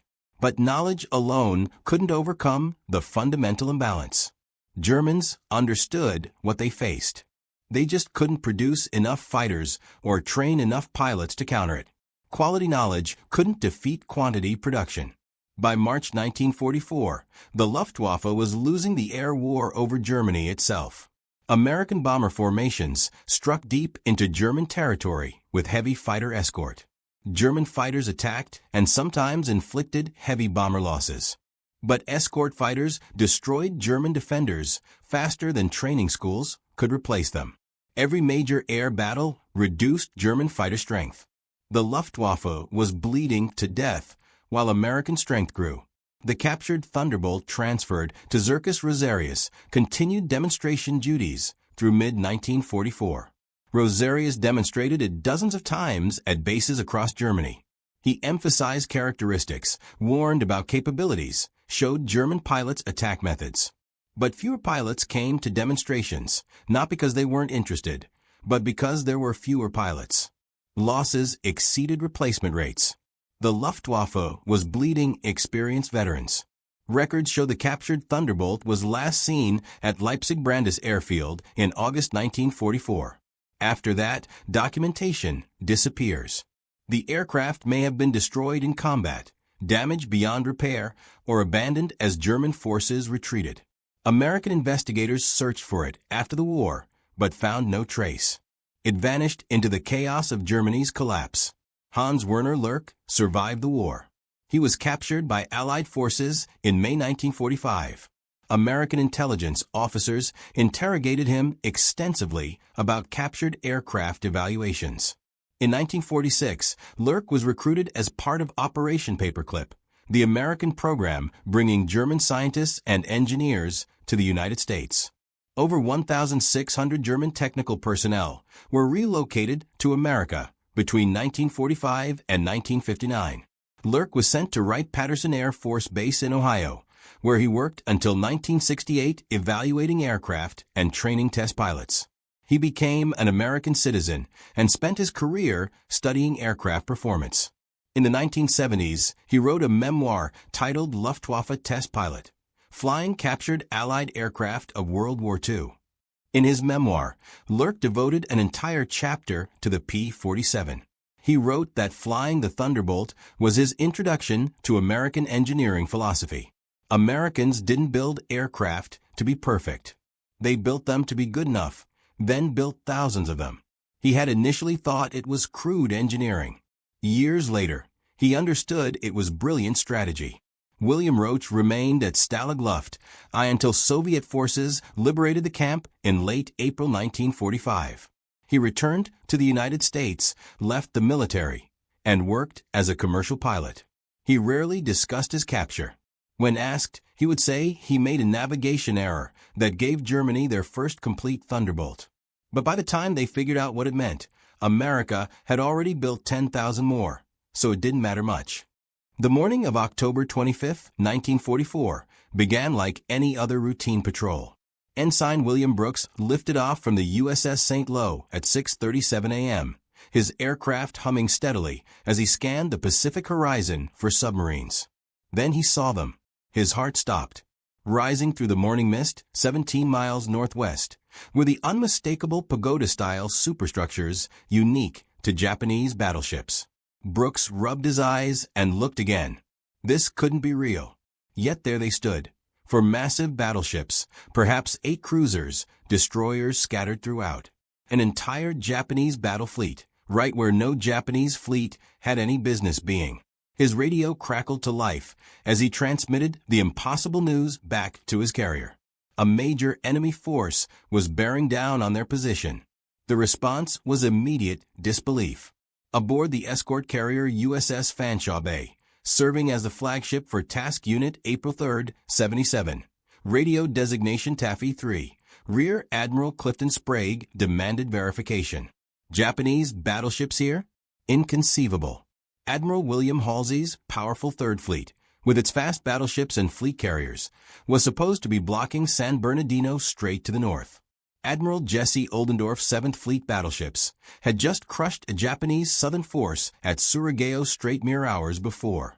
Taffy 3's position, 60 miles east of Samar Island, was considered safe territory. They were launching routine ground support missions for troops fighting on Leyte, hunting submarines. This was supposed to be easy duty, a milk run. Brooks wasn't hallucinating. Slicing through the morning haze at 27 knots came Vice Admiral Takeo Kurita's center force, the most formidable surface fleet Japan had fielded since Midway. For battleships, Yamato, Nagato, Kongo, and Haruna. 6 heavy cruisers, Chikuma, Tone, Chokai, Kumano, Suzuya, and Haguro. 2 light cruisers, Yahagi and Noshiro. 11 destroyers. Combined displacement, over 200,000 tons. Leading this armada was Yamato herself, 72,000 tons, the largest battleship ever constructed. Her main battery mounted 9 18.1-inch guns, the biggest naval artillery pieces ever deployed at sea. Each could hurl a 3,200-pound shell over 25 miles. She carried more than 125 anti-aircraft guns. Her armor belt measured 16 inches thick. She was engineered to fight and destroy any vessel afloat. And she was steaming directly towards 6 escort carriers designed solely to combat submarines. Kurita's force had slipped through San Bernardino Strait in complete darkness at 3 a.m., undetected and unchallenged.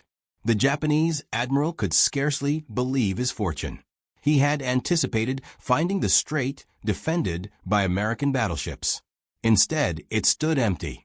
Halsey had taken the bait, racing northward with his entire force to engage Admiral Ozawa's decoy carriers, leaving the back entrance to Leyte Gulf completely unguarded. Now Kurita was closing on the invasion beaches, where 130,000 American soldiers relied on naval support for their survival.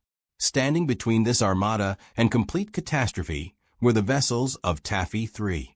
6 escort carriers, USS Fanshawe Bay, USS St. Lo, USS White Plains, USS Kalinin Bay, USS Kitcon Bay, and USS Gamber Bay. 3 Fletcher-class destroyers, USS Johnston, USS Hull, USS Heermann. For destroyer escorts, USS Samuel B. Roberts, USS Dennis, USS John C. Butler, USS Raymond. The carriers were Kaiser-built Casablanca-class vessels constructed in shipyards that normally produced cargo ships. They were converted merchant hulls with flight decks bolted on top. Top speed, 18 knots on a good day, roughly the speed of a loaded oil tanker. Their flight decks consisted of wooden planks over thin steel. Their hulls possessed no meaningful armor. Each mounted a single 5-inch gun for anti-aircraft defense. They were never intended to fight surface vessels.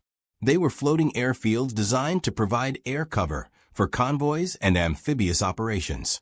Each carrier held approximately 30 aircraft, FM, 2 Wildcat fighters, and TBM Avenger torpedo bombers. Most were configured for ground support, armed with rockets, small bombs, depth charges. Perhaps a dozen torpedoes total among all 6 carriers' air groups, nowhere near enough to stop a battle fleet. The destroyers represented the carrier's only genuine protection. USS Johnston, USS Hull, and USS Heermann were Fletcher-class destroyers, 2,500 tons, 5 dual-purpose 5-inch guns, 10 torpedo tubes. They were fast, 38 knots at flank speed, but built for escort duty, not toe-to-toe slugging matches with battleships. Their armor measured in fractions of inches, barely sufficient to deflect splinters. The destroyer escorts were even smaller. USS Samuel B. Roberts, USS Dennis, USS John C. Butler, and USS Raymond were John C. Butler-class vessels, 1,700 tons, 2 5-inch guns, 3 torpedo tubes. They were submarine hunters that had never trained for surface combat. Their crews nicknamed them tin cans because their hulls were so thin that near misses from large-caliber shells could crush them from water pressure alone.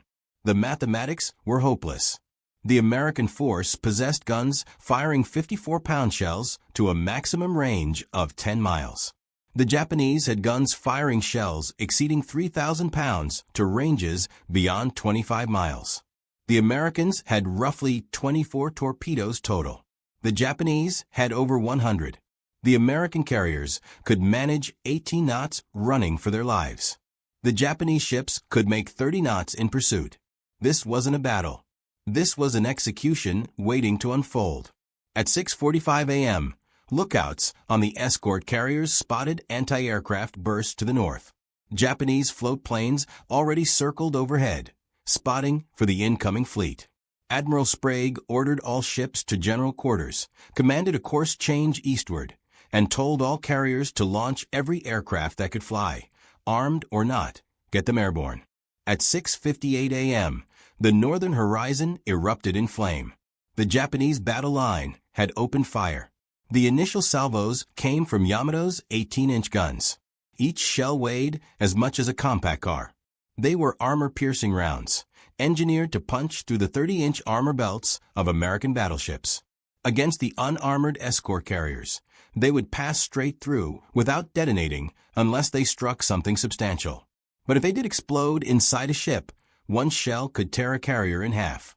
The Japanese vessels used colored dye markers in their shells: red from Yamato, yellow from Nagato, green from Haruna, blue from Congo.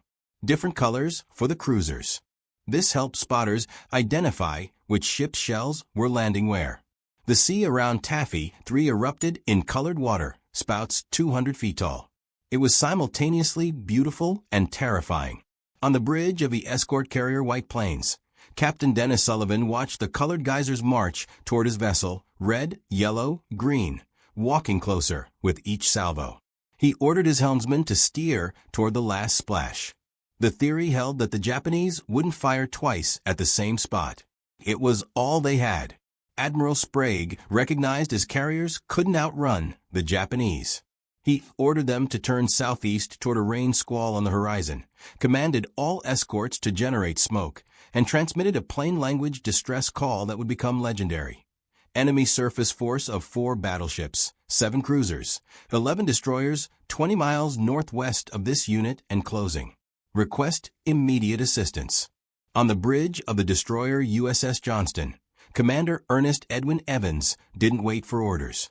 Evans was 36 years old, Cherokee and Creek from Pawnee, Oklahoma. He was among the first Native Americans to graduate from a naval academy, class of 1931, and the first to command a destroyer. When he commissioned Johnston a year earlier at Seattle, he had assembled his crew and declared, "This is going to be a fighting ship. I intend to go in harm's way, and anyone who doesn't want to come along had better get off, right now." Nobody disembarked. Now, without awaiting the order to attack, Evans commanded, "All ahead flank, full left rudder."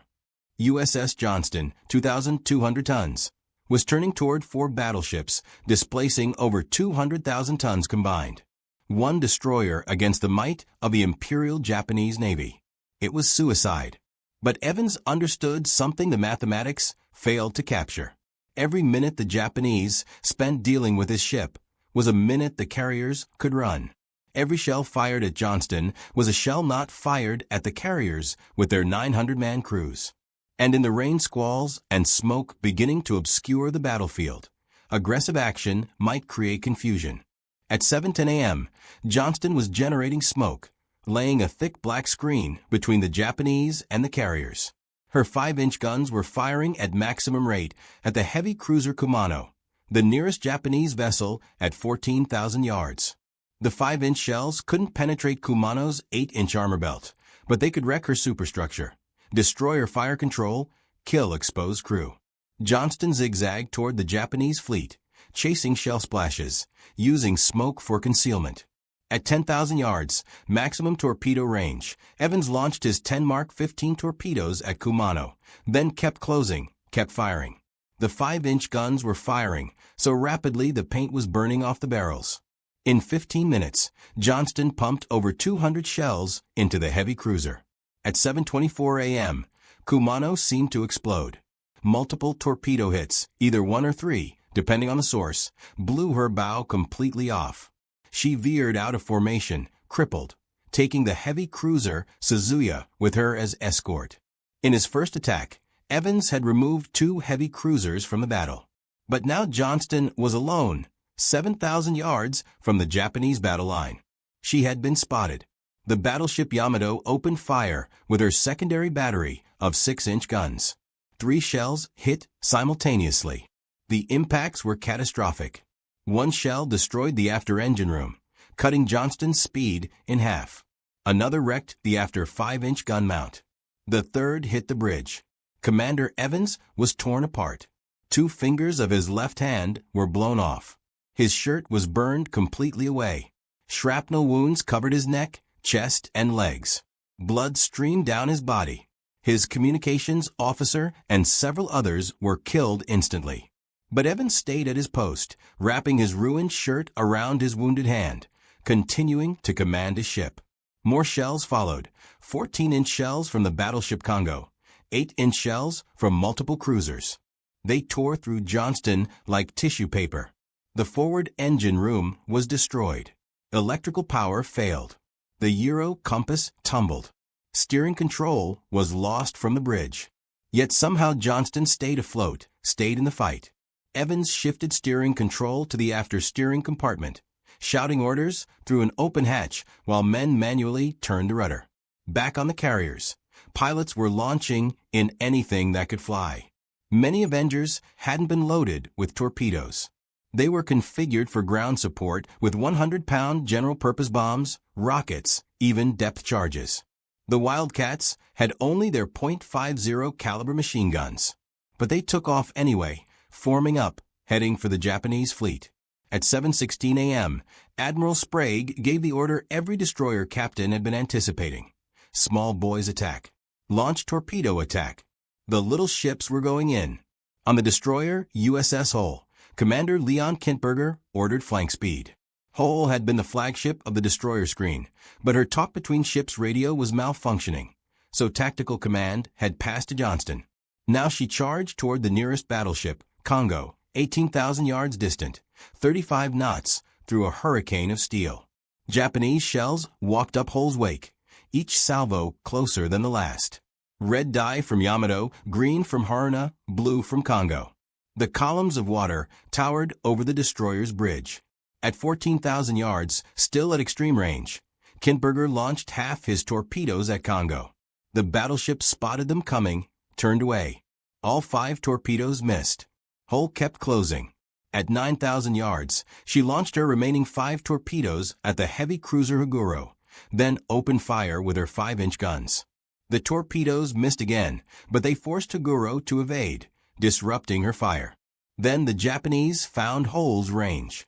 Multiple ships converged their fire on the destroyer. 16-inch shells from Yamato, 14-inch shells from Congo, 8-inch shells from Haguro and Tone. They literally tore Hull apart. Her port engine was destroyed. Her rudder jammed. Her guns were knocked out one by one. She was flooding from dozens of holes. In 40 minutes, she took over 40 hits from major caliber shells. But she had accomplished her mission. She had forced the Japanese to maneuver, disrupted their formation, bought precious minutes for the carriers to escape into a providential rain squall moving across the battlefield. The destroyer USS Herman, commanded by Commander Amos Hathaway, had started the battle on the disengaged side of the formation, the side away from the Japanese. Now she raced at flank speed through the American formation to get into the fight. Visibility was down to a few hundred yards in the smoke and rain. Herman nearly collided with the destroyer escort Samuel B. Roberts, backing emergency full to avoid her. Then she almost hit another vessel. It was controlled chaos. Ships maneuvering desperately in near-zero visibility. Herman emerged from the smoke screen to find herself facing 4 Japanese battleships in column. Kongo leading, then Haruna, then Nagato, then the mighty Yamato herself. Commander Hathaway didn't hesitate. He ordered his destroyers straight at them. At 10,000 yards, Hathaway launched 3 torpedoes at Kongo. The battleship evaded. At 4,400 yards, suicidally close to battleships that could obliterate his ship with a single salvo, Hathaway launched 3 more torpedoes at Haruna. The battleship emergency turned to avoid them. Then Herman fired her last torpedoes at Yamato. What happened next changed the battle. Yamato's lookouts spotted the torpedo wakes. Admiral Kurita, who had transferred his flag to Yamato after his original flagship was sunk by American submarines 2 days earlier, ordered the massive battleship to turn north to evade. But the torpedoes kept coming, and Yamato kept running. For 10 critical minutes, the most powerful battleship in the world, with the Japanese admiral aboard, was heading away from the battle. By the time Kurita got Yamato turned around, the engagement had transformed into a confused melee. Meanwhile, the destroyer escorts were attacking. On USS Samuel B. Roberts, Lieutenant Commander Robert Copeland had been listening to the radio chatter. He could hear the destroyers engaging, hear Admiral Sprague ordering torpedo attacks. Copeland was 34 years old, from Tacoma, Washington. His ship was built to hunt submarines, not fight battleships. But when the order came for the destroyer escorts to attack, Copeland grabbed the ship's intercom. Men, the enemy force is now bearing 085, distance 7 miles. We're going in. This will be a fight against overwhelming odds from which survival cannot be expected. We will do what damage we can. The crew of Samuel B. Roberts had been at general quarters since before dawn. They could see the colored shell splashes walking closer to the carriers. They could hear the rumble of heavy guns that sounded like freight trains passing overhead. They knew what Copeland was telling them. They were going to die, but they were going to die fighting. Copeland ordered all-ahead flank. The destroyer escort's engines, designed for 24 knots, were pushed past their limits. Chief Engineer Lieutenant Robert Trowbridge somehow coaxed 28 knots out of them. The entire ship vibrated like it would shake apart. The deck plates flexed. The engine screamed. But Samuel B. Roberts charged toward the Japanese fleet. At 4,000 yards from the heavy cruiser Chokai, impossibly close range, Roberts launched her 3 Mark 15 torpedoes. Then she opened fire with her 2 5-inch guns. The first salvo missed. The second hit, then another, and another. The little destroyer escort was pumping armor-piercing shells into a heavy cruiser at point-blank range. The Japanese returned fire. 8-inch shells from Chokai, 14-inch shells from Kongo. But at such close range, the Japanese ships couldn't depress their guns enough to hit the tiny destroyer escort. Shells passed overhead or punched through the ship without exploding. In gun mount 52 aft on Samuel B. Roberts, gunner's mate 3rd Class Paul Henry Carr was performing miracles. Carr was 20 years old, from Chakotah, Oklahoma. His gun crew was firing 6 rounds per minute, twice the designed rate. Each 54-pound shell had to be manually loaded, manually rammed. The gun was so hot that shells were starting to cook off from the heat. The compressed air system that cleared powder gases from the breech had failed. But Carr's crew kept loading, kept firing. At 8:15 a.m., the battle had devolved into total chaos. Rain squalls and smoke had reduced visibility to hundreds of yards in some places. Ships appeared and disappeared like ghosts. Japanese ships were firing at each other in the confusion. American destroyers were weaving between shell splashes, darting in to fire their 5-inch guns, then disappearing back into the smoke. Admiral Kurita was confused.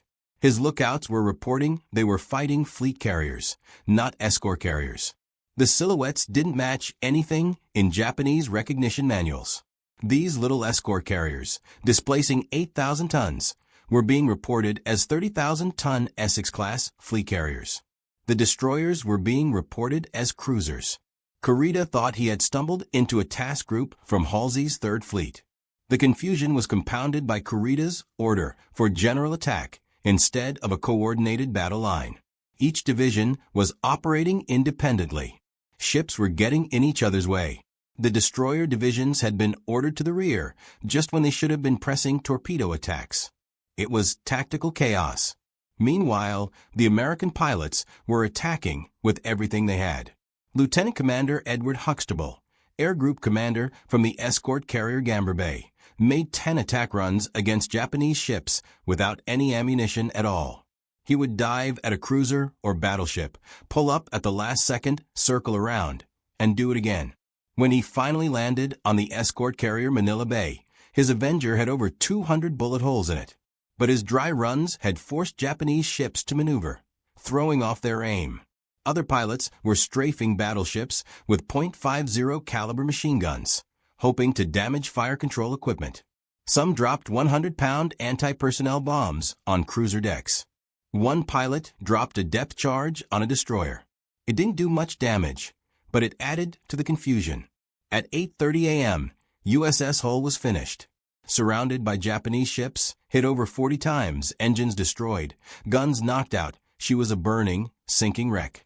Commander Kintberger gave the order to abandon ship. Hull rolled over and sank at 8:55 a.m. Of her crew of 339, only 86 survived. 253 men died with their ship. At 8:42 a.m., Samuel B. Roberts took 3 8-inch shells in rapid succession. One tore a hole 40 feet long in her port side at the waterline. Another destroyed what was left of her engine power. The third was a direct hit on gun mount 52. The explosion was catastrophic. Most of Gunner's mate Carr's 10-man crew was killed instantly.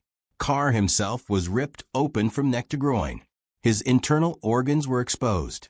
He was dying, would be dead in minutes, but he was still conscious.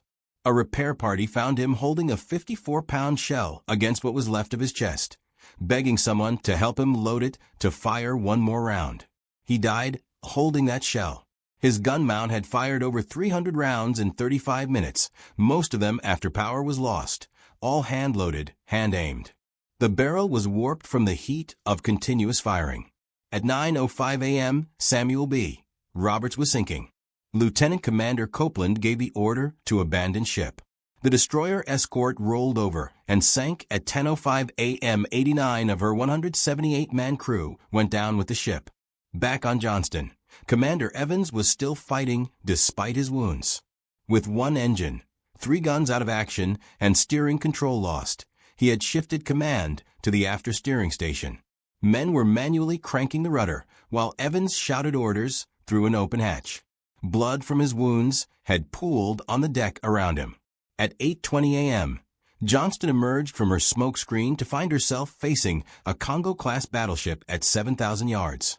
Without hesitation, Evans ordered his remaining guns to open fire.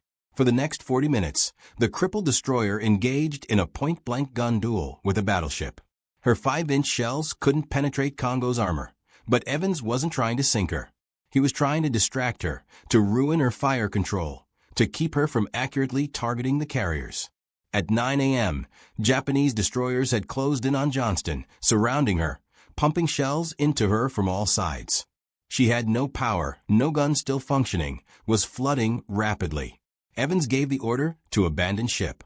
He was last seen on the fantail helping wounded sailors into life rafts. still giving orders despite his wounds. His body was never found. As Johnston sank at 9:10 a.m., something extraordinary happened. The Japanese destroyer Yukikaze was passing close by. Her captain ordered his crew to stand at attention and salute the sinking American destroyer. Even the enemy recognized courage when they saw it. The escort carrier Gamber Bay was in trouble. She had been taking hits for over an hour, shells from Yamato, from Chikuma, from multiple other ships. She was the rearmost carrier, the closest to the pursuing Japanese. An 8-inch shell from Chikuma had penetrated to her engine room. She was losing speed, falling behind the others. At 9:07 a.m., Gamber Bay capsized to port and sank.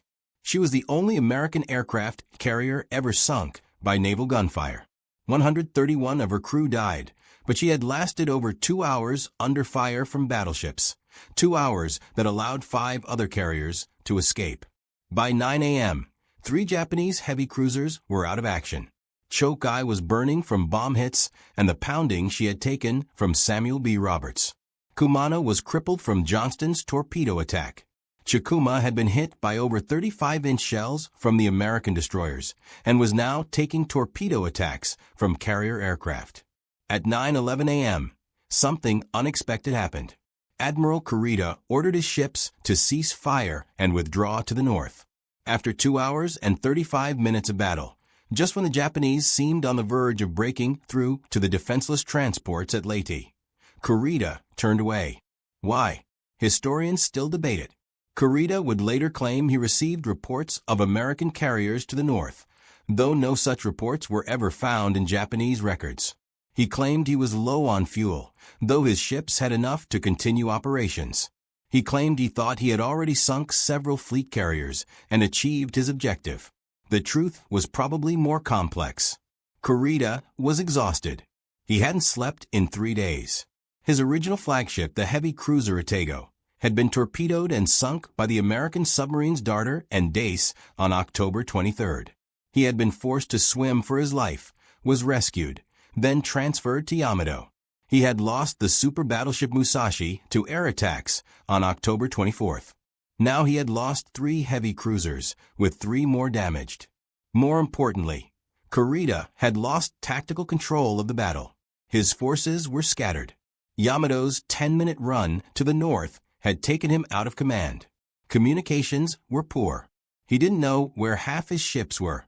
American air attacks were intensifying. Every few minutes, more planes appeared, forcing his ships to maneuver, disrupting their formations. And there was the psychological factor. The Americans weren't acting like a defeated force. Destroyers don't charge battleships unless they're screening something important. Carriers don't turn toward the enemy unless they have support coming. The sheer aggression of the American attack, the willingness to die rather than run, created an illusion that Kurita was facing the vanguard of a larger force, not a handful of escorts making a last stand. At 9:25 a.m., it was over. The Japanese were withdrawing. The survivors of Taffy 3 watched the pagoda masts disappear into the northern horizon, unable to believe they were still alive. They had faced a force with 10 times their firepower and somehow survived. But the cost had been terrible. USS Johnston was gone with 141 dead, including Commander Evans. USS Hull was gone with 253 dead. USS Samuel B. Roberts was gone with 89 dead. USS Gamber Bay was gone with 131 dead. Hundreds more were wounded. The survivors from the sunken ships faced a new ordeal. They would spend 50 hours in shark-infested waters before being rescued. Many had been wounded in the battle. Some died waiting for rescue. Men went mad from thirst and drank seawater. Sharks took others. The men from Samuel B. Roberts tied themselves together in groups so they wouldn't drift apart.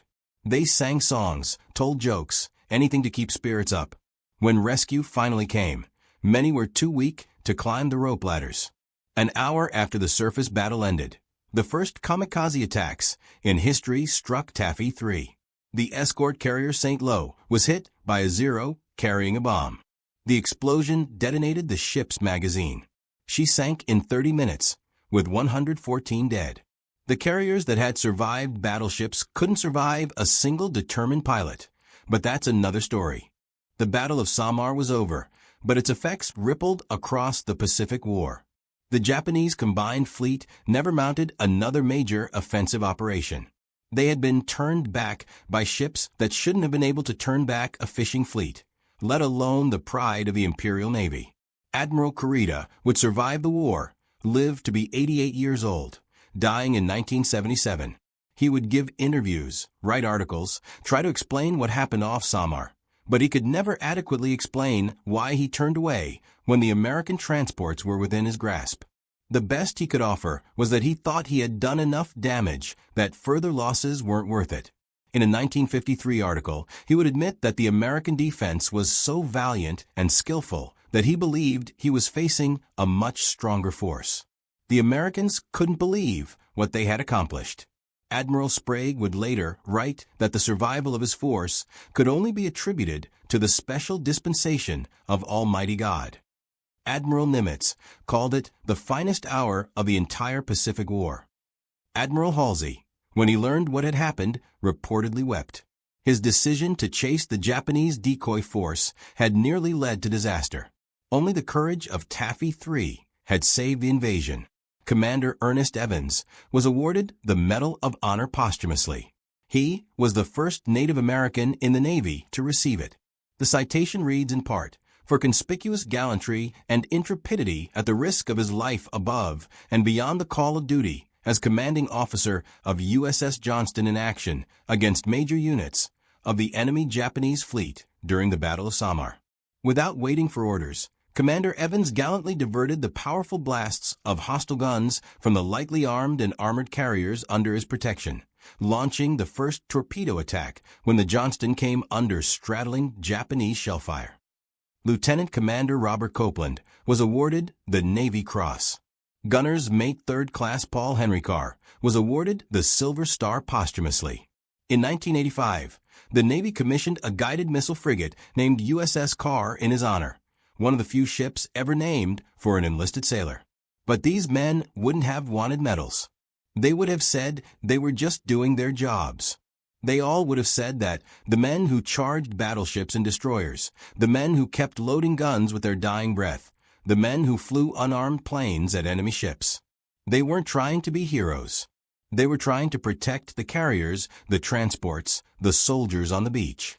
They were doing what the moment demanded, what their shipmates needed, what their country required. The Japanese had called them tin cans as an insult. These weren't real warships, just cheap escorts with thin armor and small guns. The Americans had embraced the term. Tin can sailors, they called themselves with pride. And those tin cans had hearts of iron. When faced with annihilation, they didn't run, they attacked. And in attacking, in choosing death over dishonor, they achieved immortality. The statistics tell part of the story. 3 destroyers and 4 destroyer escorts against 4 battleships, 6 heavy cruisers, 2 light cruisers, and 11 destroyers. The Americans were outnumbered 3-1 in ships, 10-1 in tonnage, 20-1 in firepower. They should have been annihilated in minutes. Instead, they fought for 2.5 hours, sank 3 heavy cruisers, damaged 3 more, and turned back the most powerful surface force Japan had assembled since Midway. But statistics don't measure courage. They don't quantify determination. They can't calculate the power of men who know they're going to die, but attack anyway. The tin cans of Taffy III proved that sometimes, against all odds, against all logic, against all reasonable expectation, courage is enough. There's a memorial now at Fort Rosecrans National Cemetery in San Diego. A simple granite stone listing 3 ships, USS Johnston, USS Hull, USS Samuel B. Roberts. Most people who pass it don't know what those names mean, don't know that on October 25, 1944, those ships charged into certain death and somehow saved an army. Every year on October 25th, a few old men used to gather there, survivors of Taffy III. They would read the names of the dead, tell the old stories, remember. There aren't many left now. The last survivor of Samuel B. Roberts, Aidard Lenore, died in March 2022 at age 97. Time has done what Japanese shells couldn't. But the story lives on. In November 2019, the research vessel Petrel, funded by Microsoft co-founder Paul Allen's estate, found wreckage from one of the destroyers at 21,180 feet. Using a remotely operated vehicle, they captured haunting images of gun mounts, torpedo tubes, and the ship's bell. In March 2021, it was positively identified as USS Johnston through her hull number 557 visible on the wreckage. At that time, she was the deepest shipwreck ever discovered. She's broken in half where she was hit by 18-inch shells from Yamato, split at frame 130, where the massive shell detonated. Her forward section lies upright, her 5-inch gun mount still trained outboard as if ready to engage. Her bridge structure is gone, destroyed in the battle, taking Commander Evans's last stand with it. But her guns still point outward, defiant to the end, eternal sentinels in the darkness. In June 2022, explorer Victor Vescovo and his team aboard the research vessel Pressure Drop found USS Samuel B. Roberts at 22,621 feet, breaking Johnston's record as the deepest shipwreck ever found. The images were remarkable. Her guns, too, are still pointed toward the enemy, frozen in their last moments of battle. The torpedo tubes are empty, their lethal cargo expended in that desperate charge. You can see where the massive hole was blown in her side, where the 8-inch shells tore through her engine room. But she sits upright, proud, still ready to fight, still defending the carriers she died to protect. The destroyer escort that fought like a battleship, forever on watch in the dark Pacific depths. Finding these wrecks was more than archaeology. For the families of the men who died, it was closure. They finally knew where their loved ones rested. For the Navy, it was validation of a legendary story. The wrecks showed the damage described in survivor accounts, proved the intensity of the battle. For historians, it was confirmation of details long debated. And for all of us, it was a reminder that the ocean floor is a vast cemetery filled with the vessels and men who gave everything for their country. USS Hull has never been found. She lies somewhere in 20,000 feet of water off Samar, her exact location unknown. But her story, like those of Johnston and Roberts, will never be forgotten, not as long as there are sailors in the United States Navy who remember what courage means. The destroyer USS Heermann survived the battle, the only destroyer of Taffy III to do so. Despite taking major damage, she was repaired and went on to serve through the rest of the war. She earned the Presidential Unit Citation, the Navy Unit Commendation, and 5 battle stars. In 1961, she was transferred to Argentina and served as Air A Almirante Brown until 1982. The last of the tin cans that faced down battleships finally retired after 4 decades of service. The escort carriers all survived except Gamber Bay and St. Lo, but they bore the scars. Kalinin Bay took 15 hits. White Plains was straddled so many times her plates were sprung from near misses. Fanshawe Bay had shells pass completely through her. They were patched up, sent back into service, continued operating until war's end. Ships that were never meant to see combat had stood up to battleships and lived. Taffy III was awarded the Presidential Unit Citation. The citation reads in part, "For extraordinary heroism in action against powerful units of the Japanese fleet during the Battle of Samar." The gallant ships of Task Unit April 3rd, 77 waged battle fiercely against the superior speed and firepower of the advancing enemy. 2 of the unit's valiant destroyers and 1 destroyer escort charged the battleships point-blank, and expending their last torpedoes in desperate defense of the entire group, went down under the enemy's heavy shells. The courageous determination and the superb teamwork of the officers and men who fought the embarked planes and who manned the ships of Task Unit April 3rd, 77 were instrumental in effecting the retirement of a hostile force threatening our Leyte invasion operations, and were in keeping with the highest traditions of the United States Naval Service. But that's military language, formal and proper. The real story is simpler. When faced with impossible odds, ordinary sailors became extraordinary. When ordered to buy time with their lives, they bought it. When the moment demanded heroes, they became heroes, not because they wanted glory, but because that's what needed to be done. The Japanese perspective on the battle reveals how completely the American attack disrupted their plans. Vice Admiral Matomagaki, commanding the battleship division that included Yamato, wrote in his diary that the spirit of all-out attack at short range was lacking in the Japanese force. They had superior firepower, but couldn't coordinate it. Captain Toshio Abe of the heavy cruiser tone later admitted they were completely confused by the American tactics. "We thought we were fighting fleet carriers and cruisers," he said. "The destroyers attacked so aggressively we assumed they must be screening capital ships." Japanese communications during the battle show their confusion. Radio intercepts revealed Japanese lookouts, reporting they were engaging Task Force 38, Halsey's main carrier force. They reported sinking Essex-class carriers, Baltimore-class cruisers. They couldn't comprehend that these tiny ships would attack so ferociously unless they were protecting something vital. The aggression itself became a weapon, creating an illusion of strength that didn't exist. Vice Admiral Kurita's Chief of Staff, Rear Admiral Tomiji Koyanagi, later wrote that the American destroyer attacks were so determined and pressed home so vigorously that they created an impression of a much larger force. The smokescreens, the constant air attacks, the torpedoes coming from multiple directions, it all combined to create chaos in the Japanese command structure. No heed was taken of order or coordination, Koyanagi admitted. Each unit operated independently, which dispersed our overwhelming advantage in firepower. The Japanese also suffered from a critical intelligence failure. Their recognition manuals didn't include the Casablanca-class escort carriers. These were new ships mass-produced in American shipyards, something the Japanese couldn't conceive of. How could the Americans build carriers so quickly? They must be fleet carriers, the Japanese officers reasoned. No navy would defend 8,000-ton merchant conversions so desperately. The very desperation of the American defense convinced the Japanese they were facing something important. There was also the human factor. Admiral Kurita had been at sea for 5 days. He had been swimming for his life when American submarines sank his flagship. He had watched the super battleship Musashi, pride of the Imperial Navy, sink under American air attacks. He had lost sleep, lost ships, lost confidence. When faced with an enemy that wouldn't retreat, that kept attacking despite overwhelming odds, something in him broke. The Americans were supposed to run. They always ran from superior forces.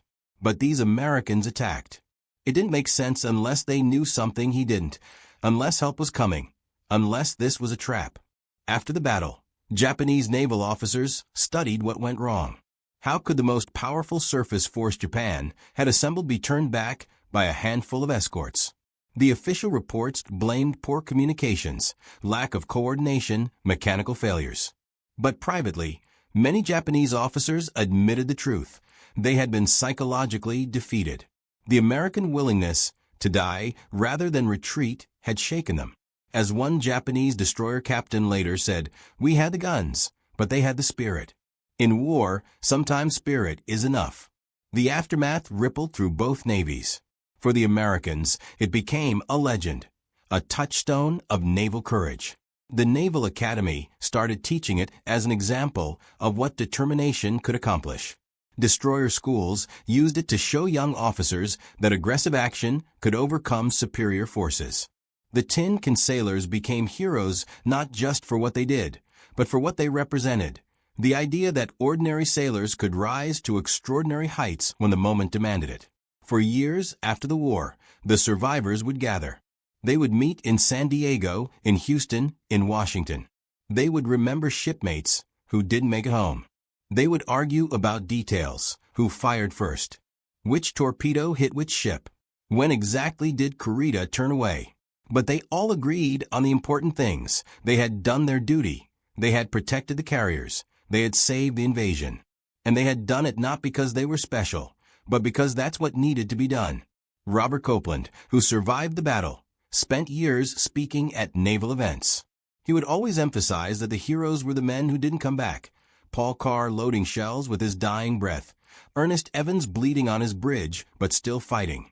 The nameless sailors who stayed at their posts as their ship sank. They were the real heroes, Copeland would say. The rest of us just did our jobs. The battle also changed naval doctrine. It proved that aggressive action by smaller forces could disrupt larger ones. It showed the importance of initiative at the tactical level. It demonstrated that technology and firepower weren't everything, that human factors like courage, determination, and leadership could be decisive.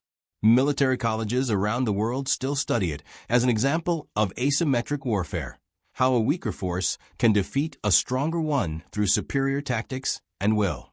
The Battle of Samar also highlighted the importance of air power. Even though the escort carriers' planes weren't properly armed for ship attack, their constant harassment helped drive off the Japanese fleet. It showed that carriers, even small ones, had become the dominant force in naval warfare. After Samar, no one could argue that battleships still ruled the seas. The age of the carrier had truly arrived. Years later, a Japanese officer who survived the battle was asked about the American destroyers. He shook his head in wonder. They fought like battleships. We couldn't believe such small ships would attack us. They came through their own smoke, firing everything they had. They wouldn't stop. Even when we had them surrounded, they kept fighting. We had to respect such courage. In all my years in the Imperial Navy, I never saw anything like it. That's the real lesson of the Battle of Samar. Not that David can beat Goliath, though sometimes he can. Not that courage can overcome overwhelming odds, though sometimes it does. The lesson is that ordinary people, faced with extraordinary circumstances, can choose to be heroes, can choose to charge when retreat makes sense, can choose to die on their feet rather than live on their knees. The Japanese had every advantage except one. They were fighting Americans who wouldn't quit. Tin can sailors who knew they were going to die and attacked anyway. Men like Paul Carr, who kept firing after he should have been dead. Men like Ernest Evans, who turned a destroyer into a battleship through sheer will. Men like Robert Copeland, who told his crew the truth and then led them into legend. Men like Amos Hathaway, who charged 4 battleships with 1 destroyer and forced the mighty Yamato to run. In the end, that made all the difference. 3 destroyers and 4 destroyer escorts against the pride of the Imperial Japanese Navy. The Tin Cans won. If you found this story as compelling as we did, please take a moment to like this video. These forgotten heroes deserve to be remembered. Subscribe to hear more untold stories from World War II. Each one matters. Each one teaches us something about courage, about sacrifice, about what ordinary people can do when history demands heroes. Leave a comment telling us where you're watching from. From Manila to Memphis, from Tokyo to Toronto, from Sydney to San Diego. We're united in remembering those who gave everything when everything was at stake. Thank you for watching. Thank you for remembering the Tin Can sailors who charged into hell and somehow saved an army. As 1943 drew to a close, intelligence analysts within the Imperial Japanese Army's General Staff Second Bureau finalized a report that would later be recognized as one of history's most disastrous miscalculations. Their December assessment projected the United States Navy's end-of-month strength at roughly 13,070 commissioned officers alongside 296,000 enlisted sailors. These figures emerged from methodical scrutiny of America's peacetime naval infrastructure, observable recruitment trends, and documented training capabilities. Japanese reconnaissance had achieved remarkable precision tracking American shipyard activity. Intelligence officers maintained accurate counts of carrier construction schedules, destroyer commissioning dates, and submarine production pipelines. Their analysts understood the hardware dimension of American naval expansion with impressive clarity. Yet they remained catastrophically blind to a far more critical variable: the sheer number of human beings actually crewing those vessels. Reality painted a starkly different picture.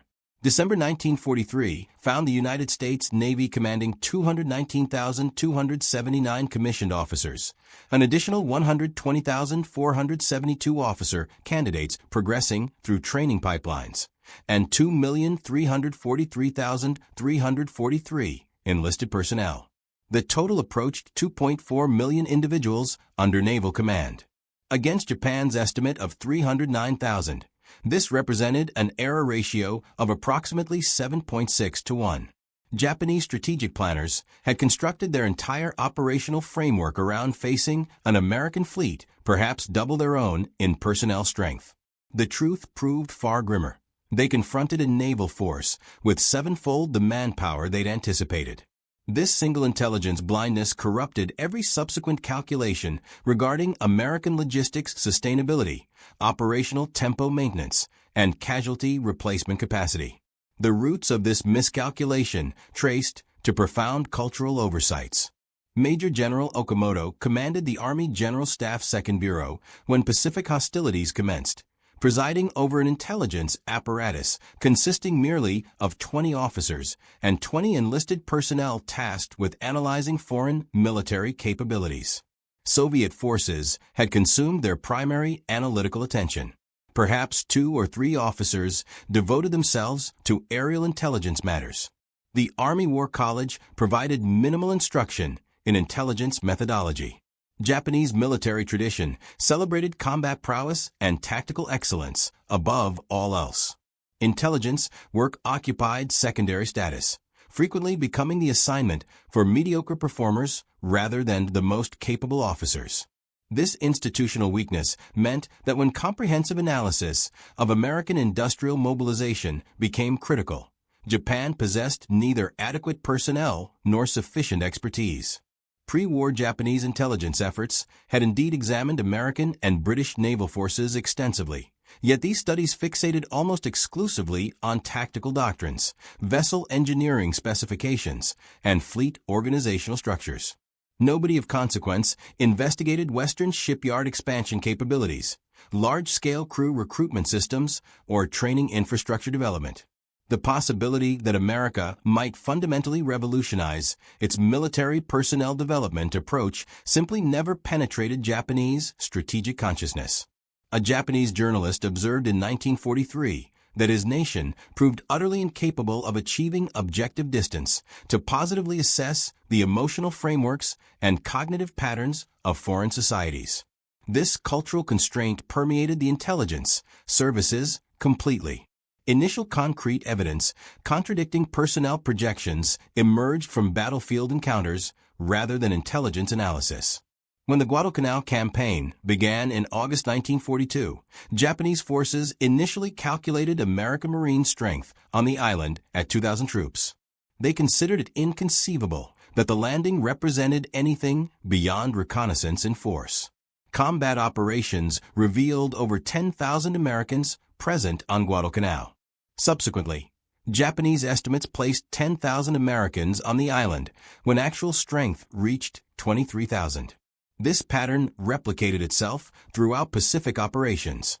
Japanese Army intelligence estimated General Douglas MacArthur's Bataan force at 25,000 when the actual number approached 80,000. British forces in Singapore were calculated at 30,000 against an actual strength of 85,000.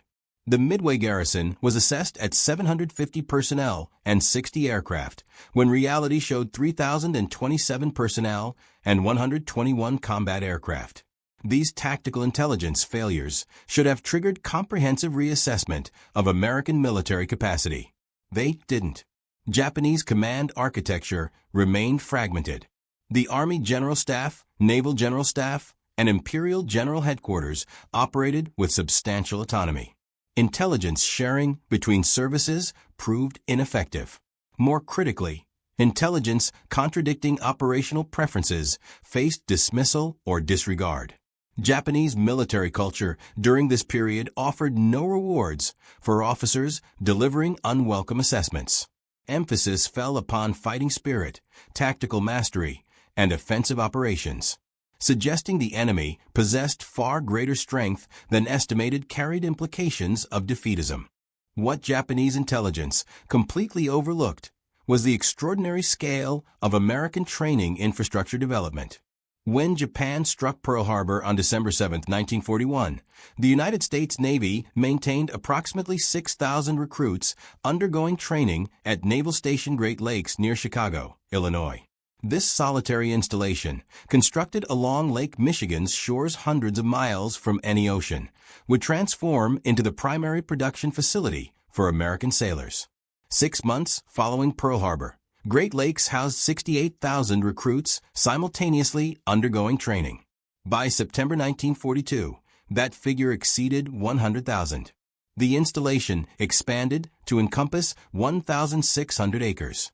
Over 700 instructors operated continuous training cycles.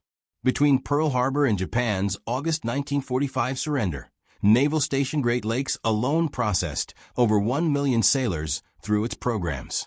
That single facility trained more personnel than the entire Japanese Navy fielded at peak strength.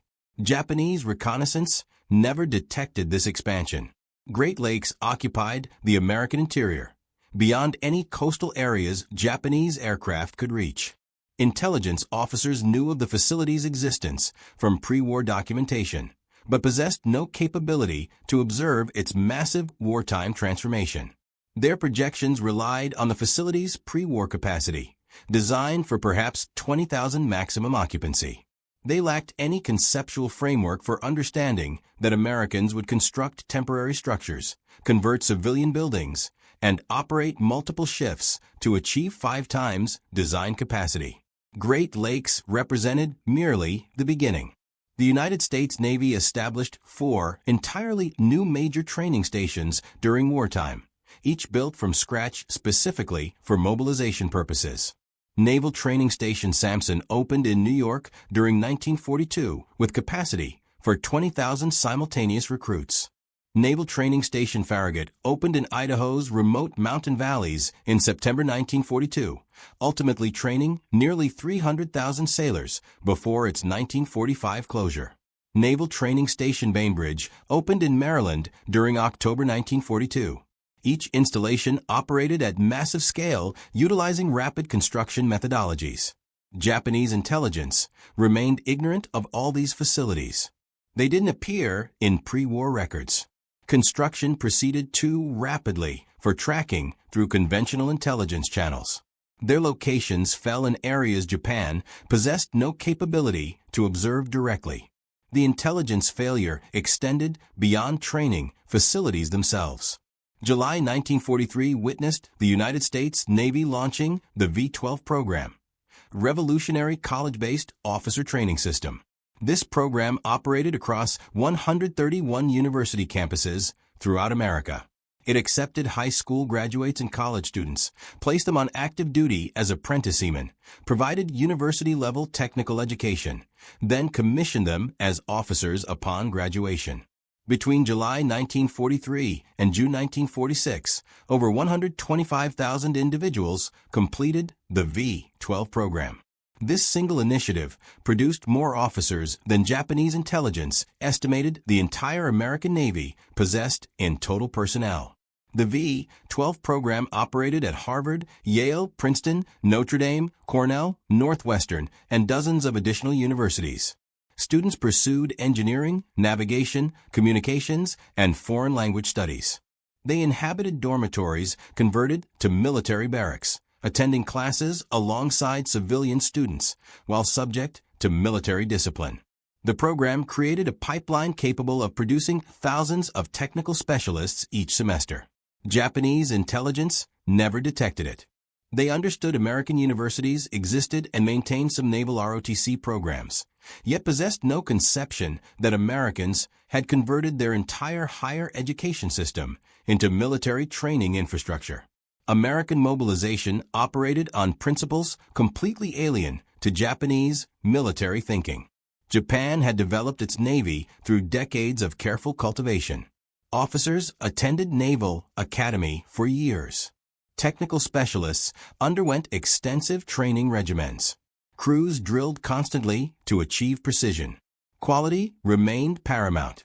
The Japanese Navy was professional, highly skilled, and extremely capable. But it remained small, and when ships sank, pilots died, or crews perished, replacement proved slow or impossible. The entire system assumed wars would be decided by the quality of forces existing at conflict commencement. America adopted the opposite philosophy. They determined that scale mattered more than individual perfection. They constructed training systems capable of processing millions. They accepted that individual sailors might prove less skilled than Japanese counterparts initially, compensating through overwhelming numbers, superior logistics, and continuous replacement capability. An American destroyer losing crew in combat could return to port, embark fresh sailors straight from training, and resume sea operations within weeks. A Japanese destroyer with similar casualties might wait months for replacements, if available at all. The Americans also solved a problem Japan never recognized existed. Most American recruits originated from inland regions, farm boys from Iowa, factory workers from Detroit, college students from Kansas. These individuals had never witnessed the ocean, much less served aboard vessels. The Navy constructed enormous swimming pools at installations in the country's interior to teach swimming. They built ship simulators on dry land.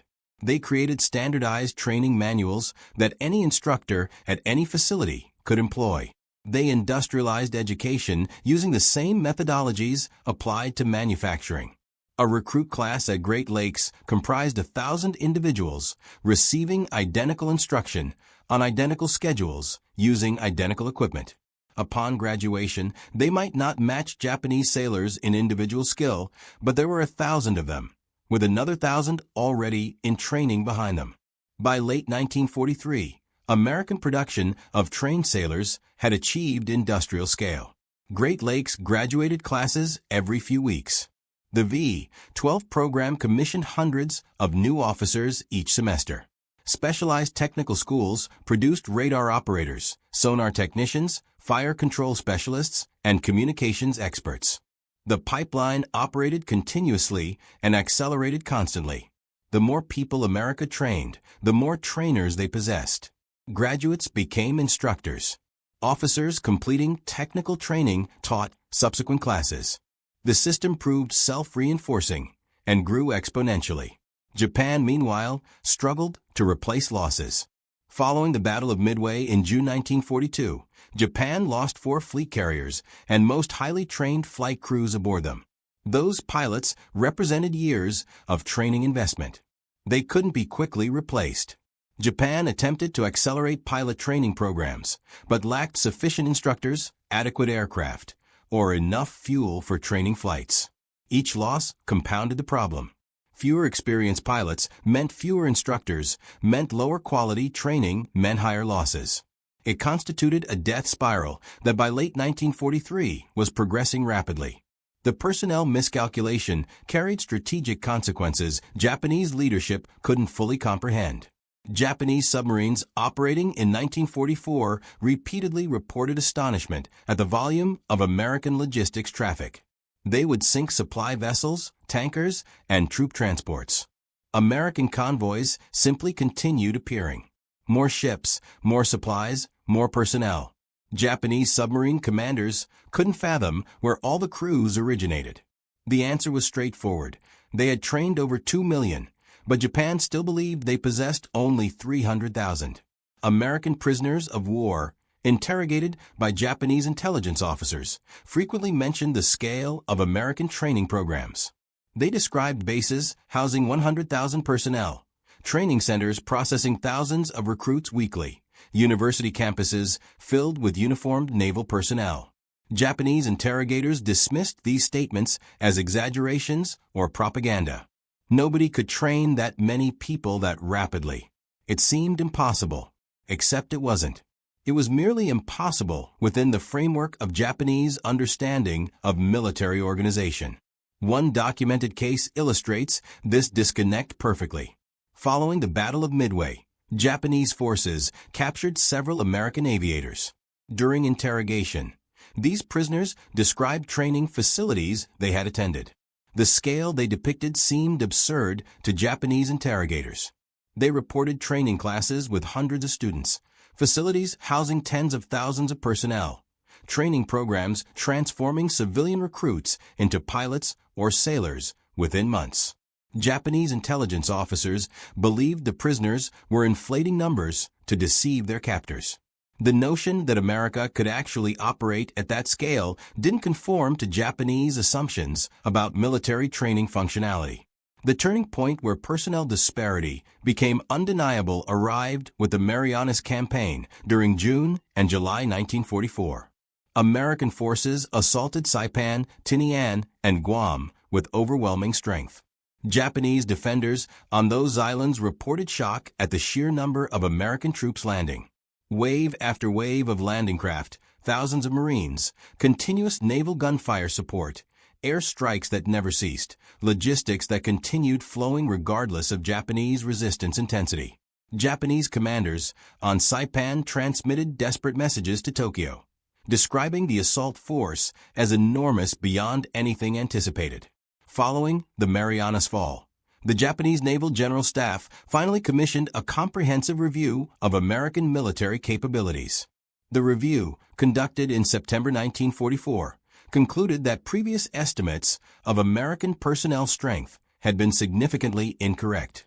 Based on operational evidence, intercepted communications, and analysis of American logistics observed in combat, the review estimated United States Navy strength at approximately 1.8 to 2.2 million personnel.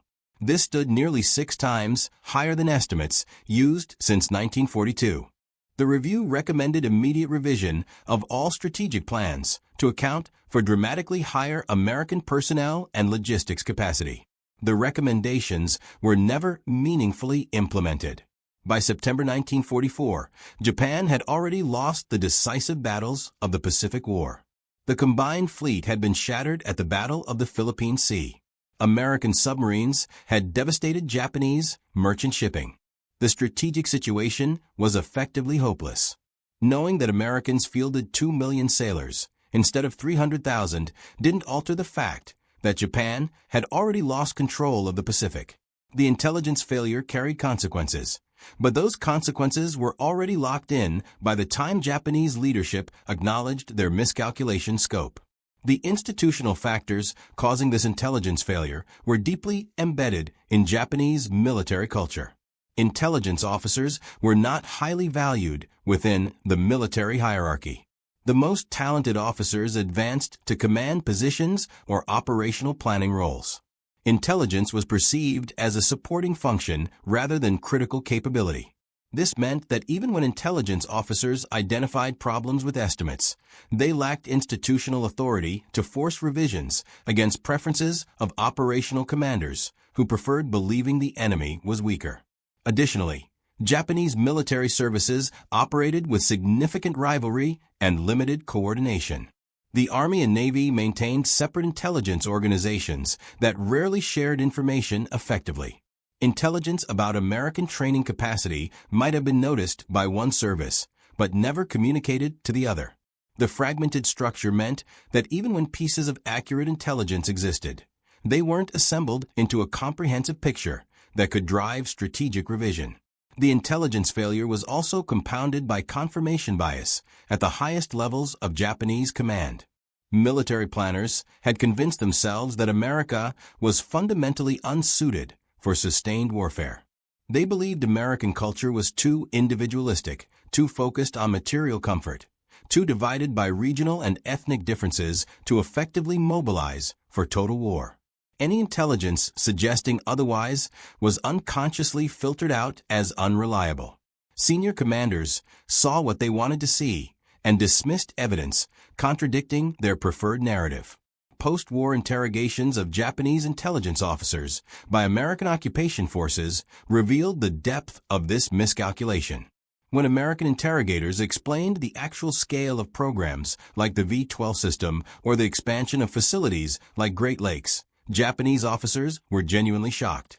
Some initially refused to believe the numbers, even when presented with documentary evidence. The concept that America had trained millions of people in just a few years simply didn't fit their understanding of how military organizations functioned. One Japanese intelligence officer stated in a 1946 interrogation that if someone had told him during the war that America would field a navy of over 2 million people, he would have considered it impossible propaganda. The industrial capacity to build ships existed, but the ability to find, train, and deploy millions of sailors seemed beyond the realm of possibility. The irony is that American intelligence made the opposite mistake in some areas. Throughout 1942 and early 1943, American analysts consistently overestimated Japanese military capabilities in certain domains. They thought Japan possessed more aircraft than it did, more experienced pilots, more robust logistics. American commanders often planned operations assuming they faced a stronger enemy than actually existed. This caution probably saved lives. It meant American forces approached battles with appropriate preparation and overwhelming resources. They didn't underestimate their opponent. In Japan's case, underestimating American strength led to strategic decisions based on fantasy. By the time reality became undeniable, it was far too late to adjust course. The personnel intelligence failure had one unexpected consequence that Japanese leadership never anticipated. Because Japan believed American forces were smaller than they actually were, Japanese commanders often committed forces to battles they should have avoided. If Japanese strategic planning had accurately understood that they faced a navy 7 times larger than estimated, they might have pursued a more defensive strategy earlier. They might have recognized that decisive fleet engagements would inevitably favor an enemy with overwhelming numerical superiority and unlimited replacement capacity. They might have focused on making the cost of advancing through the Pacific so high that America would seek a negotiated settlement rather than continuing offensive operations.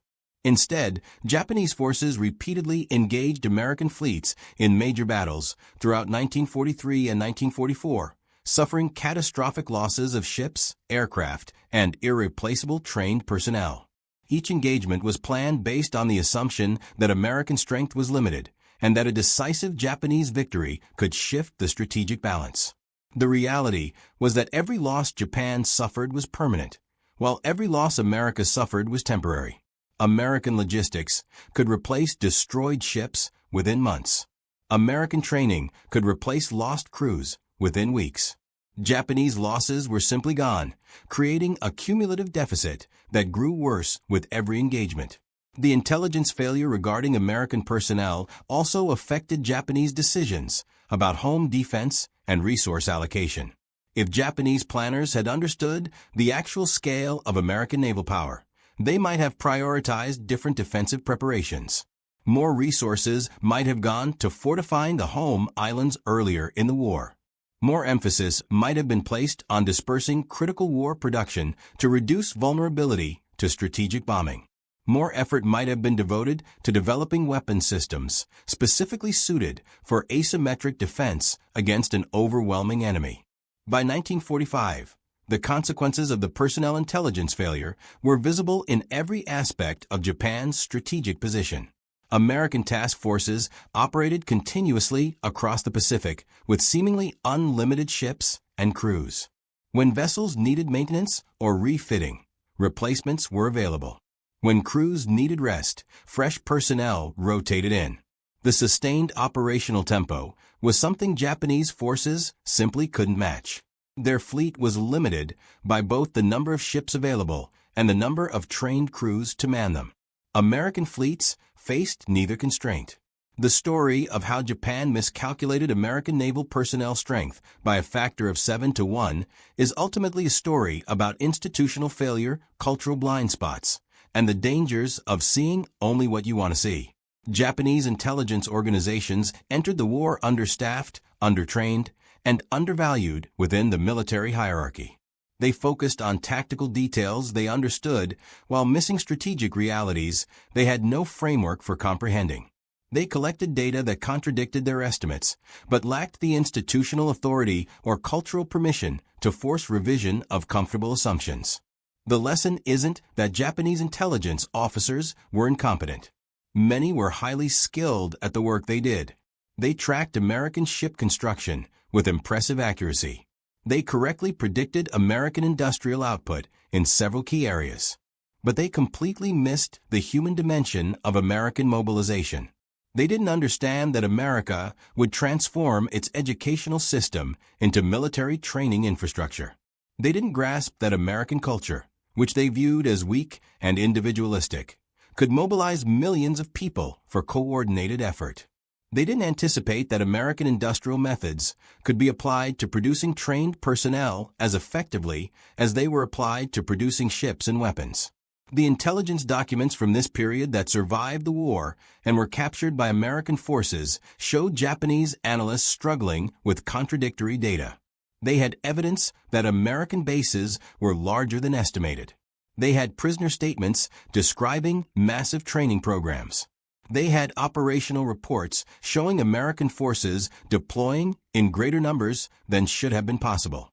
All of this evidence was available. But it wasn't synthesized into a comprehensive reassessment because doing so would have required acknowledging that Japan's entire war strategy was based on fundamentally flawed premises.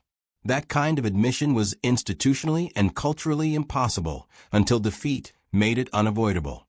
The Japanese experience with intelligence failure regarding American naval personnel offers enduring lessons about the challenges of strategic assessment. Organizations tend to reject information that contradicts preferred narratives. Cultural assumptions shape what evidence is considered credible. Institutional hierarchies determine whose analysis gets heard. And the consequence of getting it wrong when you're estimating enemy capabilities isn't just an academic error on a staff paper. It's ships sunk, battles lost, and ultimately a war that becomes unwinnable because you were fighting an enemy you never properly understood. The contrast between Japanese expectations and American reality couldn't have been starker. Where Japanese planners anticipated a modestly sized fleet constrained by training bottlenecks, they instead confronted an industrial leviathan that had successfully applied mass production principles to human beings. The assembly lines didn't just produce destroyers and carriers, they produced the sailors to crew them, the officers to command them, and the specialists to maintain them, all at a scale that defied Japanese comprehension. This wasn't merely an intelligence failure.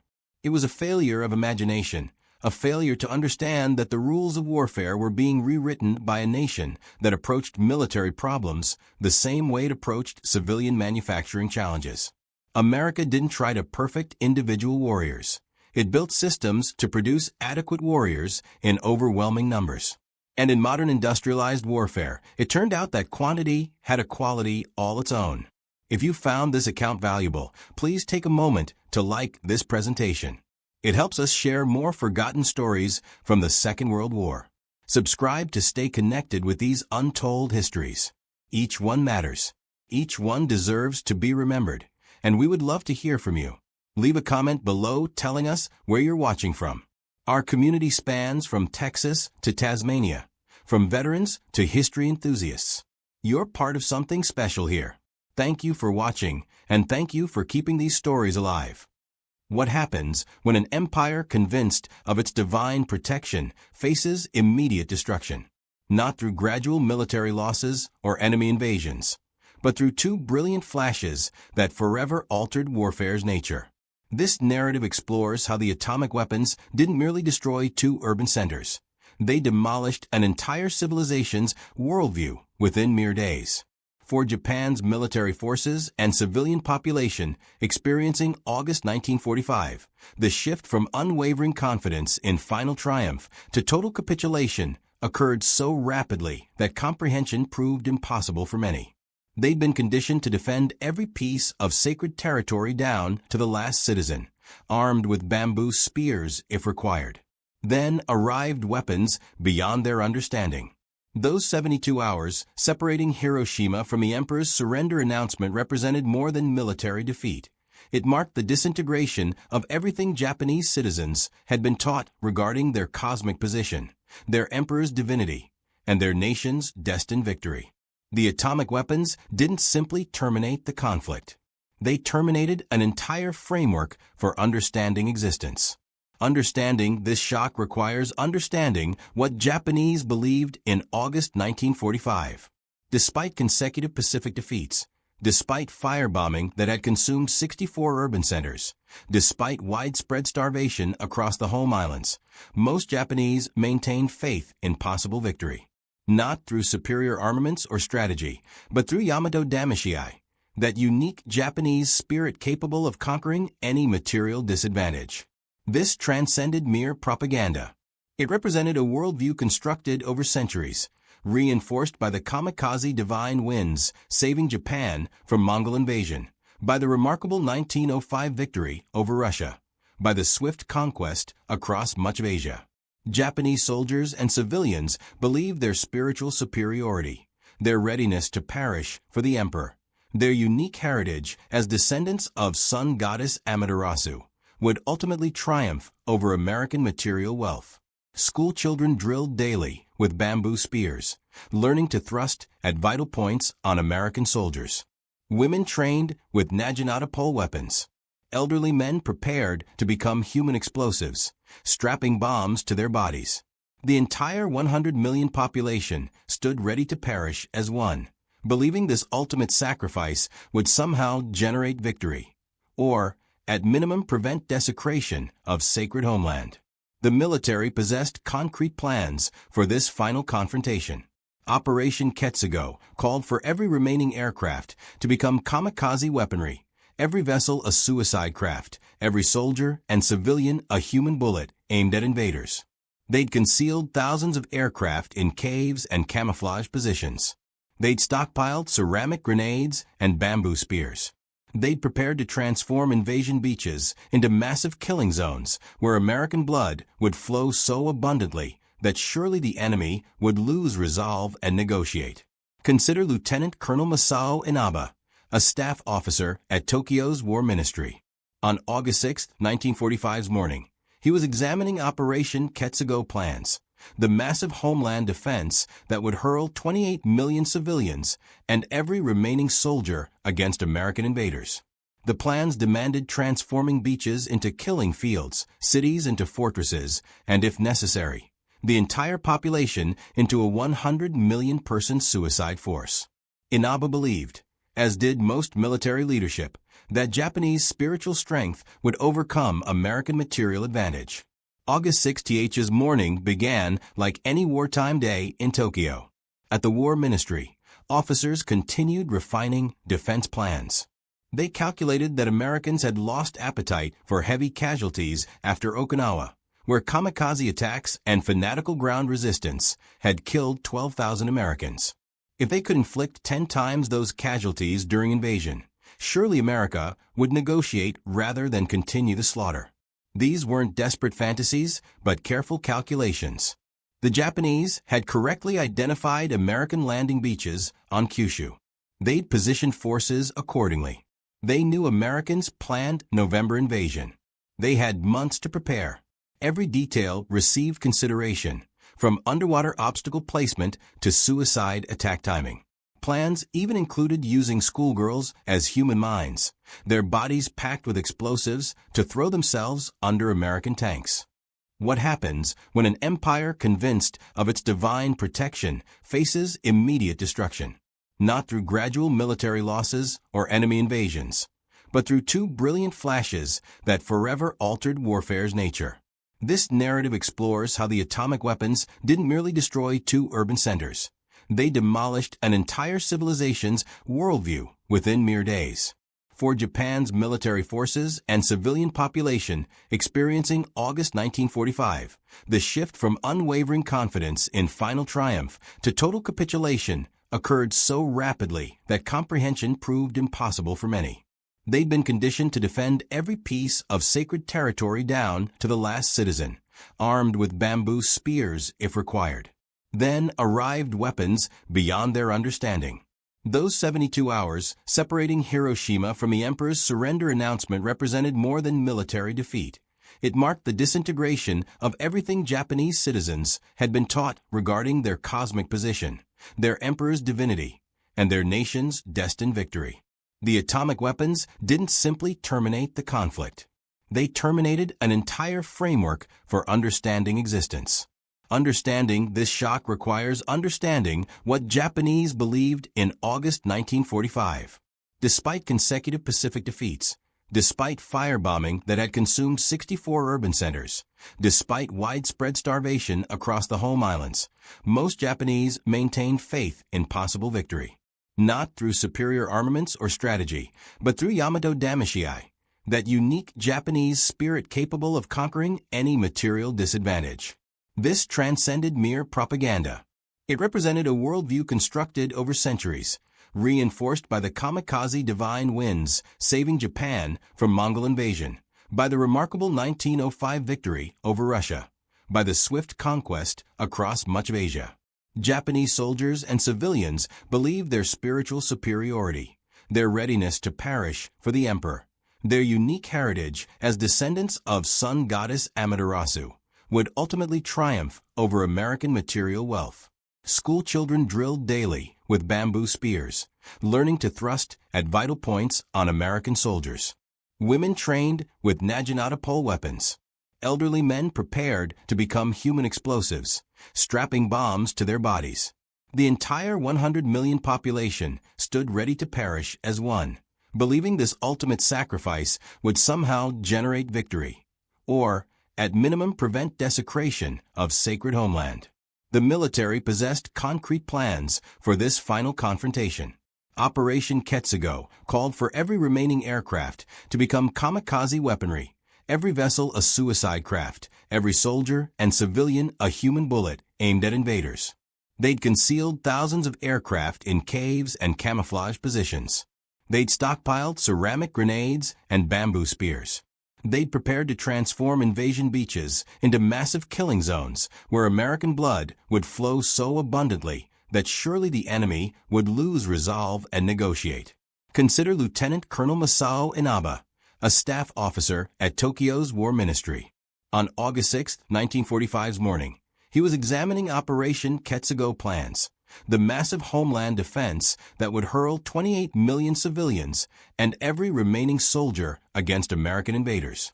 The plans demanded transforming beaches into killing fields, cities into fortresses, and if necessary, the entire population into a 100 million person suicide force. Inaba believed, as did most military leadership, that Japanese spiritual strength would overcome American material advantage. August 6th's morning began like any wartime day in Tokyo. At the War Ministry, officers continued refining defense plans.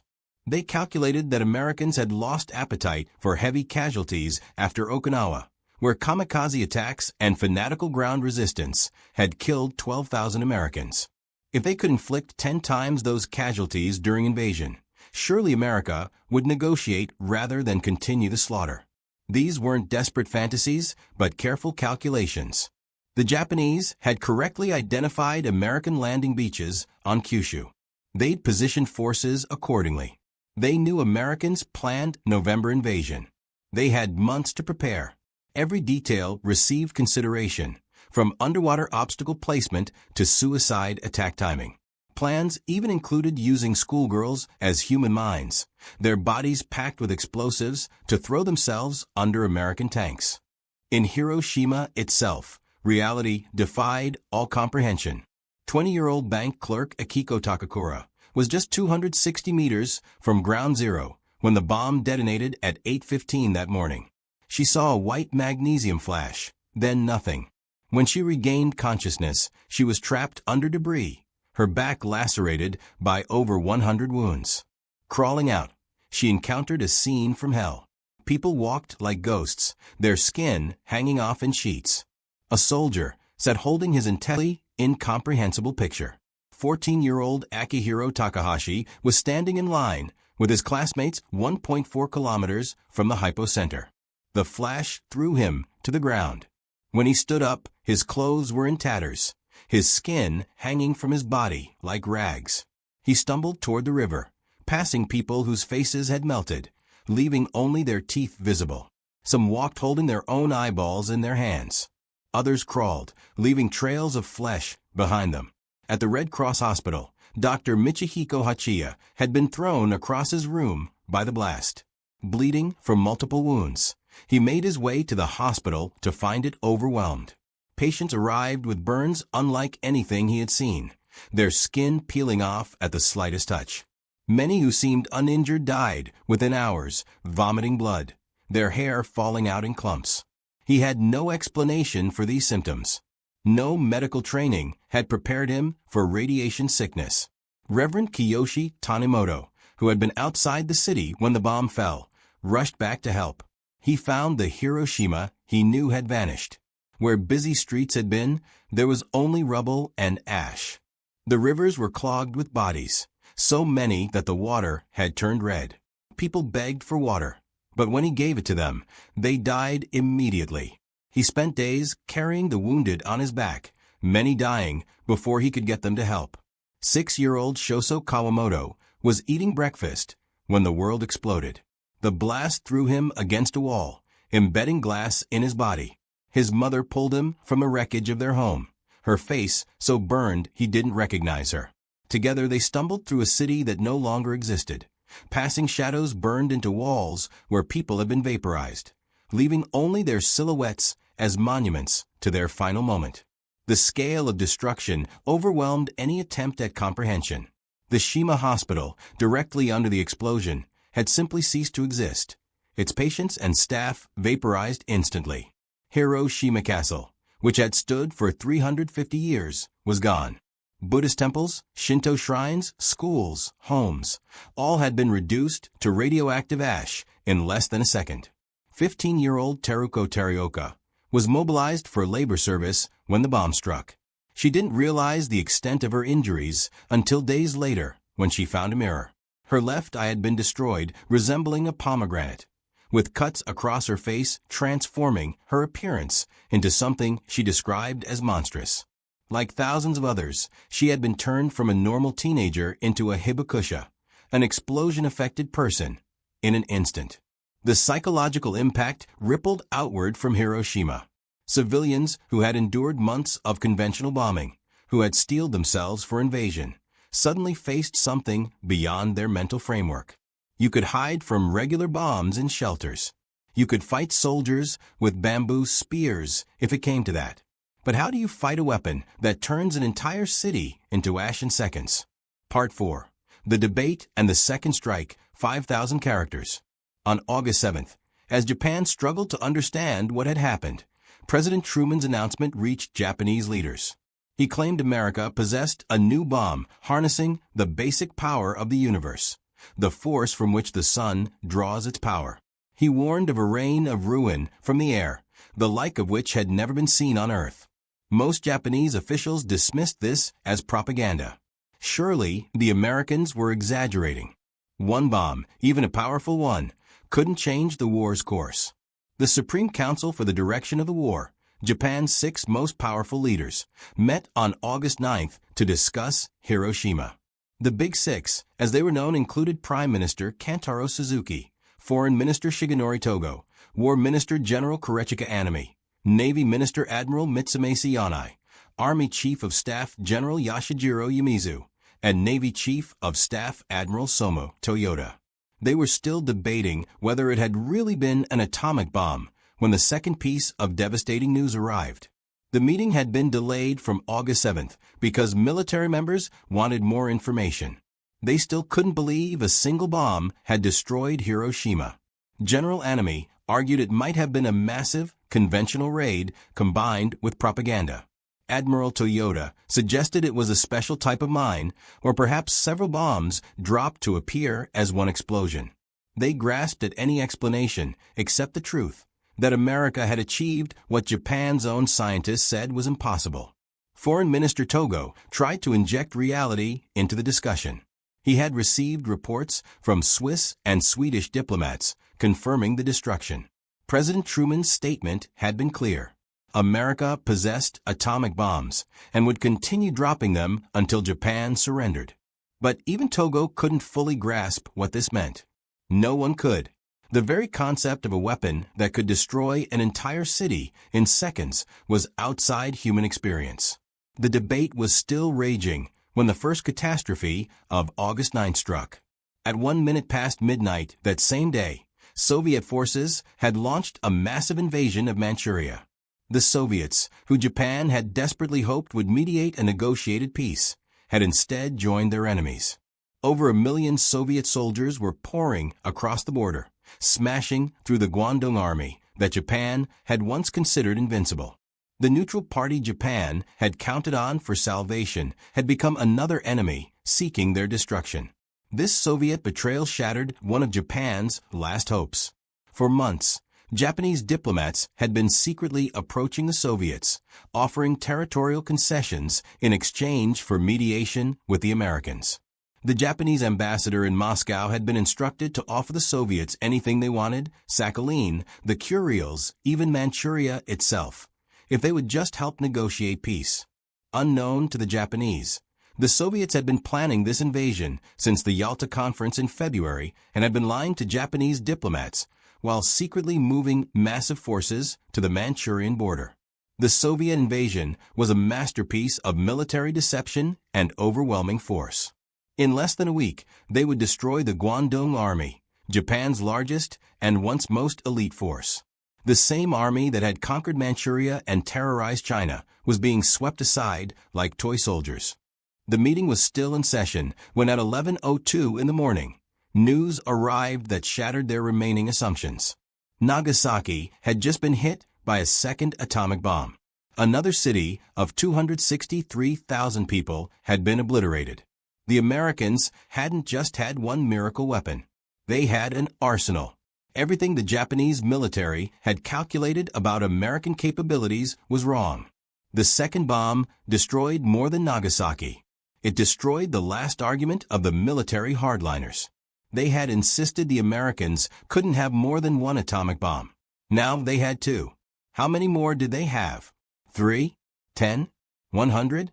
The Japanese had no way of knowing that America had no more bombs ready, that the third wouldn't be available until August 19th. All they knew was that cities could now disappear daily until nothing remained of Japan but radioactive ash. In Nagasaki, the devastation repeated Hiroshima's horror with variations. The bomb had detonated over the Urakami Valley, the center of Japanese Christianity. The massive Urakami Cathedral, the largest Christian church in East Asia, was reduced to rubble. Of the 12,000 Catholics in the valley, 8,000 died instantly. The city's medical infrastructure, including most doctors and nurses, ceased to exist in a flash. The bomb had actually missed its intended target. Kokura had been the primary objective, but smoke and clouds had obscured the city. The B-29 boxcar, running low on fuel, had diverted to Nagasaki. Even there, clouds covered the city, and Bombardier Kermit Behan had only seconds to identify a target through a brief break in the clouds. The bomb exploded over the Mitsubishi Armaments factory, but hills partially shielded other parts of the city, limiting the destruction compared to Hiroshima.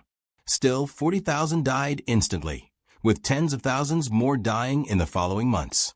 Among the victims was a man who would become famous as the unluckiest person in history. Tsutomu Yamaguchi, a 29-year-old engineer, had been in Hiroshima on business when the first bomb fell. Despite severe burns and ruptured eardrums, he had managed to return home to Nagasaki. On August 9th, he was describing the Hiroshima bombing to his supervisor, who accused him of being crazy for claiming one bomb had destroyed an entire city. At that moment, the second atomic bomb detonated 3 kilometers away. Yamaguchi survived again, the only person officially recognized as surviving both atomic bombings. Yamaguchi's experience embodied the incomprehensible nature of atomic warfare. He had seen Hiroshima vanish, had his body burned by radiation, had witnessed hell itself. Yet when he tried to explain it, even his own supervisor couldn't believe him. The human mind simply couldn't accept that such destruction was possible. Then, in the middle of his explanation, it happened again. Reality had become more terrifying than any nightmare. In the Mitsubishi torpedo factory, hundreds of workers were vaporized at their stations. At Nagasaki Medical College, students and professors died instantly in their classrooms. The Chinsei Middle School lost 500 students in a second. Unlike Hiroshima, where many were caught completely by surprise, Nagasaki had received an air raid warning, but it had been called off. People had left their shelters, returned to work, resumed their daily lives. Then the sky exploded. For ordinary Japanese, the psychological shock was complete. In the countryside, farmer's wife Tomiko Higa heard the emperor's surrender speech 6 days later. Until that moment, she had believed Japan was winning. The government had told them victory was certain, that American forces were being crushed, that divine winds would protect Japan as they had against the Mongols centuries before. The atomic bombs revealed all of it as lies. The military response split between denial and determination to fight on. Vice Admiral Takejiro Onishi, founder of the Kamikaze Corps, argued that Japan would never be defeated if they were prepared to sacrifice 20 million lives in special attacks. He believed the Americans couldn't have many more atomic bombs, and that Japanese spirit could still prevail. General Anami insisted the military could still inflict such casualties on an American invasion that they could negotiate better terms. But Emperor Hirohito had reached a different conclusion. Meeting with Foreign Minister Togo on the afternoon of August 8th before the Nagasaki bombing, he had already decided the war must end. The atomic bomb had given him the tool he needed, a face-saving reason to surrender. Japan couldn't be expected to fight weapons that harnessed the fundamental forces of the universe.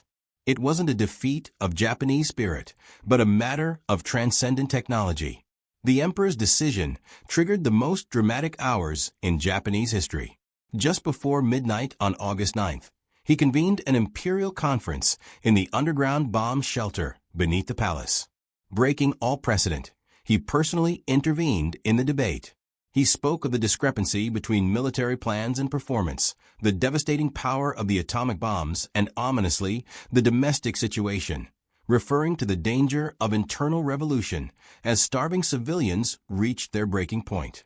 Major Kenji Hatanaka, a young staff officer, represented those who couldn't accept surrender. On the night of August 14th, he led a coup attempt to prevent the emperor's surrender broadcast with a group of officers. He murdered Lieutenant General Takeshi Mori, commander of the Imperial Guard, and used his seal to forge orders occupying the palace. They spent hours searching for the recording of the emperor's surrender speech, determined to prevent its broadcast. Hatanaka's coup represented the final convulsion of Japanese militarism.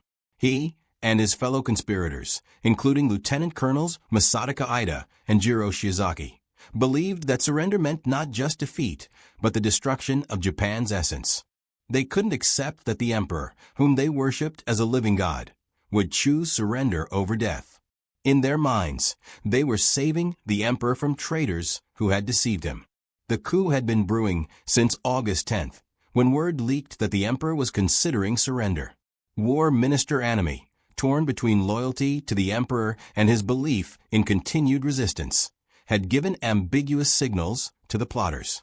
He neither endorsed nor firmly rejected their plans, telling them to follow their conscience. This ambiguity emboldened them, while leaving him room to deny involvement if they failed. The rebels cut phone lines, detained palace staff, and threatened to disembowel the emperor's aide with a samurai sword if he didn't reveal where the recording was hidden. They ransacked the palace's labyrinthine corridors, while American B-29s flew overhead on what would be the last bombing raid of the war. The recording, meanwhile, was hidden in a pile of documents labeled innocuously and smuggled out in a lunch bag. The search became increasingly desperate as dawn approached. Hatanaka personally interrogated Marquis Koichi Kido, the Lord Keeper of the Privy Seal, threatening him with death. He searched the emperor's own quarters, an act of sacrilege that showed how far the rebels had fallen into confusion.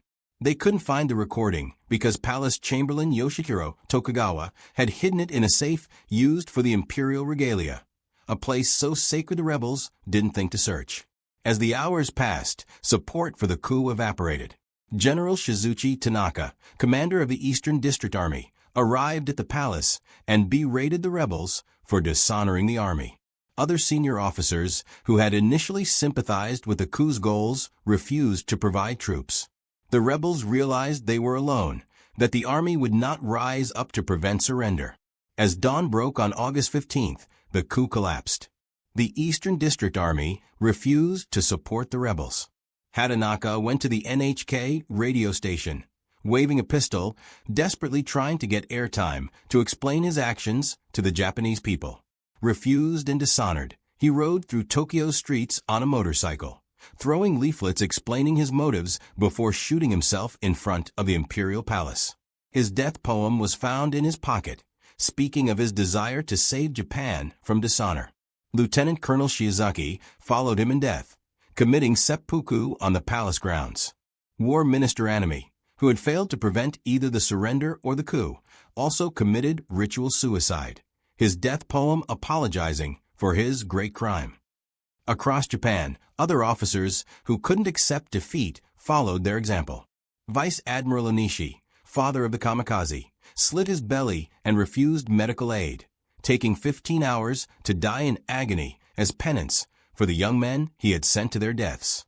At noon on August 15th, Japanese citizens gathered around radios, many wearing their finest clothes, for what they were told would be an announcement of the highest importance.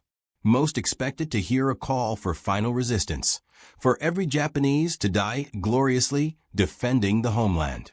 Instead, they heard the emperor's voice for the first time in history, speaking in formal court Japanese. Many could barely understand. The emperor never used the word surrender. He spoke of accepting the joint declaration of the powers. He mentioned the war situation developing not necessarily to Japan's advantage, a masterpiece of understatement. But crucially, he cited the cruel bombs, whose damage was beyond measure. Continuing to fight would lead not only to the collapse of the Japanese nation, but the extinction of human civilization itself.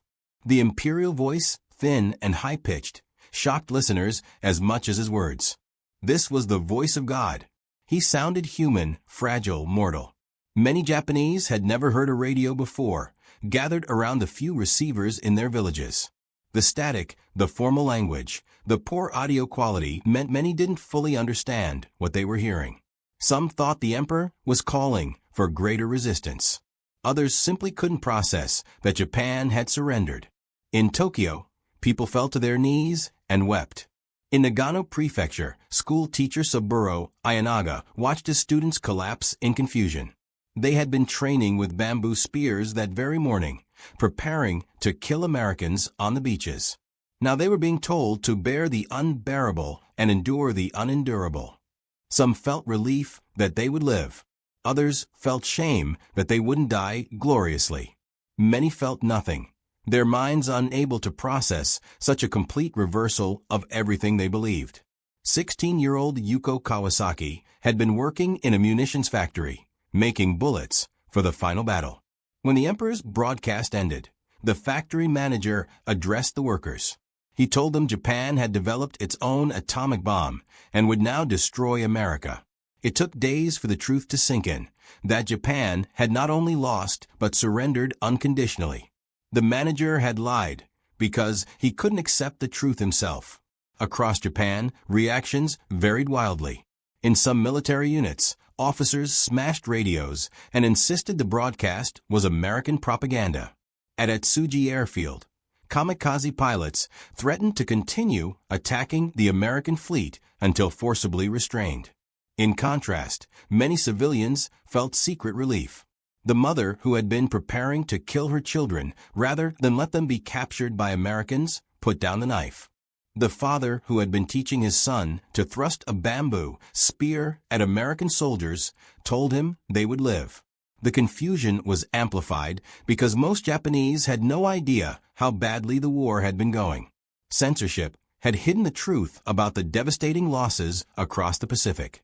They didn't know the Navy had been destroyed, that most of Japan's conquered territory had been retaken, that millions of Japanese soldiers were cut off and starving on bypassed islands. They still believed Japan was winning. Now suddenly, incomprehensibly, Japan had surrendered because of a new type of bomb. For millions of Japanese, this moment shattered their entire worldview. The emperor, whom they had been taught was a living god descended from the sun goddess, was admitting defeat.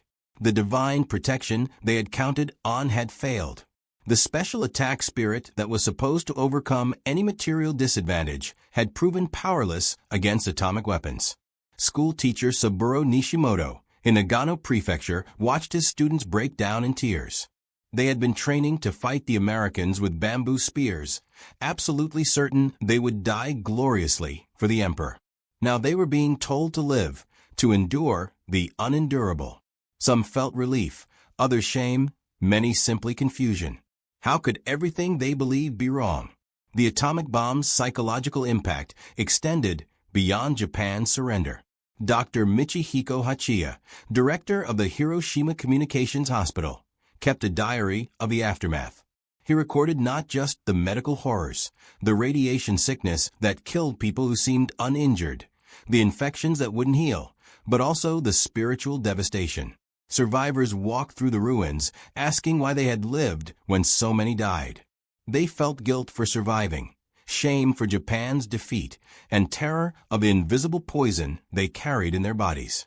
The Hibakusha faced discrimination even from other Japanese.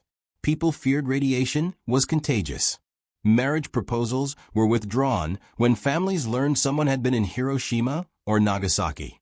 Employers refused to hire survivors. Children of Hibakusha were assumed to be genetically damaged. The bombs had not only ended the war, but created a permanent underclass of citizens marked by atomic fire.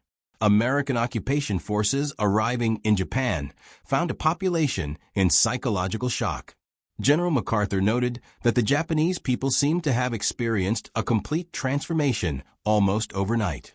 The same civilians who had been training to fight with sharpened bamboo poles now welcomed American soldiers.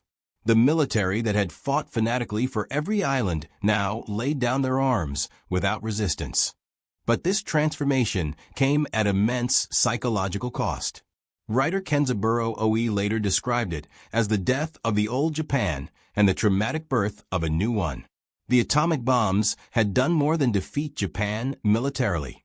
They had invalidated an entire belief system, proved that spiritual strength meant nothing against scientific power, and shown that the emperor was just a man whose voice could barely be heard over a radio.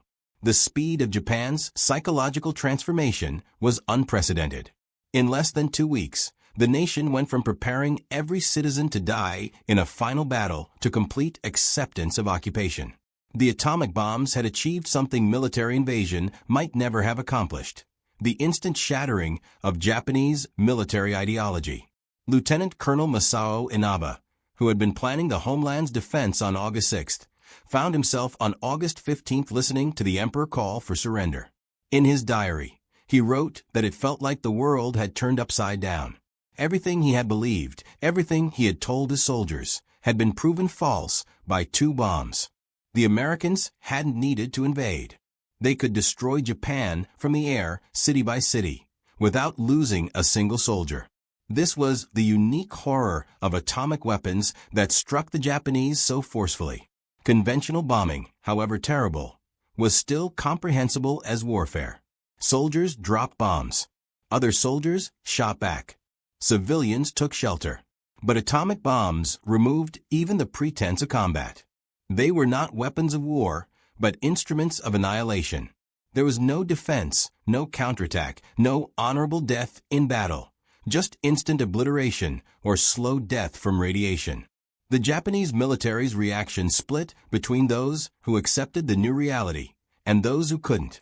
Admiral Toyota and General Umezu had argued even after Nagasaki that Japan should continue fighting. They believed the Americans had exhausted their atomic arsenal and that conventional defense could still exact a terrible price.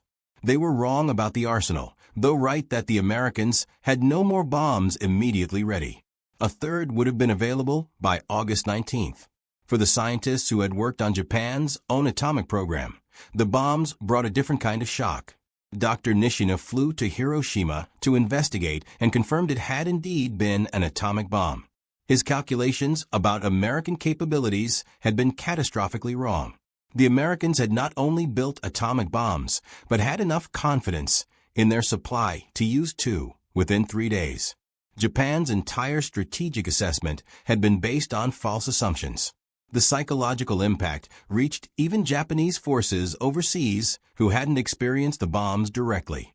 In Manchuria, soldiers who had been preparing to fight to the death against the Soviets suddenly received orders to surrender. Many couldn't believe it. Some units initially refused, certain the orders were American propaganda. It took personal representatives from the emperor to convince overseas commanders that surrender was real. The atomic bombs also shattered Japanese assumptions about American psychology. They had believed Americans were too soft, too attached to material comfort to match Japanese warrior spirit. The ruthlessness of atomic bombing proved otherwise. The Americans had been willing to vaporize entire cities of civilians. This wasn't the behavior of a soft enemy, but of one capable of unlimited destruction. Japanese civilians experienced a kind of collective dissociation. Everything they had been told by their government for years had been proven false in days. They had been told Japan was winning while cities burned. They had been told 100 million would die together while leaders negotiated surrender. They had been told the emperor was divine while he admitted defeat on the radio. The revelation about atomic weapons merged with other shocks. Returning soldiers told of American material abundance they had been ordered to keep secret. Prisoners of war came back describing American camps, where they ate better than Japanese civilians. The atomic bombs became part of a broader narrative of deception and defeat. For the Hibakusha, the psychological trauma was unique and lasting. Unlike other war survivors, who could at least understand what had happened to them, atomic bomb survivors faced something unprecedented. They suffered from what psychiatrists would later term atomic bomb neurosis, a combination of survivor guilt, health anxiety, and social stigma that persisted for decades. Children who survived carried particular psychological scars. 8-year-old Sadako Sasaki seemed healthy after the Hiroshima bombing, but developed leukemia 9 years later. Her attempt to fold 1,000 paper cranes before dying became a symbol of the bomb's long reach. Children who lost entire families became atomic orphans, growing up with a special hatred for the adults who had led Japan to war. The Japanese government's response to the psychological crisis was suppression. During the occupation, American censors prohibited detailed reporting about the bomb's effects. Japanese officials, once independence was restored, preferred to focus on reconstruction rather than dwelling on atomic trauma. The Hibakusha's testimonies were marginalized, their suffering treated as an embarrassment to Japan's economic miracle. This enforced silence created its own psychological damage. Survivors couldn't properly process their trauma. The Japanese public couldn't fully understand what had happened. It wasn't until decades later that the full psychological impact of the atomic bombs began to be acknowledged and studied. Yet from this psychological devastation came an unexpected transformation. Japan's complete defeat and the shock of atomic weapons created space for radical change. The same population that had been preparing for suicidal resistance embraced pacifism. The military that had dominated Japanese society for decades was disbanded. The emperor became a symbolic figure, touring factories and schools. Psychologist Robert Lifton, studying Hibakusha decades later, found that many had transformed their trauma into a mission for peace. They became living witnesses to atomic horror, traveling the world to testify about what nuclear weapons really meant. Their psychological wounds became a warning to humanity. The atomic bomb's psychological impact extended beyond Japan. For the first time in history, humans possessed the power to destroy civilization. The Japanese experience became a global trauma, a preview of what nuclear war meant.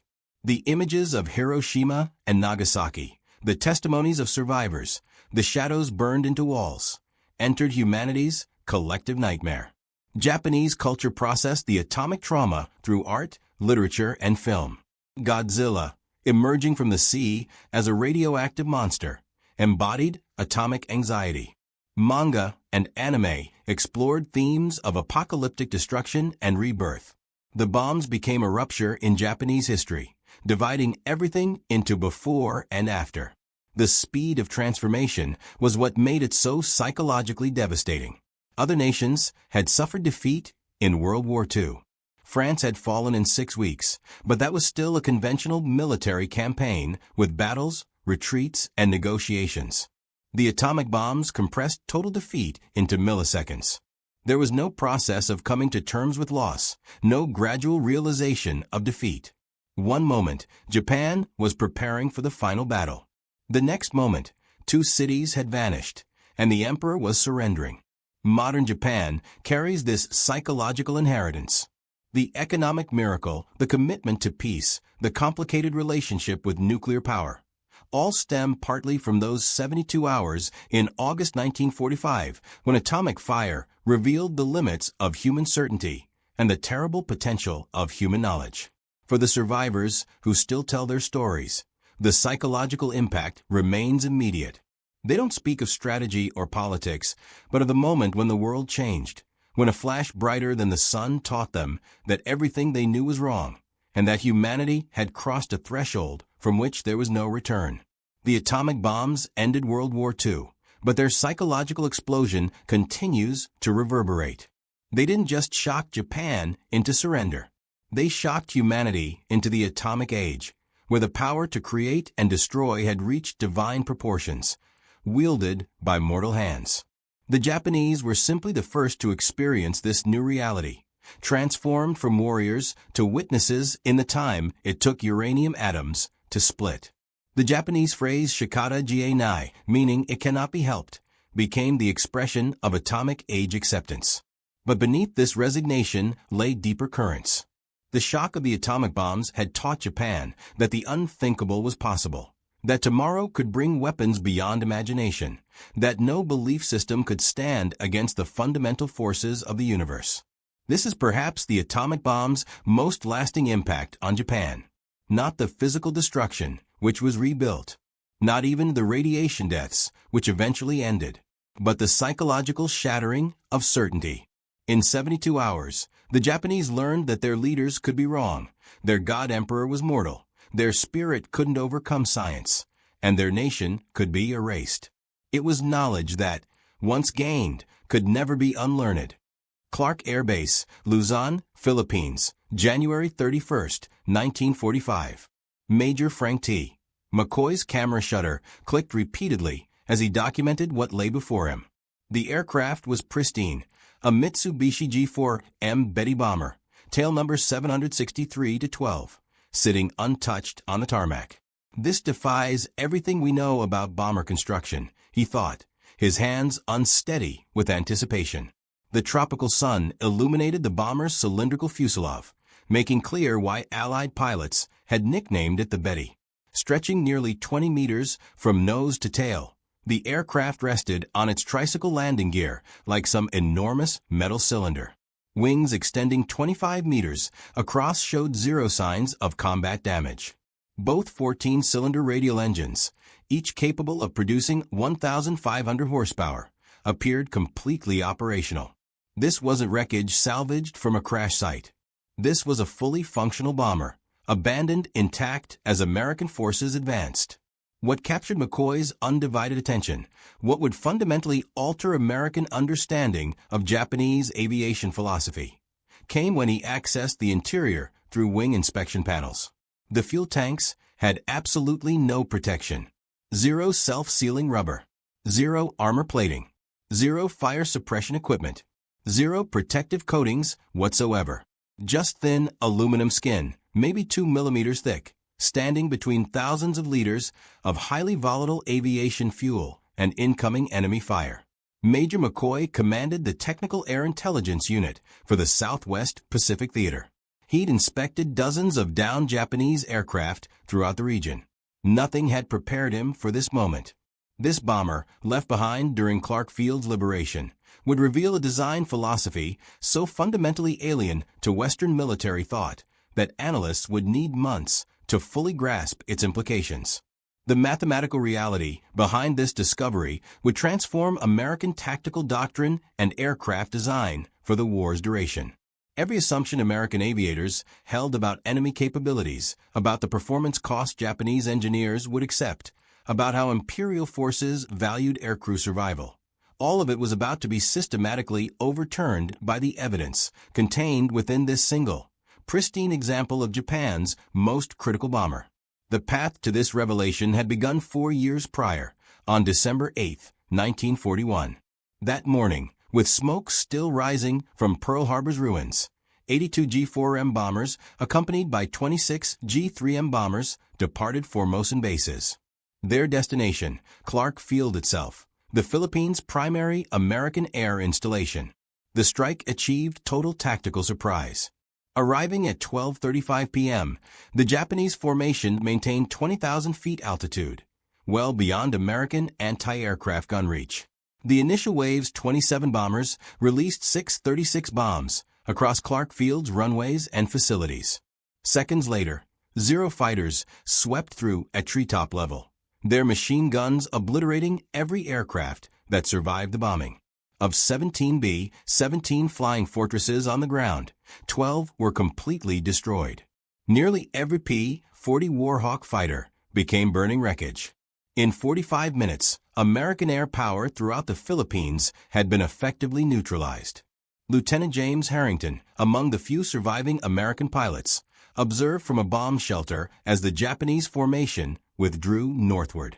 What struck me was their approach method, he later documented in his combat report. Perfect formation, high altitude, completely beyond our defensive reach. Then the fighters descended and systematically destroyed us. We couldn't launch a single aircraft. The Betty bombers themselves departed untouched. The handful of American fighters that managed to get airborne arrived too late, finding only empty sky. The Japanese had demonstrated their bombers' exceptional range, striking from bases 460 miles distant, a feat no American bomber could accomplish at that war stage. The Betty's first combat year would prove devastatingly effective. December 10, 1941, just 2 days following the Clark Field raid, 26 G4M bombers joined older G3M Nell bombers attacking Fort Z, a British naval task force centered around battleship HMS Prince of Wales and battlecruiser HMS Repulse. The attack commenced approximately 12:20 p.m. Japanese bombers approached in coordinated waves, executing torpedo runs with precision that stunned British observers. Betty bombers carried Type 91 aerial torpedoes, each weighing 840 kilograms with 205-kilogram warheads. These torpedoes were specifically designed for shallow water operations, running at depths enabling ship strikes even in coastal waters. Torpedo attacks focused on both capital ships with devastating accuracy. Prince of Wales, a 43,000-ton battleship representing the newest generation of British naval power, absorbed at least 6 torpedo hits plus damage from level bombers. Underwater explosions tore massive hull breaches, flooding overwhelmed damage control efforts. The battleship began listing severely.